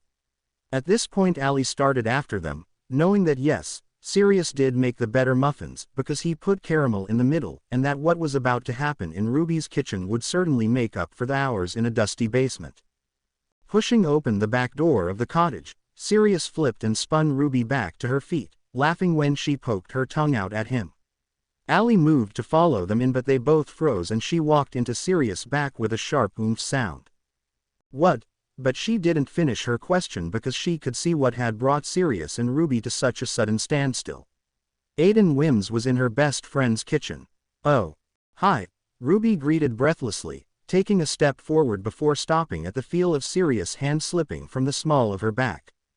Allie wanted to run away, to grab her friend in a hug, but it was the look on Sirius' face that truly made her heart ache.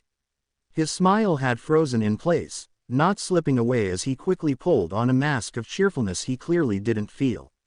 She knew Harry's godfather well enough to know that he was hurting, but she also knew he would never interfere unless Ruby said something. Judging by the look on Ruby's face, she didn't know what to say or do. Hello.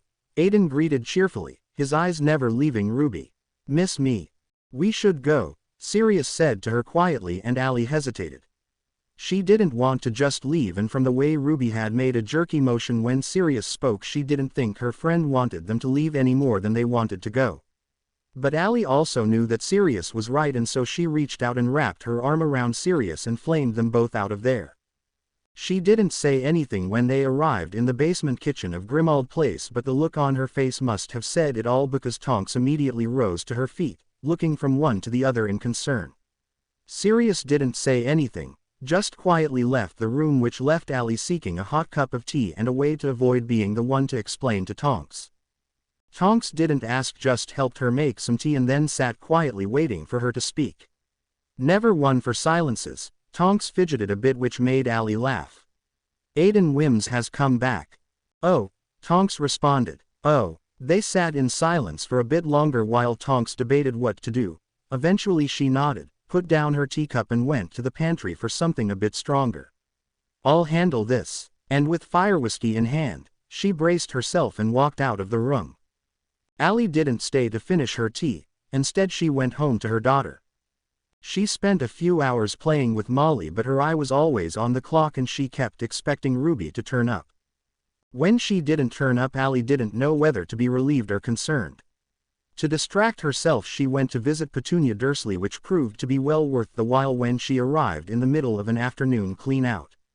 It turned out that quite a few of the things that had been salvaged from the old house on Privet Drive had been things belonging to Lily and their parents. When Allie put Molly to bed that night, it was with a simple gold chain around her neck with a delicate lily on it. Harry would be pleased, she knew, to know that his daughter could have something that belonged to his mother, especially something that came from the Muggle side of his family, as there was so little of that, even less than he had from his wizarding relatives. Ruby never did show, but Harry did crawl into bed with her in the very early hours of the morning. She didn't know if he got any sleep, but when she woke around 6:30 he was lying on his side watching her. He had a haunted look in his eyes and he was watching her with wonder, almost as though he couldn't believe his luck in finding her. Almost like he was worried he was about to lose her. I found out something today that scares me, he told her in a whisper. Sirius told you about Horcruxes? Allie guessed, rolling onto her side so they were facing each other, noses almost touching so that Harry was slightly out of focus.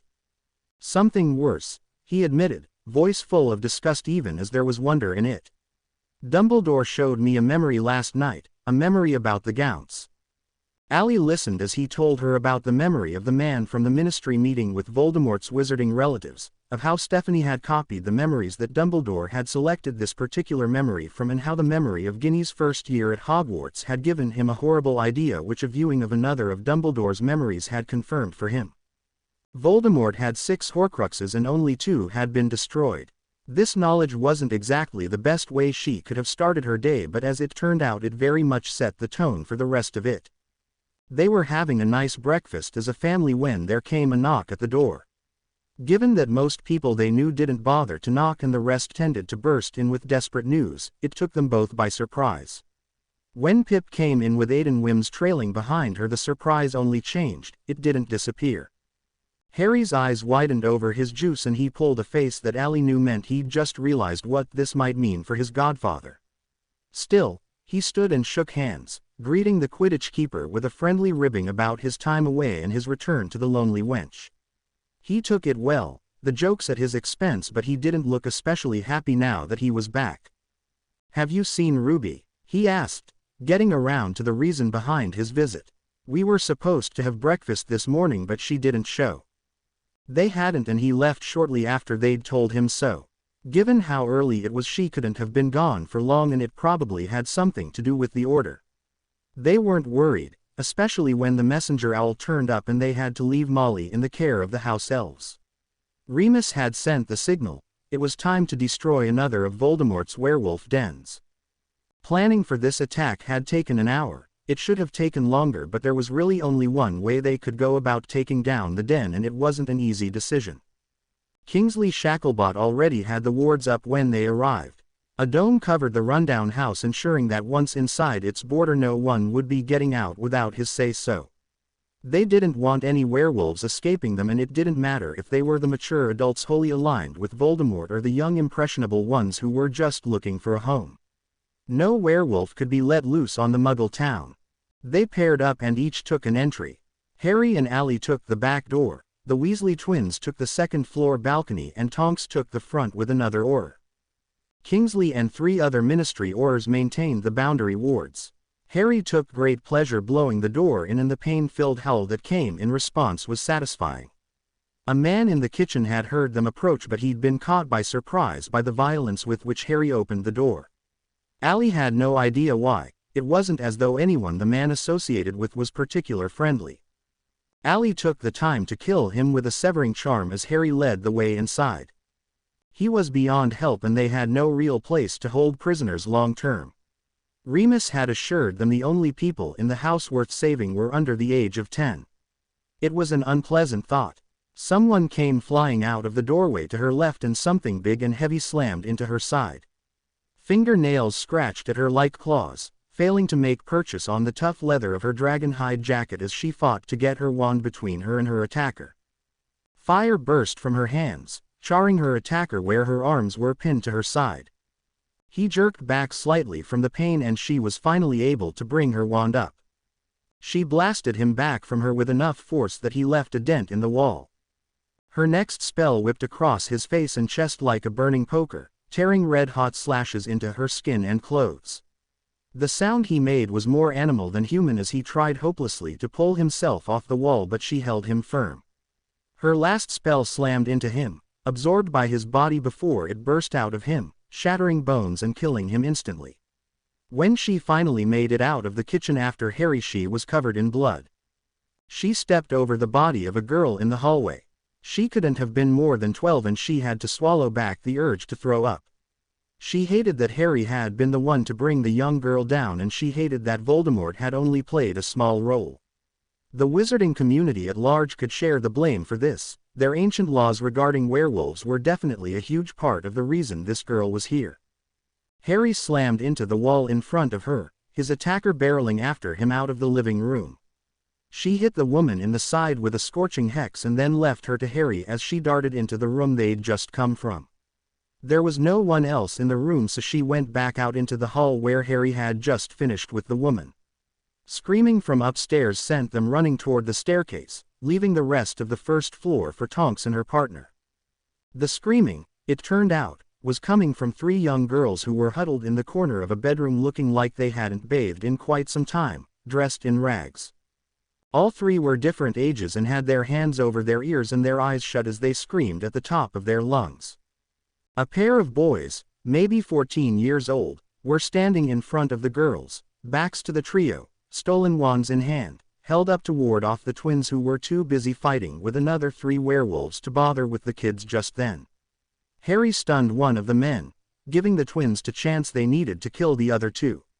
Harry stepped forward and used his knife to slit the stunned mon's throat. Allie had her hands full with the kids. Remus, Information was always good, but here were two boys protecting their pack, two boys who were above his 10-year age bracket.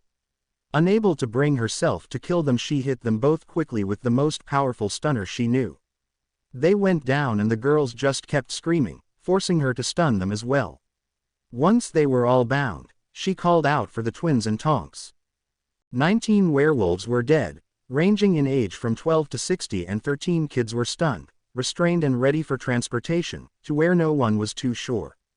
Remus emerged from the basement sometime during the struggle, and he'd been fighting side by side with Tonks until the last werewolf went down. Living proof that the wizarding and muggle world weren't properly equipped to handle a werewolf, he was one of the kindest people Harry knew. They'd promised to help him with the cubs, but it wasn't as if they could just take them home or drop them off at an orphanage. "We'll take them to Grimmauld Place," Tonks said firmly, her hand pressed to her cheek where she'd been hit with a stinging hex. "Sirius and I talked about it, about using the place for something more than just the Order." "It's his home," Remus said with surprise, touched by his friend's kindness. "Not really," Tonks replied with a careless shrug. "He always hated it there." It was only once they'd all made their way back to Order headquarters and had the werewolf cubs separated and warded into their own bedrooms that Tonks thought to ask Harry if he'd seen Sirius. "Not since yesterday." "Why?" "I can't find him," Tonks murmured, not sounding particularly worried. "He probably just needs space," Harry replied. "You know that Ruby's fiancé is back."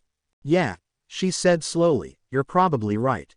Harry frowned, but they were interrupted by Remus, who was smiling widely and swept Tonks into a tight hug.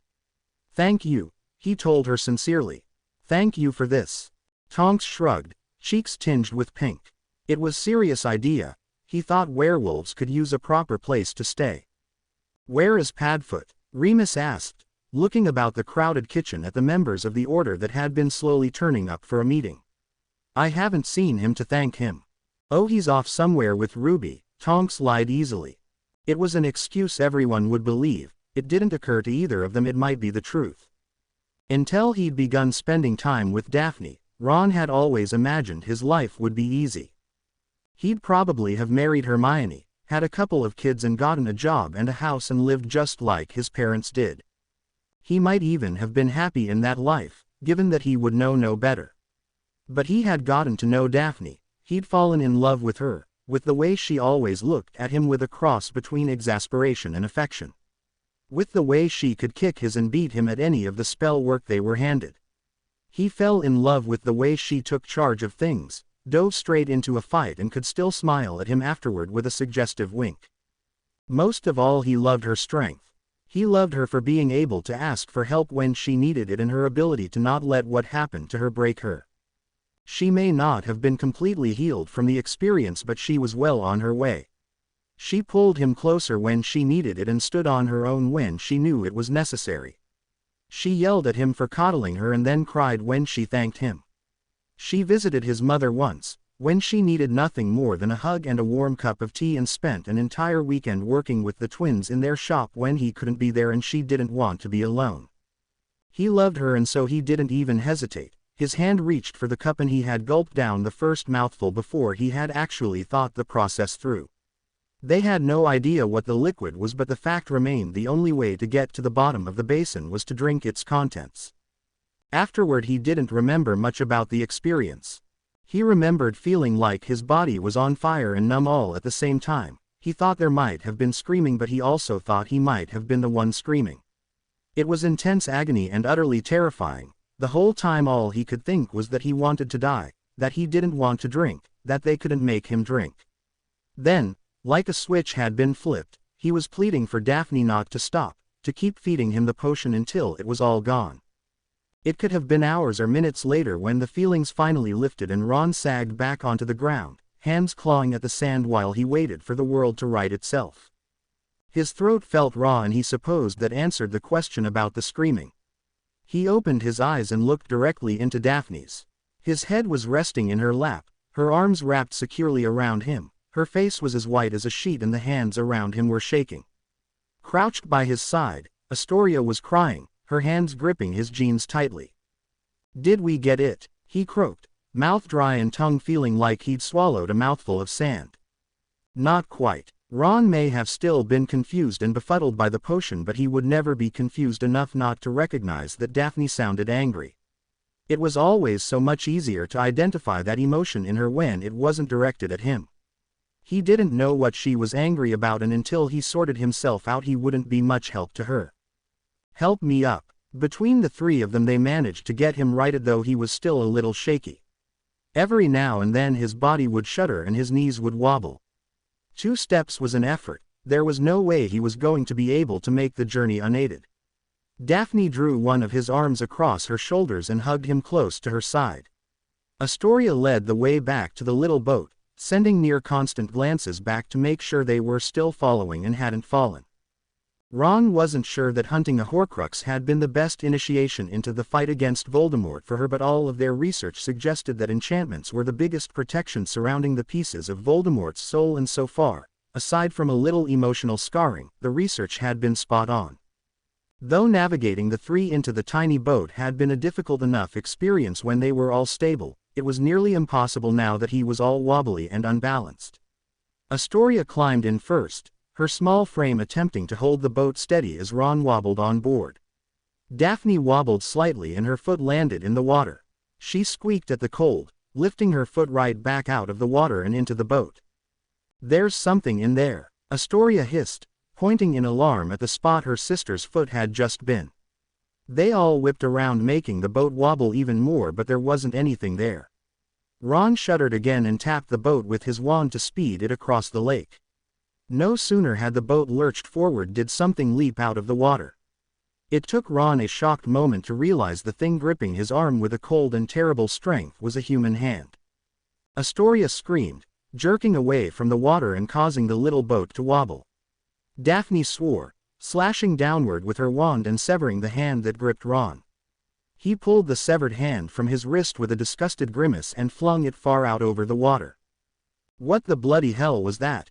he demanded, raising his wand and casting Lumos in an attempt to see into the dark water.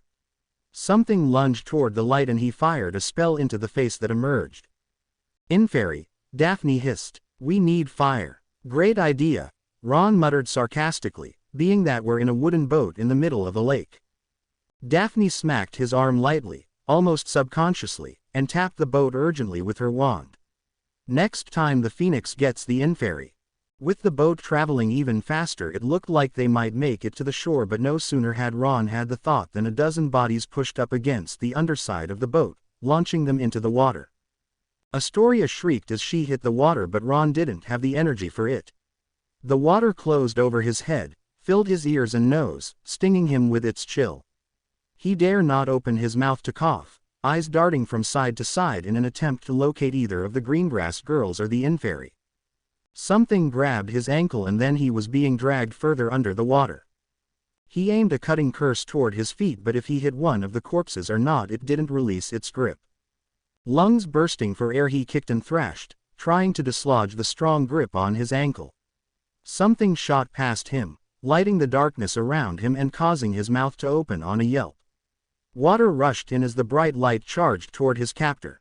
The sudden release of his ankle coincided with another hand grabbing his wrist. This one was warm and he immediately started kicking, helping the hand to pull him to the surface. His head broke through and he gulped much needed oxygen, coughing and sputtering to get rid of the water in his lungs. Shaking the water from his ears and eyes, he found himself looking up at Astoria, shivering and soaking in the boat, one hand gripping his wrist, the other holding tight to the side of the boat. Daphne floated next to him, gripping the side of the boat with her wand raised and fire bursting from its tip. "Move," Ron barked, tapping his wand against the boat to set it back on its course toward the shore. He kept his eyes moving over the water as the little boat dragged him to shore, all but running out of the water once they were close enough to the shore to stand. The three of them stood for a moment on the sand, huddled together and more than a little freaked out. Ron's ankle was beginning to hurt and he didn't want to think what it must look like under his boots and jeans. Astoria's right arm was bleeding from 5 long gashes that Ron didn't need to ask to know came from fingernails. Daphne appeared unharmed, but Ron was willing to bet she would have nightmares when they eventually got to bed. With little point in drying off until they were back on the beach outside the cave, they hurried back along the shore to the doorway hidden in the wall.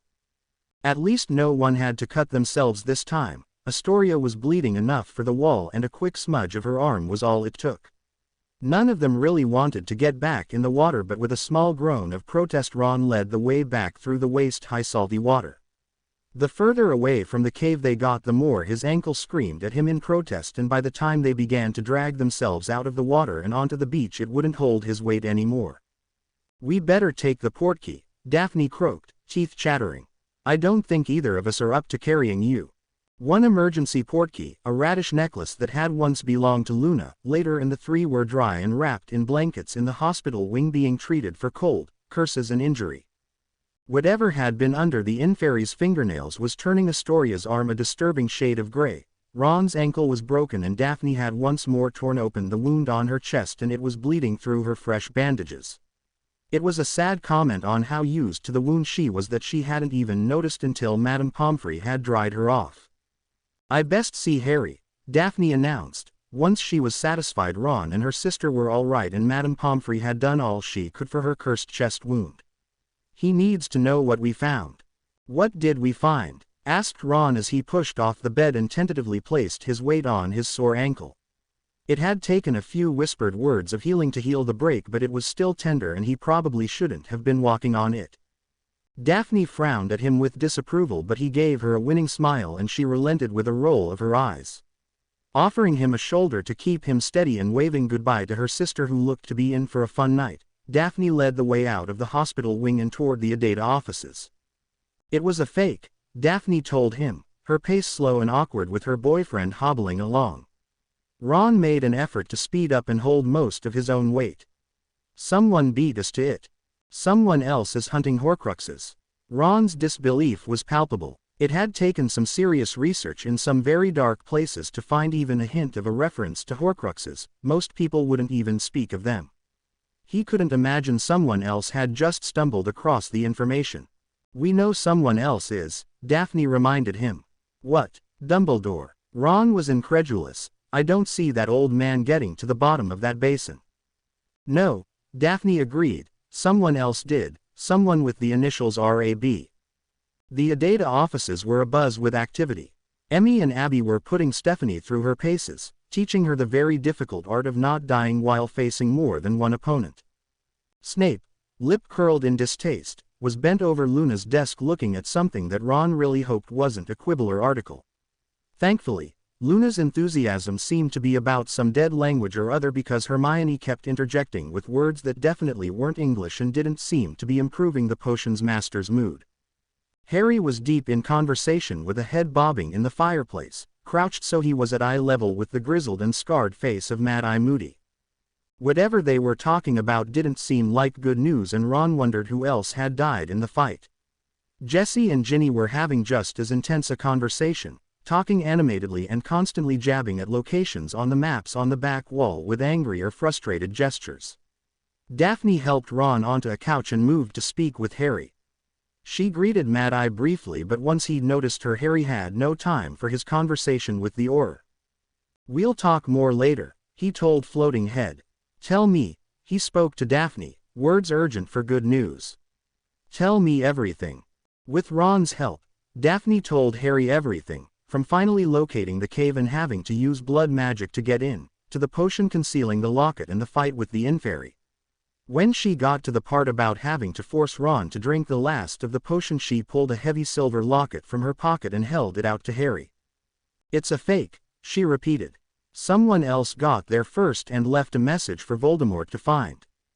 Harry opened the locket carefully and pulled out the small slip of paper folded inside. He read the words 3 times, trying to look beyond them to the identity of the Horcrux thief.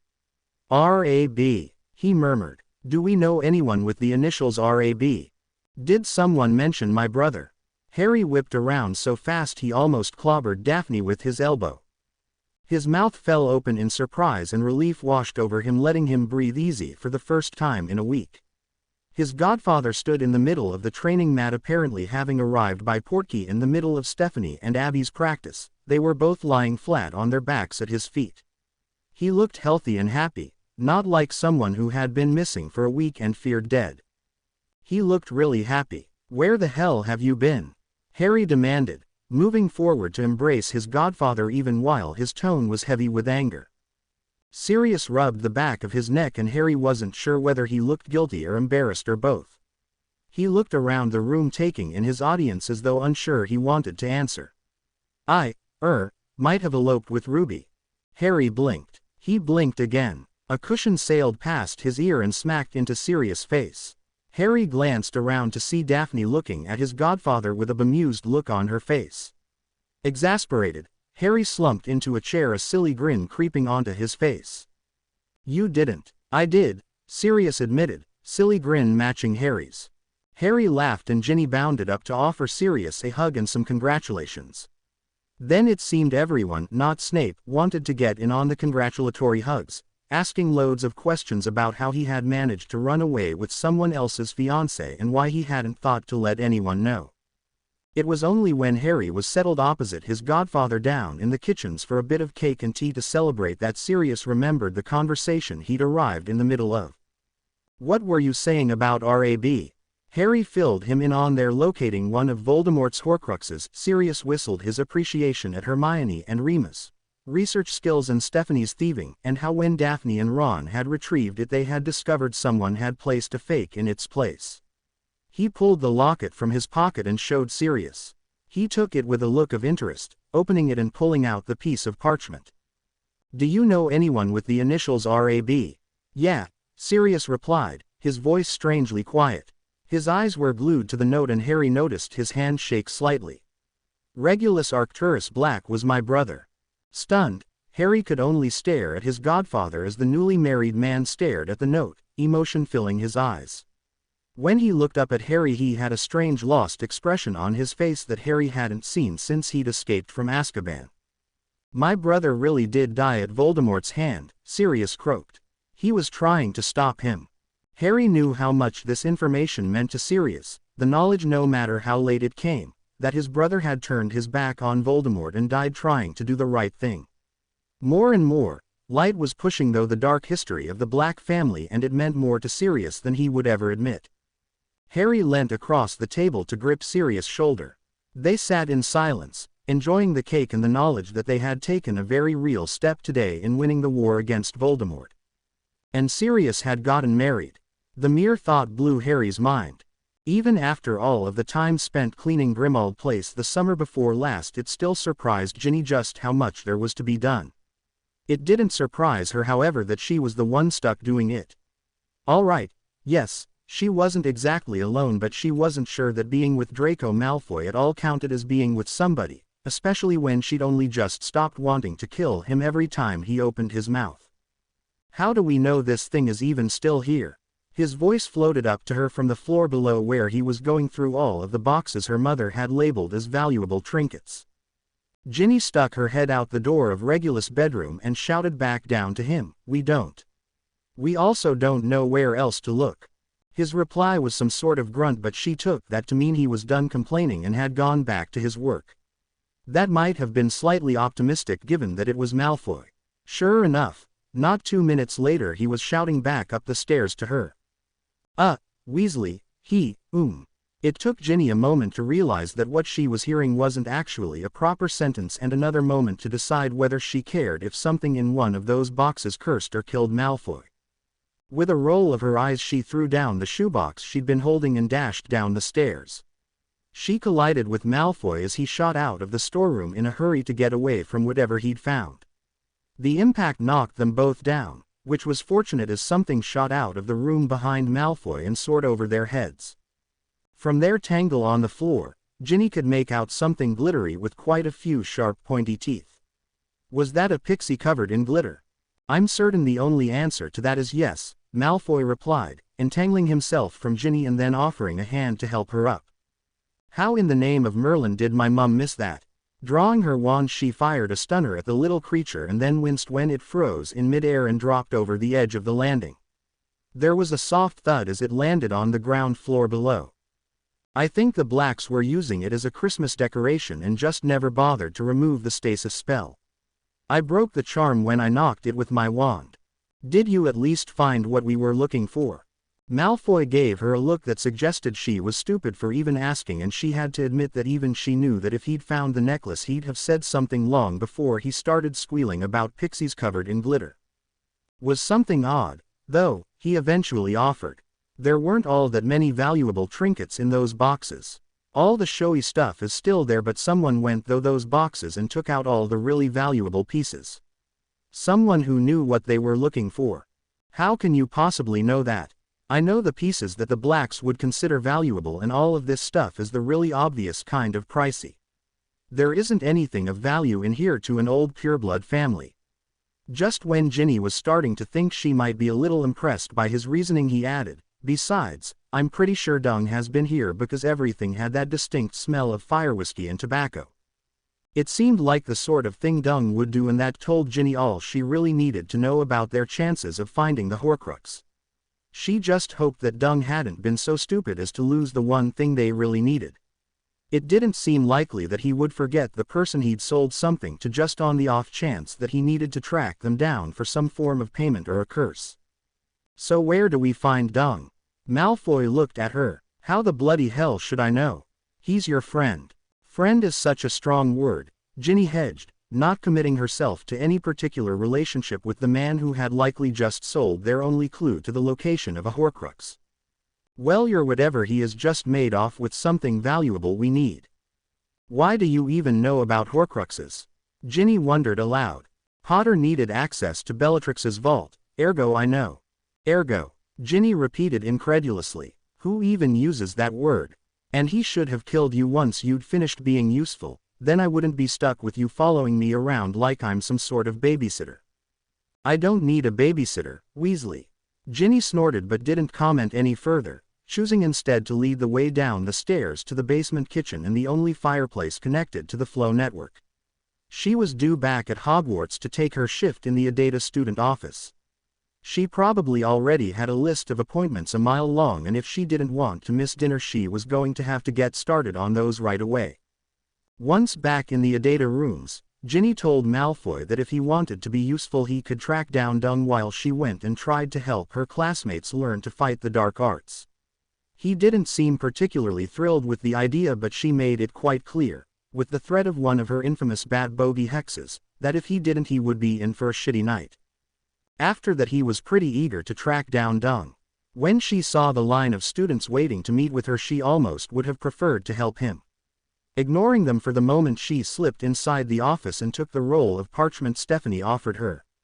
It wasn't quite a mile long, but there were already 7 names on the list, the first of which was Neville. Looking almost gleeful, Stephanie darted out the door with the offer to send Neville in. Ginny wanted to kill whoever had come up with the great idea of having office hours to assist the student body with their Dada homework. She definitely wanted to kill Hermione for agreeing with McGonagall and Snape that it would be even better if they offered their tutoring skills for other subjects as well. The least they could have done was give her the lower year Dada students, not stick her with those needing help with charms.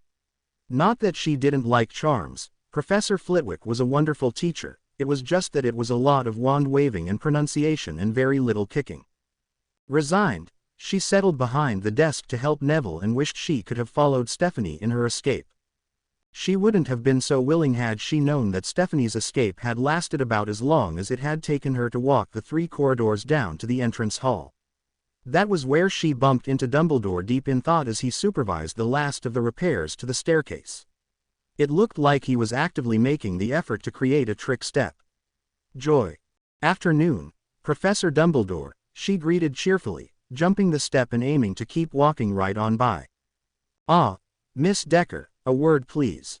Stephanie waited for Dumbledore to approach her and then he directed her to walk with him back to his office.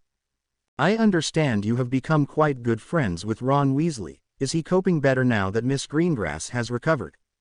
Not sure that Daphne's progress could be called recovery, Stephanie nodded that Ron was doing better. "And how are you coping with the changes to your organization?"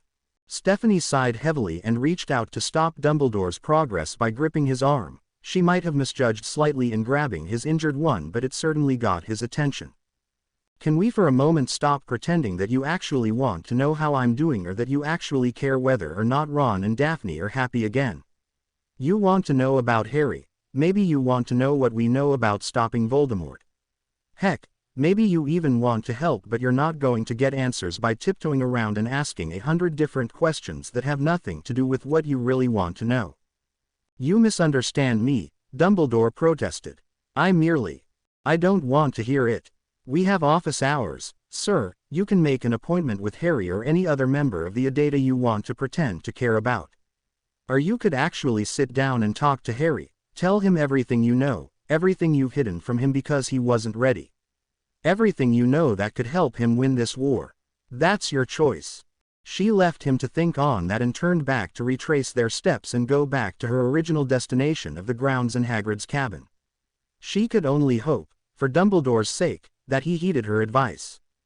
He didn't, and he would come to regret not heeding Stephanie's advice, but not yet.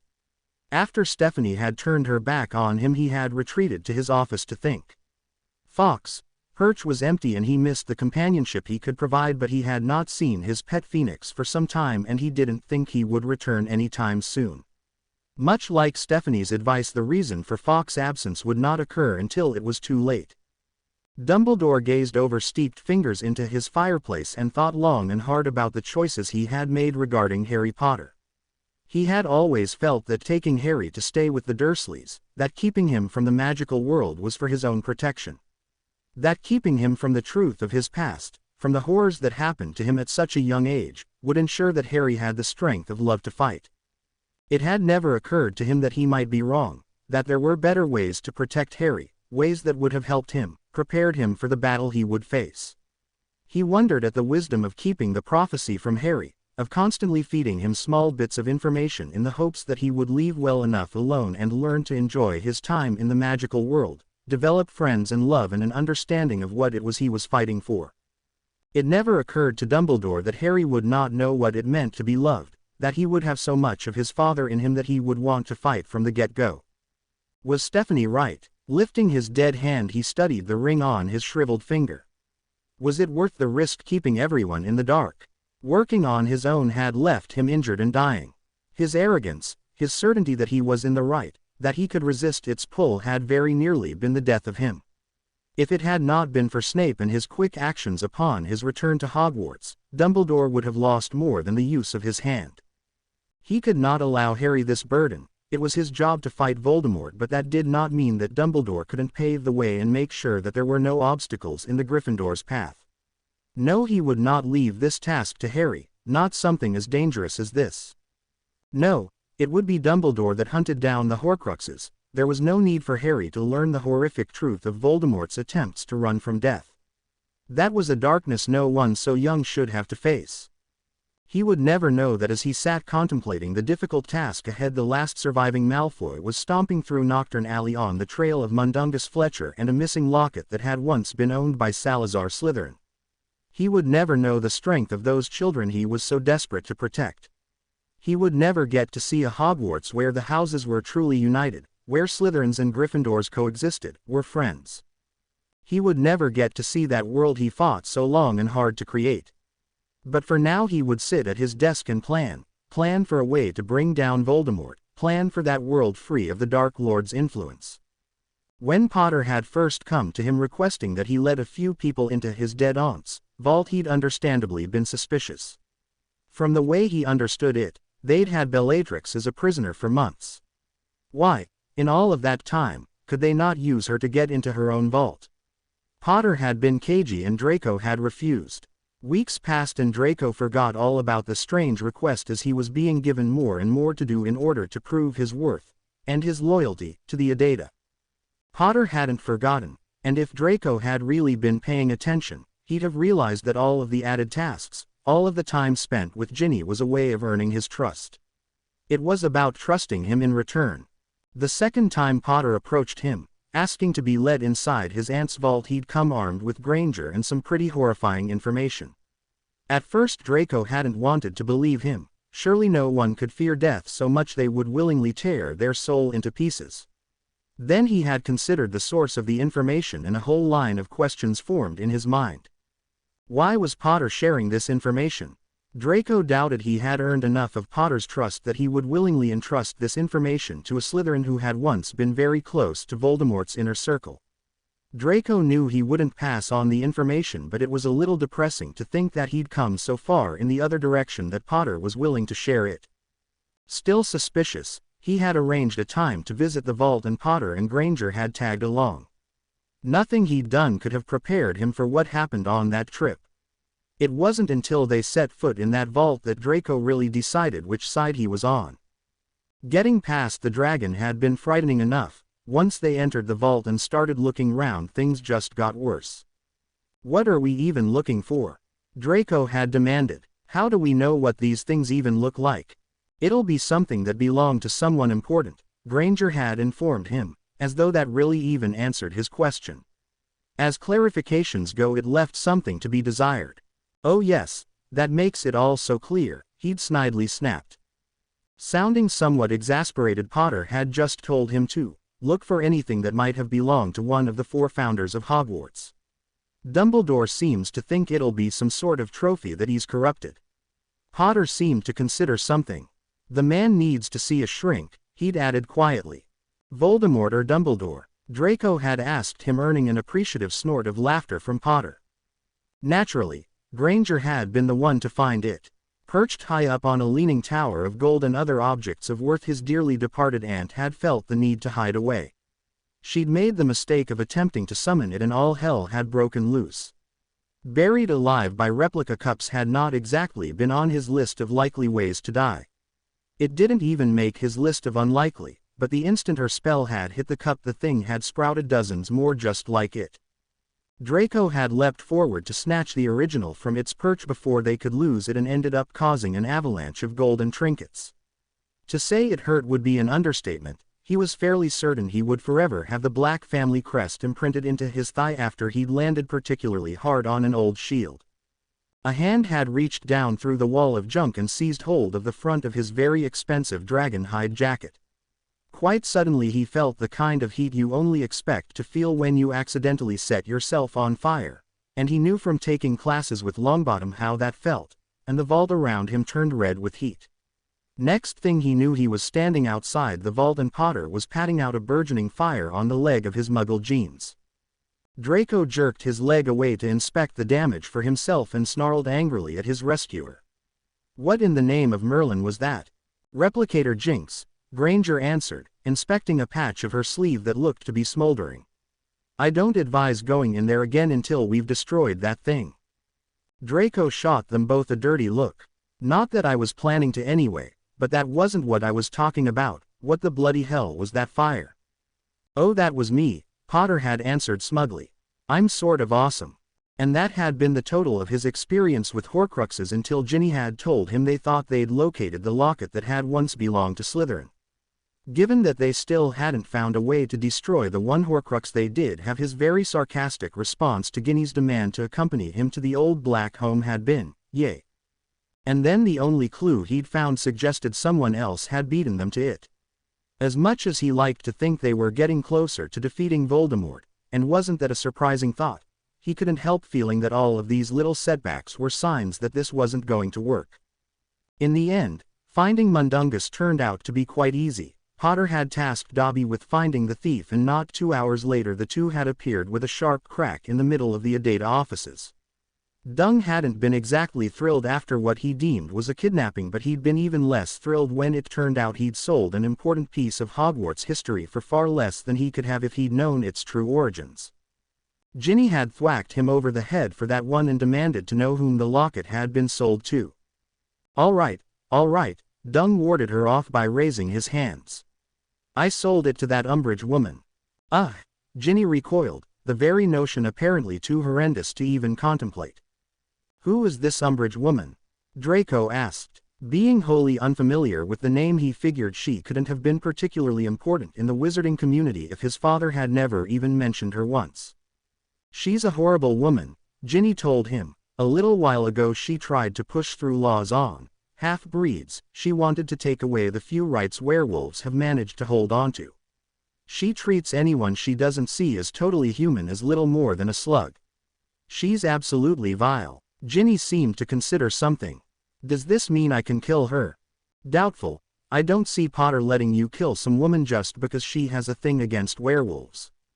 Half the magical community has a thing against werewolves. Ginny rounded on him, seeming to swell up to twice her usual height. Draco immediately regretted saying anything and had to strongly resist the urge to compare her to her mother. He'd heard quite enough about Molly Weasley to make the comparison. Oh, bugger off, Draco rolled his eyes. You know it's true, don't go yelling at me because I said it. Ginny shot him one last glare but couldn't actually argue with him. He did after all have an excellent point. Well, are we going to get this woman or not? Sure, Draco responded amiably. Just as soon as you tell me where it is we're going. The glare he got in return for that remark had him once again questioning why he had to be paired with Ginny Weasley. The girl was about as likely to kill him as she was to find the Horcrux. He didn't especially like his chances if they couldn't find the necklace Bloody Dung had sold on. It didn't actually take them all that long to find out where Dolores Umbridge could be found. A quick check with a ministry contact Ginny had cultivated told them the woman wasn't in her office at the ministry, but she had been very helpful in providing a home address. It upset the way Draco had always viewed the world when he witnessed the connections the people in the Adata had made while trying to fight Voldemort. Some of the friends Granger had made would have had his father weeping with envy. He wasn't actually sure whether he found the concept amusing or frightening. Arriving at Umbridge's home, Draco felt the need to re-evaluate his definition of the word frightening. The small cottage was pink. The outside was painted a pale pink. There were flowers growing in the garden, and they were pink. Breaking into the house was almost a relief from all of the cuteness dripping from the facade of the house. Inside was only worse. Kittens looked down at him from photographs, from paintings, even from a number of decorative plates. He swallowed the lump in his throat, mightily fighting the urge to vomit all over the adorable little fuzz balls. Draco had no idea how anyone could live in such a place. The constant meowing of the images was enough to give you a headache. 2 minutes in the place and he already wanted to smash every single one of the decorative plates and slash the paintings to ribbons. Judging by the look of disgust on Ginny's face, she was resisting the same urge. And he had it on good authority that she was quite the cat person. Umbridge wasn't home. Not that he really thought that would have stopped them from breaking into her house. She didn't even have any wards up. She was practically inviting people to simply wander on into her home. It was a wonder Dung hadn't been by to raid her silverware collection. Although, it might have had something to do with the cats engraved on the set. He didn't quite see anyone wanting to pay that much for silverware that glared at you while you ate. Do you think it's here? Ginny asked him, opening and closing all of the drawers in Umbridge's bedroom. Draco had already decided he wasn't going to touch those drawers with a 10-foot wand. He moved to the window where he had a good view of the front door and kept watch as Ginny ransacked the bedroom. Judging by the increasingly forceful way she was closing the drawers, Draco didn't need to turn to know that she wasn't finding what they were looking for. She must be wearing it, Ginny concluded after they'd searched the entire house and come up with nothing but a new fear of cat-related decorations. Did your contact at the ministry know where she was? Ginny shook her head, just that she was off work today. Great. That spelled long hours of watching her house, waiting for her to come home. Ginny found them a place just beyond the property line and they settled in for long hours of staring at nothing. When she'd suggested they use Grimmauld Place as a refuge for the young werewolves, she hadn't considered the logistics of such an offer. That didn't mean she didn't believe it was the best place for them. Sirius, at least, had been perfectly happy to put the miserable old house of Black to good use, and she'd spent the better part of a week working tirelessly with Remus and Molly to prepare the house to be overrun by werewolf cubs.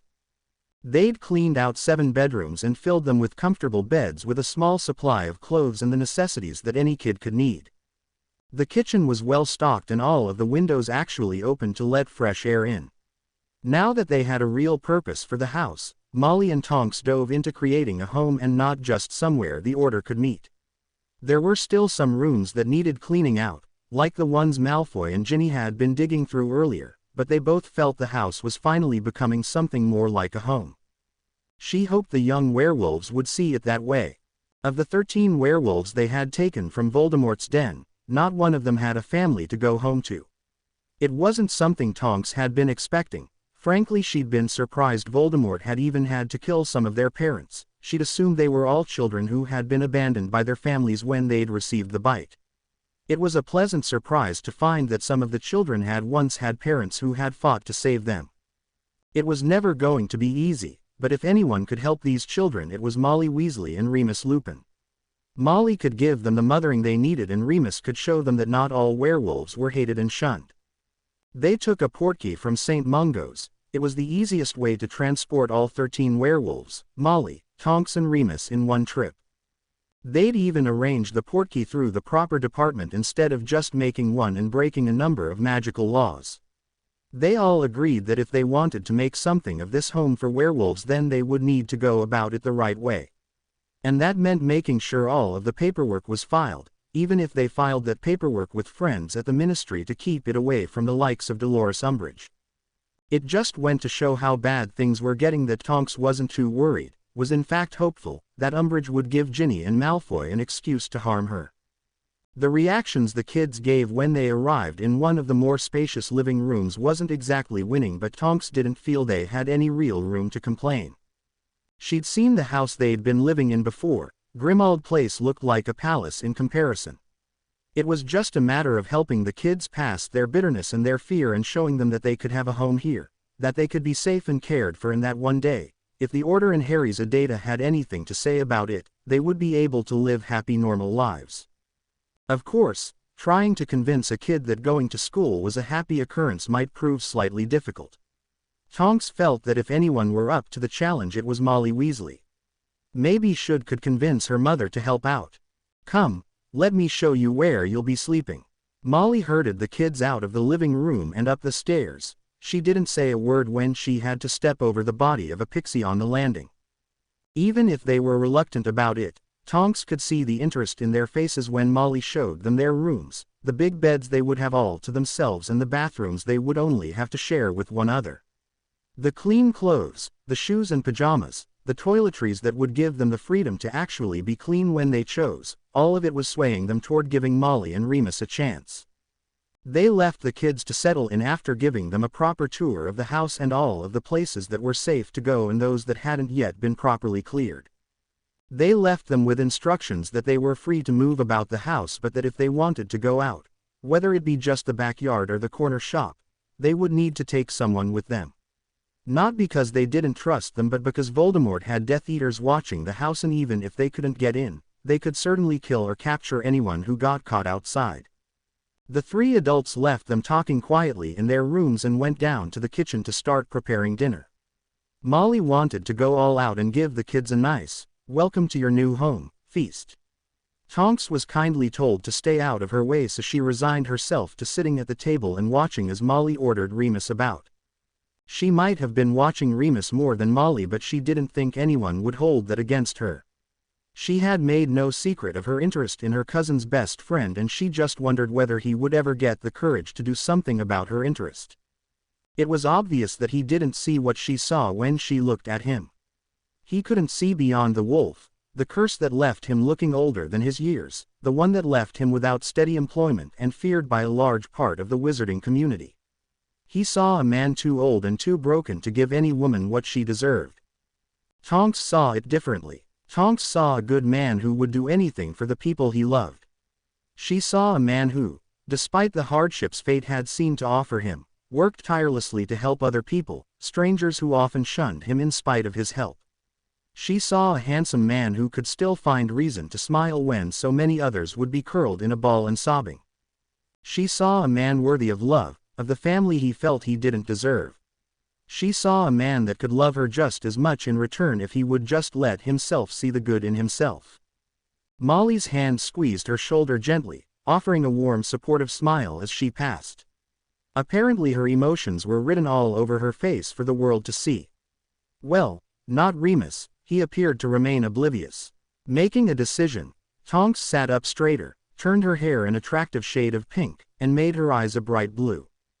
"We should go out," she announced to the room at large, though Molly was wise enough to understand the invitation didn't include her. "Go where?" Remus asked distractedly. All of his focus seemed to be on dicing vegetables just right. Tonks rolled her eyes. You and I are going on a date, she clarified, causing his grip on the knife to slip and a shallow cut to appear on his finger rather than the intended carrot. What? Dinner, Tonks informed him. We will go to a nice restaurant where we will eat nice food and have a nice time with each other. There may be snogging if it goes well. Remus went pink. We shouldn't. This time it was Molly who rolled her eyes. Oh Remus, take the girl out to dinner. Tonks didn't have long to gloat over his reluctant nod because there was a loud crash upstairs and one of the girls started screaming. A beat later someone started swearing. Against her better judgment and any real desire for familiarity, Tonks recognized the second voice. Draco, she shouted, dashing up the stairs in alarm, not even stopping to wonder whether she was concerned for him or that he was causing some problems with the new werewolves. It turned out to be a bit of both. When she hit the landing, wand in hand and with Remus just a step behind her, they found all of the werewolves clustered around the doorway of the living room they'd portkeyed into earlier. Draco was still swearing inside, but now Tonks could hear giggling along with it. It sounded like Ginny and Draco were back from their watch. Pushing through the crowd of gawking werewolves, Tonks got her first good look at the room. Draco was bleeding from a cut to his head, one hand clenched tightly around his wand while the other pinned a pink fuzzy woman to a chair. Ginny was sitting in a chair clutching her sides and giggling uncontrollably. The look on her face suggested she wasn't enjoying her experience, and Remus quickly cancelled the jinx before she lost the ability to breathe. Tonks conjured ropes to tie Umbridge to the chair and then Draco reached forward to tear the locket from around her neck. The instant his hand closed around the locket, he grimaced, a shudder traveling through him at the chill of the magic. Tonks couldn't imagine it was pleasant touching something so evil, something that was part of the darkest wizard the wizarding world had seen in millennia. Potter found a way to destroy these things yet? Draco demanded, unwilling to release the thing from his grasp until they had somewhere safe and secure to store it. Tonks thought Harry and Ally were the only ones who had any idea where the cup was stored, and she couldn't say that was a bad thing. I'll send for Harry, Remus murmured, edging out of the room and ushering the werewolves down to the kitchen with him. What should we do with her? Tonks didn't know how involved Umbridge was with Voldemort's plans, but she assumed that the woman had no idea what it was she had been carrying around. She didn't think Voldemort would have left it with her had he known she was wearing it. We can't kill her, Draco replied. Unfortunately, Ginny wheezed. Ignoring her, Draco continued, she didn't know what she had. She's a cranky old bitch, but she wasn't complicit. Good. Tonks jumped at the sound of Harry's voice from right behind her, not having heard him come up the stairs. Dose her with a truth potion, find out everything she knows, then send her home with her memory wiped and the fake locket. Draco nodded. It looked like the irritation he felt at taking orders from Harry was finally fading. She doubted they would ever be friends, but she could see that they respected each other enough not to get in each other's way. That was all Tonks felt they could ask for. How many of these things are still out there? Too many, Harry replied, sounding tired. Too many. Christmas sort of snuck up on Harry. One minute he was worrying about being around for Molly's birthday, and the next he was panicking because he didn't have a gift for Ally. Not that you'd have noticed with the way he was completely ignoring the holiday in favor of throwing everything he had at trying to solve the mystery of how to destroy a Horcrux. The dining room table wasn't laden with Christmas dinner. It wasn't set for all of Harry's family and friends to come and enjoy each other's company. It was instead covered with books, potions, spell ingredients, and randomly pockmarked with quite a few burns where things didn't quite go as planned. It was hardly the rowdy Christmas Eve dinner of last year. Harry wasn't too worried about the table, and Ally wasn't too worried about him missing Christmas. Defeating Voldemort was far more important than having the perfect Christmas dinner that their daughter wouldn't even remember. I know they don't like to talk about them, Hermione grunted in frustration, her wild hair piled atop her head in a failing attempt to keep it out of her way. But would it have killed them to tell us how to destroy them? Yes, Snape responded simply, not bothering to expand on that. Judging by the sour look Hermione shot him in response, she understood what he was saying. That didn't mean she had to like it. How did Dumbledore destroy the ring? Harry wanted to know. None of the memories Stephanie had copied gave them any clue as to how to destroy the things. It seemed to be a bit of an oversight on Dumbledore's behalf. If, As Harry suspected, Dumbledore had intended to teach him about the Horcruxes in a slow and steady way. Why not include something about how to destroy them? There was not a single memory stored in Dumbledore's office that shed light on just how he had managed to destroy that first Horcrux. I don't know, Snape admitted.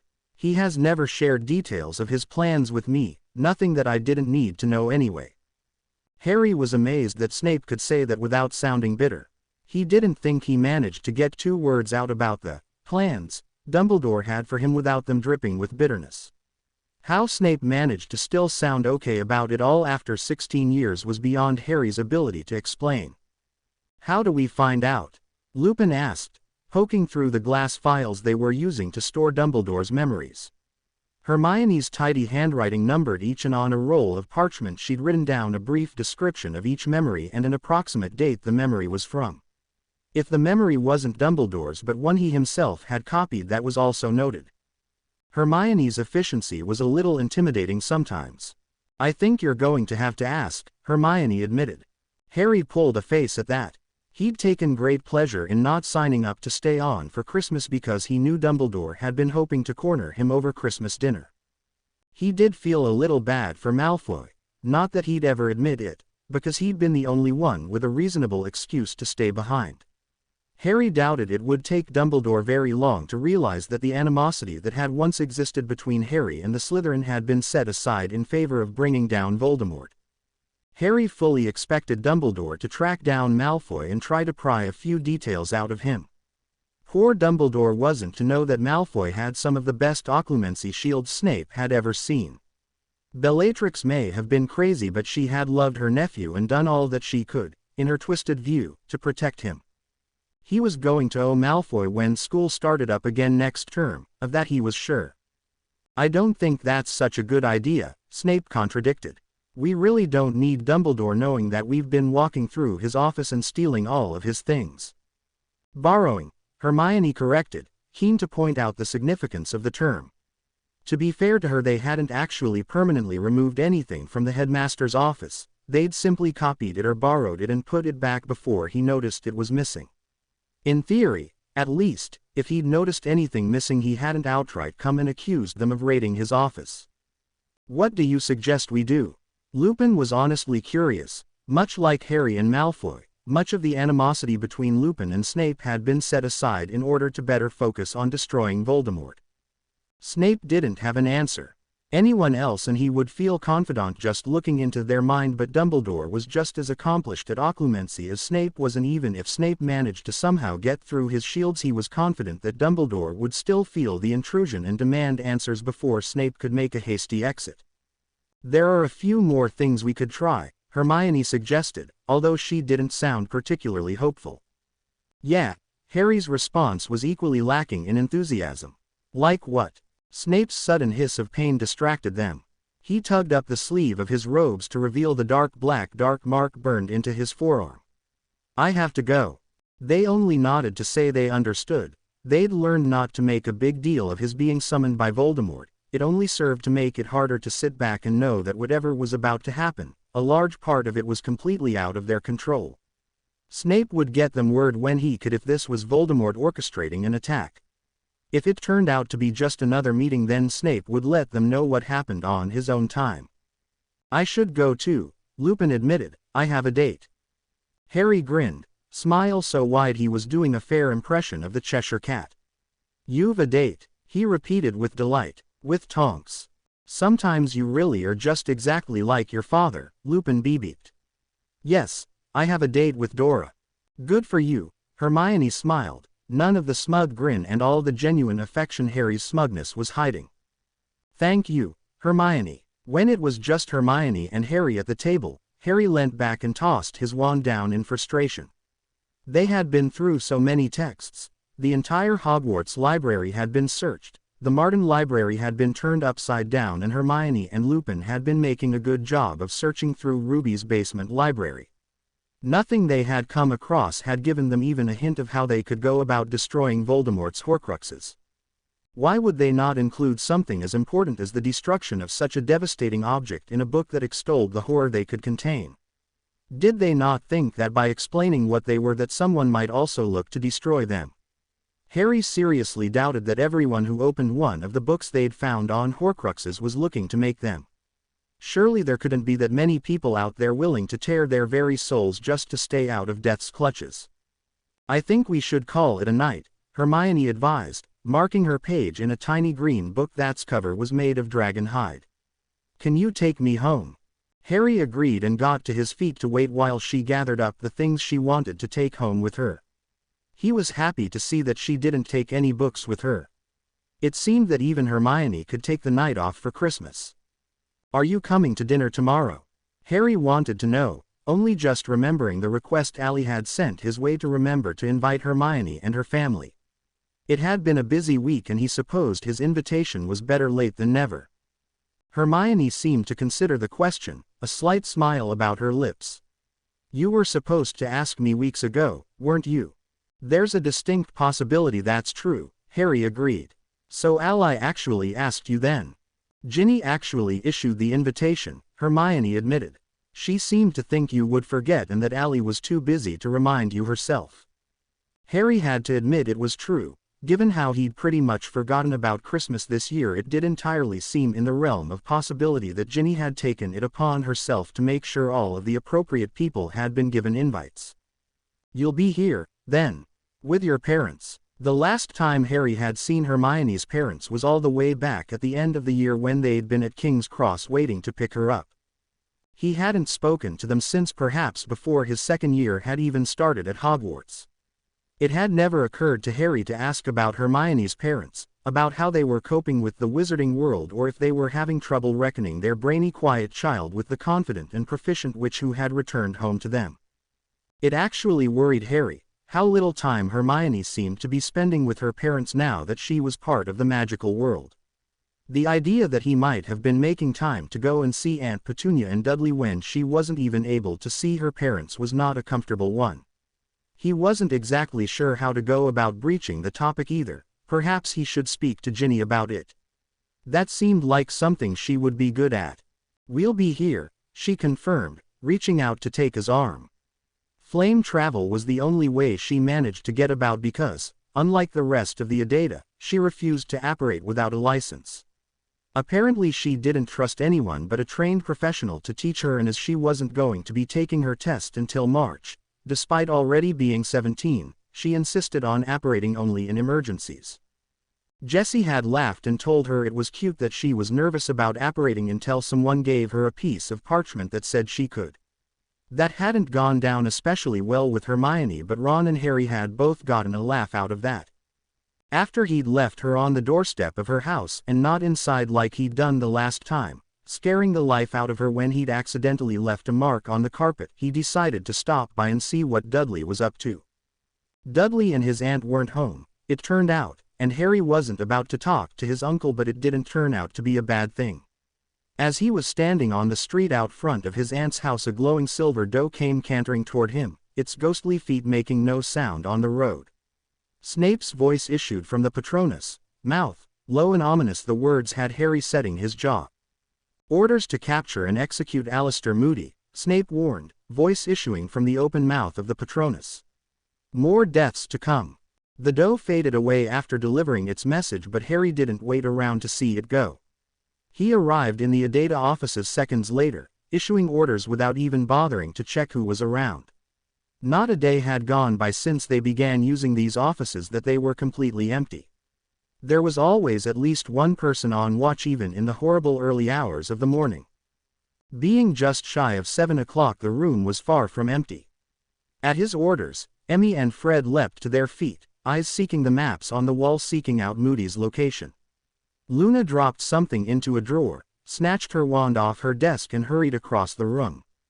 Jessie, who had been standing on the training mats, merely raised a hand to Harry's shoulder. Within moments, Fred was calling out a location and everyone was placing their hands on Harry. It wasn't easy acting as a flaming taxi, but it was a lot quicker than running for the Honeydukes tunnel.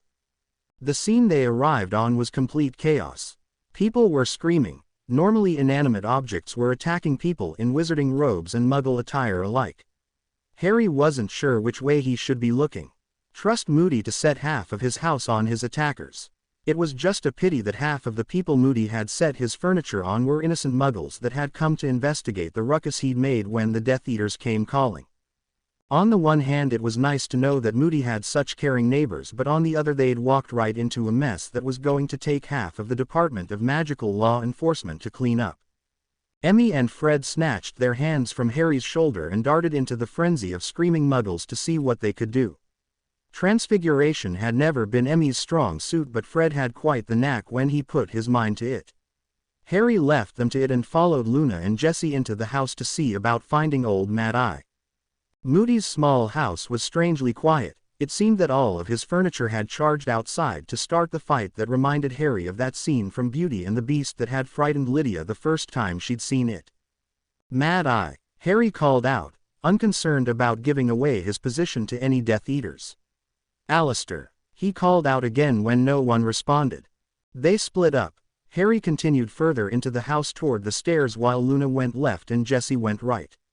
The sounds of the fight outside were muffled in the house, only the occasional thud as someone hit a wall or a big as a forceful spell slammed into something or someone.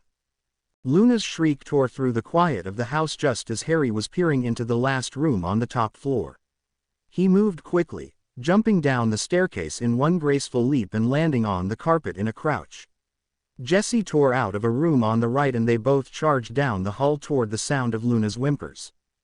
Harry felt his legs go wobbly beneath him and he had to reach out a hand to steady himself on the doorframe. Behind him, Jessie let out a horrified sound of anguish. Luna was crumpled on the floor, wand casually tossed aside as she cradled Mad Eye Moody's head in her lap. Blood poured from his nose and his cheek where his eye socket had been shattered, bone poking up through the skin. His legs twitched helplessly, his body convulsing.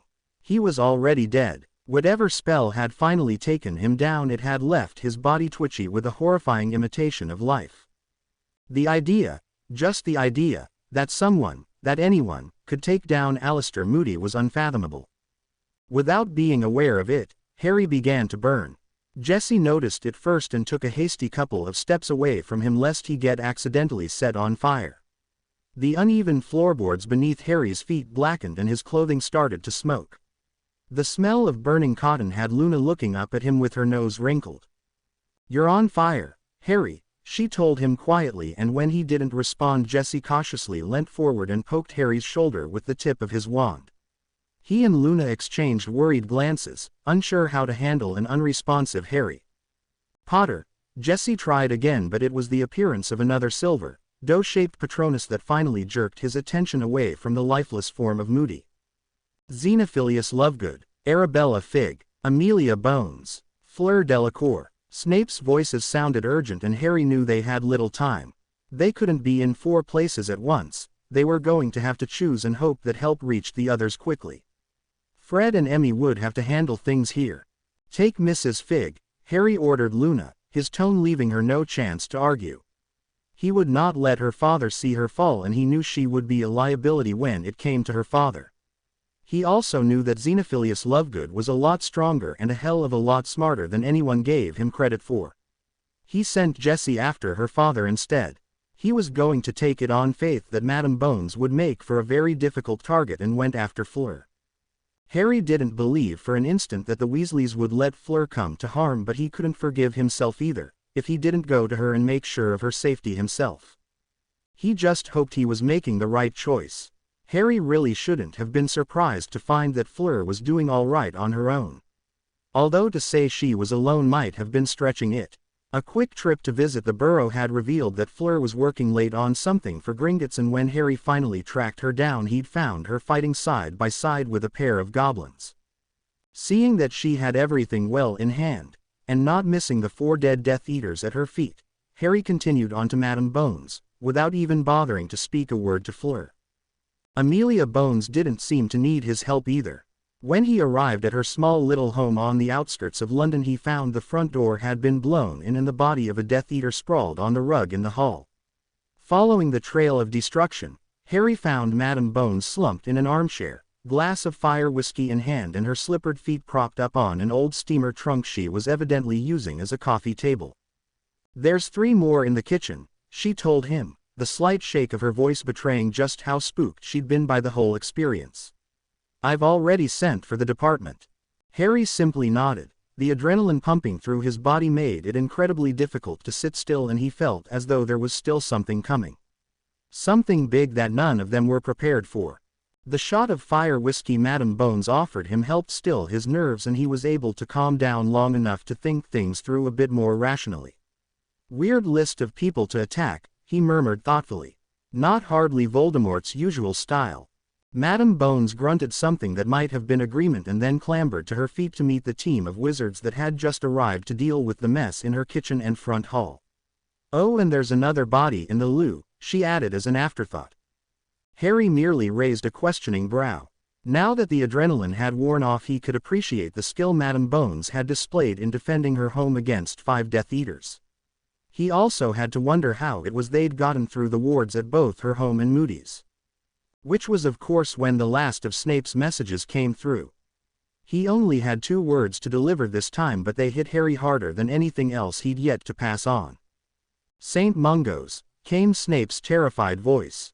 Harry had never before heard his teacher's voice sound so heavy with fear. Harry's whole body went rigid with horror. Madam Bones beeped in a gasp. This was what had been behind the other attacks. It had nothing to do with the actual people on the list. Not that Voldemort didn't have good reason to want members of the Order dead. No, this was about distracting them, taking them down and drawing their attention elsewhere while they targeted something as significant, as important to the wizarding community, as St. Mungo's Hospital. "Go," Madam Bones barked at him sharply. "I'll send everyone I can." Harry didn't need telling twice. Wand in hand, he flamed to the hospital, arriving in a defensive crouch in reception. Harry's eyes and ears took in every detail he could, but he refused to think about what it might mean until later, much later, when he would properly have time to come to terms with it. With a detachment necessary to stay on his feet, his eyes took in the broken glass, the blood smeared everywhere, the signs of spellwork where chairs and walls were still sparkling with magic or burned to a blackened mess. He saw the family, still in their pajamas that hadn't even had the time to move. Mother and father sitting slumped in chairs waiting to see a medi-wizard about the great big scaly tail their toddler had managed to grow. Their eyes were open and unseeing, a hollow gaze Harry had come to associate with the killing curse. He saw the small boy slumped on his mother's lap, eyes closed in sleep as though he'd simply exhausted himself in all the excitement. Later Harry would take comfort in the knowledge that the little boy had died in his sleep, that he hadn't been forced to witness his parents' death as he had as a child. There was a young apprentice healer slumped against the half-open doors of the elevator. She had died with her wand still held tightly in her hand, even as the other tried desperately to stop her organs from spilling out onto the floor. Harry felt bile burning up the back of his throat, but he swallowed it back. He would not fail those still alive. The screaming was almost worse. High, terrified screams, low keening sounds. Pleading voices. On top of it all there was laughter. Gleeful laughter that bounced around the halls and traveled the floors as though intentionally projected around the hospital to cause more fear and alarm. There was no sound of emergency alarm. The normal monotonous drone of the emergency message wasn't playing. If he'd taken a closer look at the window front that lead out onto the street, Harry would have seen the strange metallic shield that had sprung up all around the building. He might have noticed that no one had been able to get out. He might have realized that no other help could get in. Anger boiled up within Harry, anger so hot that even had he been trying to control it, his power would have spilled over like an overfilled bathtub. Flames burned through him, scoring the floor beneath his boots black and burning through his clothes until all that remained were his dragon hide leather pants and boots. His t-shirt, his jumper and his socks, even his underwear crumbled away from his body as nothing but blackened ash. He kept walking as though he hadn't even noticed. Purposeful steps lead him out of the reception area and toward the emergency stairs. He didn't count the bodies he passed, knew there was no reason to check for signs of life. The ground floor was too quiet for that. He didn't even notice the trail of red-hot flames he was leaving as he walked. He came across the first Death Eater guarding the exit onto the first floor. He didn't slow his steps. He barely even noticed as the Death Eater hit him square in the chest with a concussor hex. Harry slashed his wand violently through the air, ripping the Death Eater's chest open as someone had done to the healer downstairs. Harry didn't give the Death Eater even the faint hope that he could hold his life in. His burning fist reached forward, seized the man's heart and squeezed until there was nothing but ash left to fall through his fingers. Seemingly unaware of the blood now staining his hand, Harry continued further out onto the first floor. He didn't need much more than a quick look into the first few rooms to know that the Death Eater had been alone. There was no one left alive on the floor to put up a fight. The second floor gave him much of the same. The Death Eater left guarding that floor had a friend, but they both fell just as easily as the one on the floor below. As he shoved the lifeless body of Death Eater number 2 out of his way, his eyes strayed across a stuffed green dragon that was splashed with blood. The teenager it belonged to was lying a few feet further down the hall. Harry had experienced plenty of nightmares before, but he would never ever be able to sleep comfortably after this. There were survivors on the third floor. A number of them, Harry knew, wished that they had died along with their friends and families. He found 6 Death Eaters on the third floor, 2 were guarding the stairs, 1 was blocking the elevator, and another 2 were torturing people while the 6th seemed to be looking for something. Harry used the killing curse on the one by the elevator, slammed his knife into the eye of one of the women guarding the stairs and punched his burning fist through the chest of the other.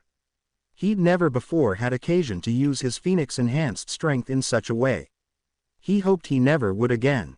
The female Death Eater searching the floor for something put up more of a fight. She doggedly blocked or got out of the way of all of Harry's spells and made quick work of firing back her own. If her spells had any effect, Harry didn't feel it.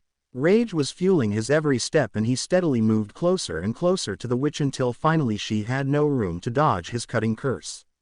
The spell Snape had taught him tore the woman to shreds, splattering him in half the hall with her blood. One of the Death Eater's torturing people tried to run when he saw Harry coming.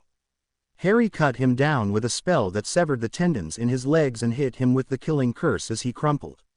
The other fell to his knees and tried to beg. Harry barely blinked as he hit him with the Cruciatus curse. Harry felt nothing as his howls filled the corridor. He hit him another 3 times before he killed him by snapping his neck. When Harry turned to face the 3 men who'd been tortured, 2 of them recoiled from him in fear. The third was too close to death to show any more fear. "Please," the man begged around broken lips. It looked like every bone in his body had been broken and blood covered the floor around him. Please. With a heavy heart, Harry once more cast the killing curse. Was it, he wondered, the first time the curse had ever been used out of mercy? "Hide," he snapped at the other 2 men before turning on his heel and striding for the stairs. He still had 2 more floors to cover. As soon as he rounded the corner in the stairwell, he knew that the majority of the Death Eaters were camped out on the 4th floor, and rather than rush right into that fight, he flame traveled up to the 5th and took out the single Death Eater guarding the stairs there. As he had been expecting, the visitors' tea room and shop were empty of life. There was a young witch slumped over the register in the shop and a number of others spread about the small room. People had died in their seats in the tea room, food and blood mixed in helpless pools on the floor. Harry was unaware of the tears streaming down his cheeks. It was time to take out those on the 4th floor. Later Harry wouldn't recall how he had done it, and it would take specialists from the Ministry weeks to put all of the pieces together. The 4 men guarding the stairs seemed to know that something was wrong. They were on edge, quiet, eyes shifting all around searching for the source of the disturbance. Harry flamed directly into the middle of the little group. His wand and knife moved simultaneously as he spun, slashing a deep line into one man's throat beneath his mask and slamming the other with the killing curse. He didn't have time to play with these men. Something red and sticky slammed into his side, but he ignored it, throwing his knife into the chest of one of the 2 remaining men before slamming his palm flat against the chest of the other. He'd never cast the killing curse wandlessly before, but he was running so hot with anger that the spell burned through the Death Eater all the same. Something clawed at his wrist and he felt his grip go lax as his fingers went numb. His wand slipped from suddenly slack fingers, but he didn't even stop to look. Fire surged from him, a great tunnel of flame like that from a dragon spun out into the hall, catching many off guard. Harry snatched his knife from the fallen Death Eater's chest before he followed the lance of flames into the corridor. His right hand dangled limply from his wrist. Someone was screaming, but Harry couldn't make out which direction it was coming from or if the voice even belonged to a Death Eater. Something moved on his left and he spun, hand extended to block the attack, only to be met with the sharp edge of a blade. The knife tore through muscle before coming to rest in the bone of his left arm. Harry's right arm came up automatically, hand still hanging uselessly, but it didn't seem to matter. A spell shot from Harry's fingers, tearing through the hull with such force that it wasn't only the Death Eater that had struck him that was thrown aside. He marched onward, following the throng of Death Eaters to a single room at the end of the corridor. His vision was nothing more than a haze of black and white as his hands and feet lashed out, body moving in ways that Allie had taught him all that time ago. Those quiet days in her trunk seemed like decades ago now. Something heavy slammed into his back and his knees hit the floor. Without the use of his hands there was nothing to break his fall. Harry heard rather than felt his nose break as he hit the floor. Squinting, his eyes came to focus on the form of a squat bookish man tied and bound in the corner. His mouth was moving, but Harry had no idea what he was saying. Standing over him was a Death Eater. In front of the two men was a strange golden sphere set up on a tripod. Harry didn't have a hope of understanding the writing scrawled across its surface, but he didn't have time to worry about it now. He rolled as quickly as he could, but not quick enough to escape the boot that slammed down into his middle. Fire spread away from him, catching bedding and curtains alight. The Death Eater standing over him leapt back and Harry tried desperately to push himself to his feet. The flames continued to spread around him, but the Death Eater had overcome his surprise and moved in again. He leaned down over Harry, wand poking into his stomach. He might have whispered something in Harry's ear, but the world was already fading to black. The last thing Harry heard before the darkness claimed him was a hoarse voice screaming in agony. The last thing he felt was something red-hot tearing through his chest, seeming to burn his very soul. And then the darkness finally claimed him. It was an unfortunate truth that Harry Potter had woken up in the hospital wing at Hogwarts more times than he would care to admit. There was a certain familiarity to drifting awake to the sound of soft voices talking around him, of Madame Pomfrey puttering about talking in hushed tones to other students or administering healing drafts. He couldn't say he'd ever woken up surrounded by such a cloud of fear and distress that it almost choked him. There was nothing particularly gradual about his waking up this time. He actually elicited a startled scream from Ginny when his eyes snapped open and he sat up on his elbows. He licked his lips and frowned. Why does my mouth feel like I just licked a sandpit? The people surrounding his bed gaped at him in shock. Ginny's hand covered her mouth and her face was ghostly pale beneath her freckles. Hermione had tears streaming down her cheeks, but it seemed as though they'd been there for a while because she wasn't trying to wipe them away. Ron and the twins were crowded at the foot of his bed, mouths gaping open and looking like he'd just sprouted a second head. He didn't think so, but seeing as he couldn't seem to remember why he was lying in a bed in the hospital wing, it was entirely possible he'd been a willing participant in one of the twins' experiments. Although the soft sobbing coming from Molly Weasley and the tight grip her husband had on her shoulder suggested otherwise. On the next bed, Sirius had apparently startled awake at his question and he and Ruby were looking at Harry in wonder. But it was the way Allie was looking at him, the way her hands clutched desperately at his leg, that said maybe something big had happened. What? The stillness lasted just a moment before Allie flew up out of her chair and tackled him back onto the bed, arms circling so tightly around him he suddenly became aware of a whole host of aches and pains he'd apparently been ignoring. He could feel hot tears trickling down his neck, so he held in his desire to yelp in an unmanly fashion, choosing instead to wrap his arms around her, pulling her even closer. "I'm okay," he whispered into her hair, having no real idea if that were even true, but he figured that if he was awake and able to sit up, things couldn't be all bad. "I was so scared," she cried into his neck, and the fact that he had never before seen her so distressed was worrying him even more. "Don't you dare leave me. I'm not going anywhere," he assured her.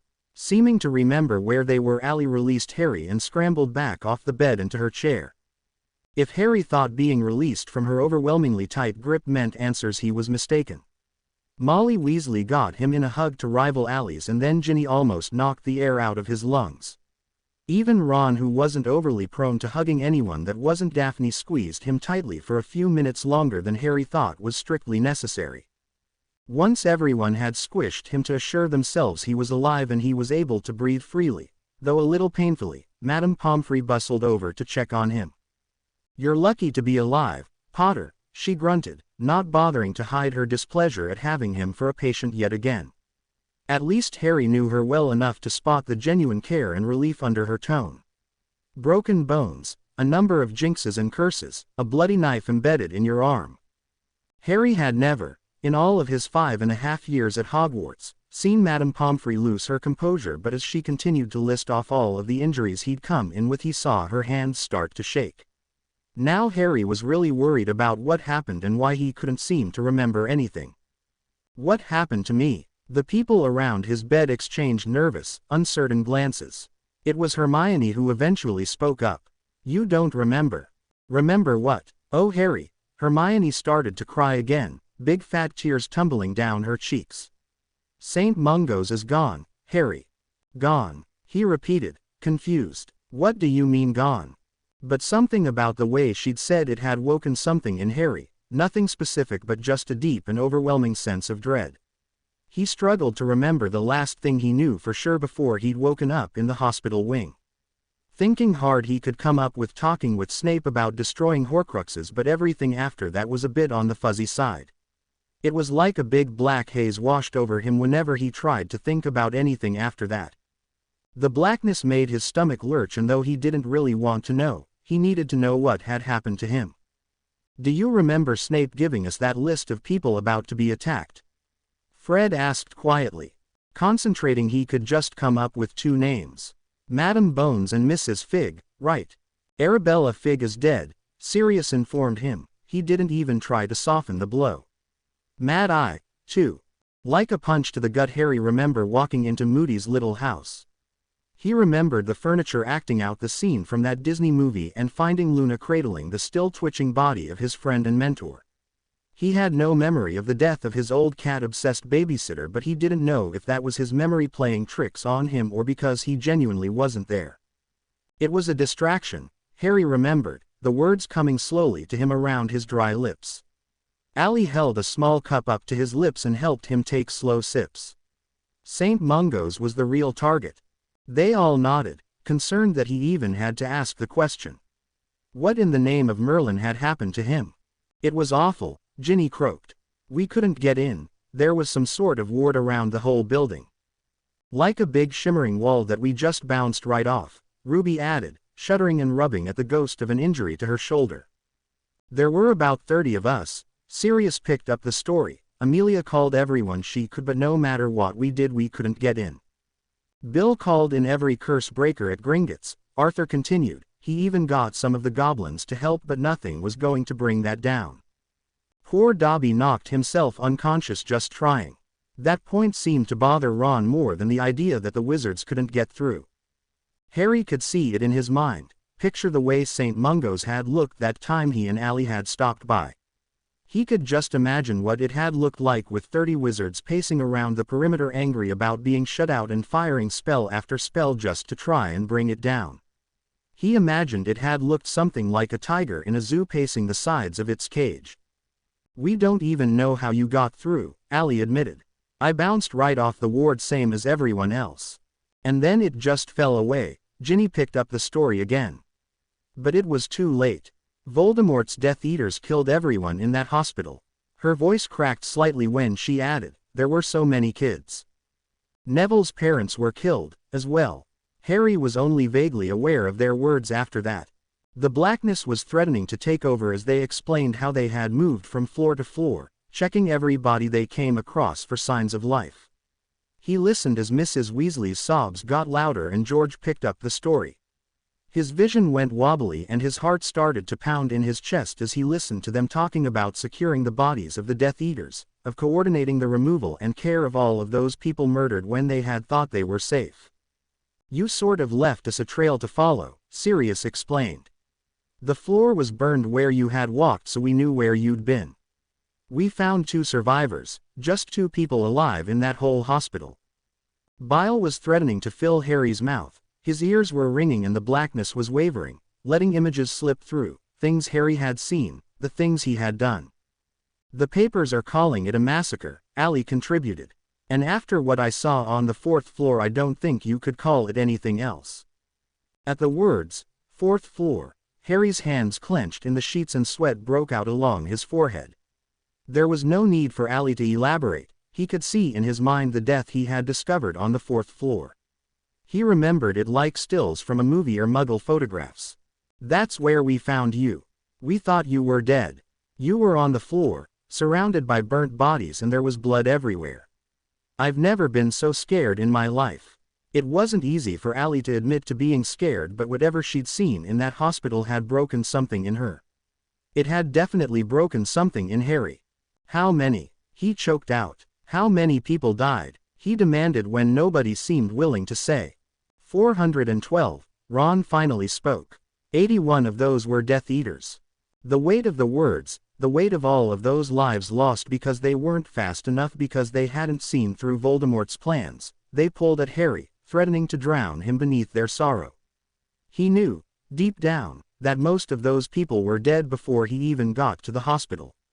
That he had saved the only 2 people he could, and that he had been responsible for so many Death Eater deaths, but it wasn't enough. It would never be enough. This ends now, he snarled. I don't care if I have to speak with Dumbledore, we will find a way to destroy those Horcruxes and I will kill Voldemort. For the first time in what Harry correctly assumed was days, Hermione actually smiled. About that, she said, sounding cautiously hopeful. Ron actually figured it out. Figured what out? Harry demanded tiredly. And how long have I been here? He'd just noticed that the castle seemed a little too noisy to still be Christmas break. Almost 2 weeks, Ginny explained. Everyone's been back for a few days now. McGonagall's been refusing to let anyone in here. She even told Dumbledore off, Fred added gleefully. Now that he was awake and talking and not in any apparent danger, the mood in the hospital wing seemed to be lightening. What happened at St. Mungo's was a tragedy, but the people surrounding his bed had had 2 weeks to get used to the idea. He doubted they'd ever get over it, but they'd had long enough that they could push past the pain in the face of getting things done. So what did Ron figure out? It was so simple, we'd all been overlooking it, Hermione explained. Tom Riddle's diary was a Horcrux. And, Harry asked, wondering if this was somehow supposed to be news to him. You used a basilisk fang to destroy it. You want to use a basilisk fang to destroy the Horcruxes? Harry sounded incredulous even to his own ears. The idea that they had all, quite literally, been sleeping above the answer to all of their problems was surreal. The venom actually, Hermione corrected, and it does work. We tested it on the cup we recovered from Bellatrix's vault. Harry couldn't help feeling this all sounded a bit too easy. There's a, but, coming isn't there? You killed that thing almost 4 years ago, Ron explained. There was only enough venom left in the dried-up husk to destroy one of the Horcruxes. Not to mention we still don't have them all. No, Harry agreed around a yawn. But it's a start. Conversation continued to flow around him, but he was suddenly feeling very tired. Lying back in his bed, he let the voices of his friends and family wash over him. He barely even noticed as his eyes drifted shut. The next time he woke, there was a different set of people sitting around his bed, and Molly was sleeping peacefully snuggled up close to his side. Daphne was engaged in building a tower out of exploding snap cards on the table at the end of his bed, and Stephanie had apparently brought along all of her homework because she was scrutinizing a textbook and taking the occasional note on a roll of parchment. She was beeping thoughtfully on the end of her quill. The atmosphere was vastly different than it had been the last time he woke, and he could only attribute this to the fact that they weren't all worrying themselves over him like they had been before. Still, it was nice not to wake up alone. How long was I asleep? He wondered, startling Daphne into knocking a particularly vital card and sending the whole deck exploding outward over Harry's bed. Hey, she scolded him playfully. Only a couple of hours, it's about 5 o'clock. If she thought she was being helpful giving him the time, she probably should have given him a day of the week and maybe even a date to go with it. Feeling horribly disoriented by the whole thing, he pulled himself up in bed and rolled his eyes when Stephanie leaned over and fluffed his pillows. That didn't stop him from resting back against them, now comfortably propped up where he could survey the rest of the hospital wing. There were more beds set up than Harry had ever seen, and a number of witches bustling about wearing uniforms Harry had never seen before. Some of the beds were even occupied by witches and wizards Harry didn't recognize. As though reading his thoughts, Daphne explained that the witches in uniform were apprentice healers from the academy. Harry didn't know there was an academy, and that the other patients were people who would have normally gone to St. Mungo's. Anything really bad goes to the trauma center they've set up off Diagon Alley, she explained. Then they get portkeyed to a hospital in Paris. The ministry has set up 4 of these hospital wards around the country. A lot of the older or richer families are volunteering whole wings of their homes. Are they going to rebuild St. Mungo's? Harry asked. No, Daphne said with a shake of her head. It's going to take them months to clean the place up, but someone else has proposed a new home for the hospital. The way she said that last bit suggested she couldn't quite believe the rumors she'd been hearing, and that when they'd turned out to be true it had left her even more skeptical. Where? Curious now, Harry looked back and forth between Stephanie's incredulous grin and Daphne's amazed smile. Malfoy Manor. You're joking, exploded out of Harry before he could contain it. Daphne shook her head. Perfectly serious. He said his family has always donated money to St. Mungo's, and he doesn't think that should stop now just because his parents were doing it for all the wrong reasons. He's going to keep staying with Andromeda, and the ministry is working to empty out the old Malfoy home and turn it into a proper hospital. Some of the things Mr. Weasley's team have found are really nasty, Stephanie added. Harry didn't know what to say. He had seen, of course, the changes that were occurring in Malfoy, but it had never occurred to him that those changes could be so significant as to see the Slytherin give up his huge family home to build a new hospital. St. Mungo's changed a lot of things, Daphne said simply. Yes, Harry said slowly, his thoughts circling back around the blackness of his memories. It really did. Harry was used to the way people whispered about him as he walked by. It had started his very first day at Hogwarts, and though some of the glamour of being the boy who lived had worn off, there had still been plenty of things for the students to gossip about. He couldn't say his time at Hogwarts had ever been easy. He could even go so far as to say that he'd really set a bit of a standard in his first year when he went up against his defense against the dark arts teacher to protect the Philosopher's Stone. He'd fought basilisks, dementors and bogarts. He'd survived the Tri-Wizard tournament and come face to face with Voldemort 3 times before he was even a teenager. Harry was used to rumors and speculation and whispered conversations that quickly stopped when he walked into a room. But nothing he had experienced before could compare to this. 2 days after he woke in the hospital wing, he was back with the other students. Once he was awake and able to swallow some of Madame Pomfrey's horrible-tasting potions, he'd healed quite quickly. All of the physical reminders that he had been at St. Mungo's were gone. The emotional ones would last a lifetime, possibly even 2 given how long he could potentially live. He was still having trouble piecing together exactly what had happened that night, and the nightmares were horrible, but they didn't stop Harry from wanting things to go back to normal. He just hadn't counted on someone at the Daily Prophet getting their hands on the entire sordid tale. His plan was simple: slip back into his old schedule, going to classes, tutoring students and running the data just as he had before. Maybe he wouldn't be going on any raids, but given how quiet things had been since St. Mungo's, it didn't look like anyone would be doing more than a quiet slip in and out any time soon. They couldn't afford to give Voldemort time to recover, but it would take him time to find new witches as wizards who believed in his cause and that gave them some time to work with. It would be especially difficult once the prospective Death Eaters read the morning news.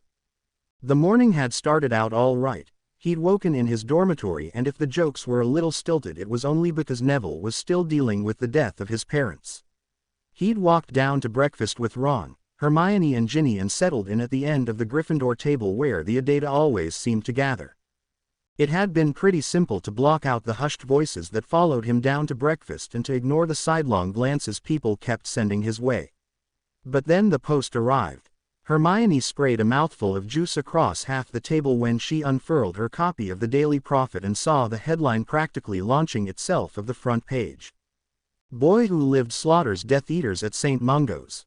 Her shriek of outrage was drowned out by the sudden explosion of noise from the rest of the students, and then slowly a hush fell over the entire hall. One by one heads turned, students craning in their seats to catch a glimpse of Harry. He felt his ears turning red and an angry hot feeling erupted in his chest. He refused to look up though. Instead he kept his expression carefully blank and concentrated on chewing his bacon despite the fact that his mouth had suddenly gone bone dry. In a whisper that seemed to carry all around the great hall, Hermione read aloud the article that explained in detail the new information they'd just uncovered. The article spoke of the Adata and the Order's inability to get through the wards and the scene they'd stumbled across when the ward had eventually come down. It gave a detailed explanation of the number of people the Death Eaters had killed in the hospital and how Harry had torn through the building, killing every last one of Voldemort's men responsible for the massacre. The article didn't seem to know whether to call him a hero or a murderer. The men and women he had killed were Death Eaters willingly working for Voldemort, but did that give Harry the right to kill them? The article was honest, sparing no detail other than descriptions of the way in which the victims had died. It was well written and Hermione couldn't actually find a fault in it. It was only the fact that Harry's life had just been so publicly splashed across the page that had her angry. The entire edition of the paper was one big critique of Harry and the St. Mungo's massacre. It was designed to make the wizarding community aware of the true dangers of the dark arts, but it never quite made it clear whether or not Harry should be considered one of the dangers. What it guaranteed, however, was fear. Harry's first class of the day was potions. Although it had never been his favorite class, it had become a lot more bearable since he'd come to understand Snape better, and now that he was in his 6th year the class was considerably smaller. Not many people had achieved a high enough mark to continue into Newts, and even some of the ones that didn't want to put themselves through the stress. Ron bitched regularly about it, complaining that when he'd studied like a madman to pass the damn class he hadn't actually considered the fact that he'd then have to take it again. As far as Harry could tell, there were only 2 reasons his best friend kept at it: Daphne and wanting to be an Auror. The closer he got to the dungeons the happier Harry was that his potions class was so small. People were going out of their way to avoid him. It was like being in 2nd year and having people think he was the heir of Slytherin all over again. Only about 100 times worse. This time, they actually had a reason to fear Harry. He had absolutely done everything the prophet had accused him of. Students leapt aside as he approached, shrinking back against walls and avoiding eye contact. Harry just let it all happen. He wasn't going to justify his actions. He didn't even remember all of them, but he knew what he'd done, and more importantly he knew why he'd done it. He'd killed before, always to protect people or to prevent something terrible from occurring. He didn't regret a single thing he had done that night, and he wasn't about to let the students' fear get to him.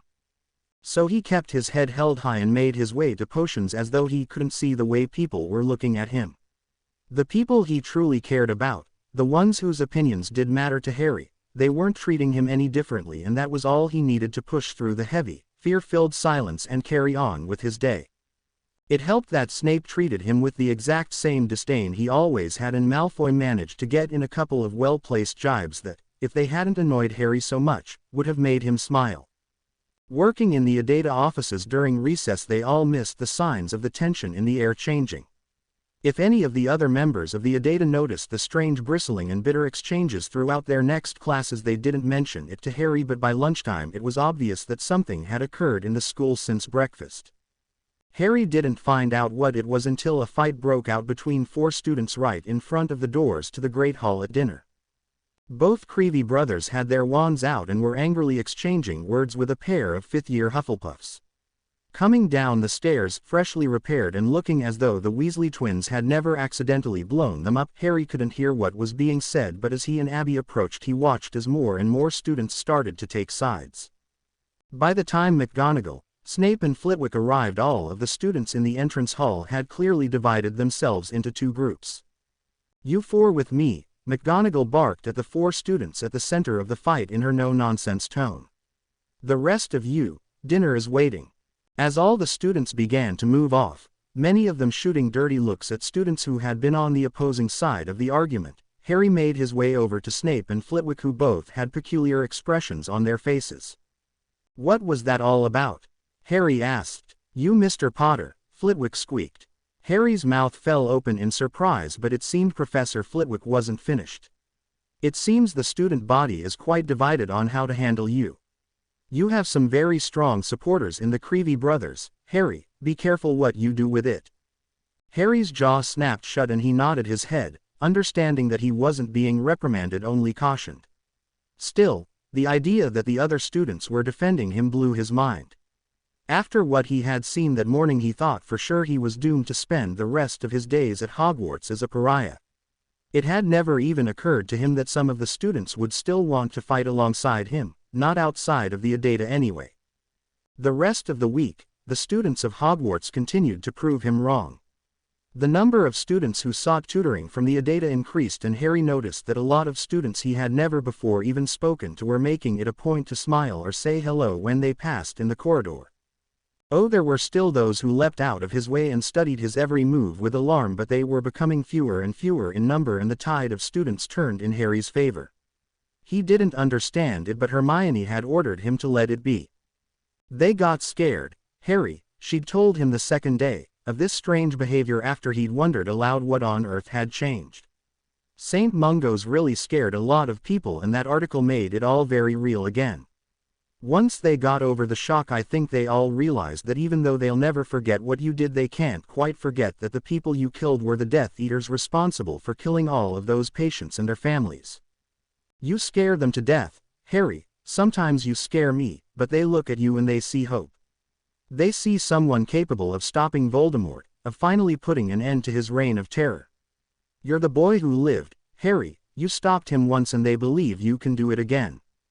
Not really sure how to feel about frightening his friend or the fact that the wizarding world was relying on him to stop Voldemort, Harry went back to looking through the journal a second-year Ravenclaw had given him. It amused Harry to no end to see that Ali's idea of keeping a journal of spells and the process of learning them had so pervaded life and learning at Hogwarts. He'd almost died laughing the day Snape came to him, scowl on his face and a stack of journals under his arm. Although Snape had been livid at this added paperwork, he'd reluctantly admitted, to McGonagall only, that they were helping immensely to explain to his students where they were going wrong and why. The whole of the Adata knew he got a perverse sort of joy out of writing comments in the margins in angry red ink. Snape freely admitted that watching Hermione having to slog through the sections for history of magic relieved some of the irritation. The sloppy potion making may have made the potion's master cringe, but it was nothing compared to the tedious nature of correcting a student's work in a subject that only 6 people had ever bothered to take seriously. Madame Pants had actually created a new section in the library where she was steadily collecting the works of 7th-year students who were only too happy to pass on their knowledge. She'd had to assign it to the reference section because the demand for them was startlingly high and she was getting tired of summoning them back then the due date passed by. It seemed everyone wanted a bit of inside help when it came to passing his or her newts. With everyone going about their own work, the Adata offices had a calming effect on Harry. In these offices he'd made new friends, strengthened old friendships and discovered more about his friends and foes than in any other place. Where once the Gryffindor common room had felt like a home away from home, now it was these rooms he sought when he wanted to relax. While he lay sprawled on the couch going over journals, he could see Luna bent over her desk and frowning at a copy of the writing from the gold sphere that had been recovered from St. Mungo's. He could look up from his book and see Emmy taking great pleasure in slamming Malfoy to the training mat, or the way emerald green smoke was issuing out from the open door of the twins' lab. He liked being able to watch Stephanie and Ron organize watches on the few remaining Death Eaters known to them, or the way Jessie argued with Dung as they tried to come up with the best way of tracking down a live basilisk so they could extract the venom. In the quiet moments like this he could remember why he was fighting so hard to defeat Voldemort. "Harry," Abby called to him, head poking around the door to the outer office where they met with students. "You've got a visitor," she explained when he looked up. The strange way she said it should have been a clue, but she was very good at keeping her facial expressions under wraps, and it was only because he knew her so well that he could read the strange hint of uncertainty and irritation. Slipping a piece of ribbon into the book to mark his place, he tossed it aside and got to his feet. Sometimes he felt he should be a little stiff given how much he'd been through, but Madame Pomfrey was no Muggle doctor and all of her remedies worked quickly. Still, It would have been nice if he could spend some time his aches and pains rather than just pushing on. "Who is it?" he asked when he reached the door, but rather than answer she simply pushed the door open further. Harry's eyes widened in surprise, and it was on autopilot that he let Abby close the door behind him as she made her escape, and he slipped into the chair behind the desk. He'd never expected Dumbledore to come to him. To be continued. I hope you enjoyed this story. Also remember to subscribe and like this video. See you in the next video.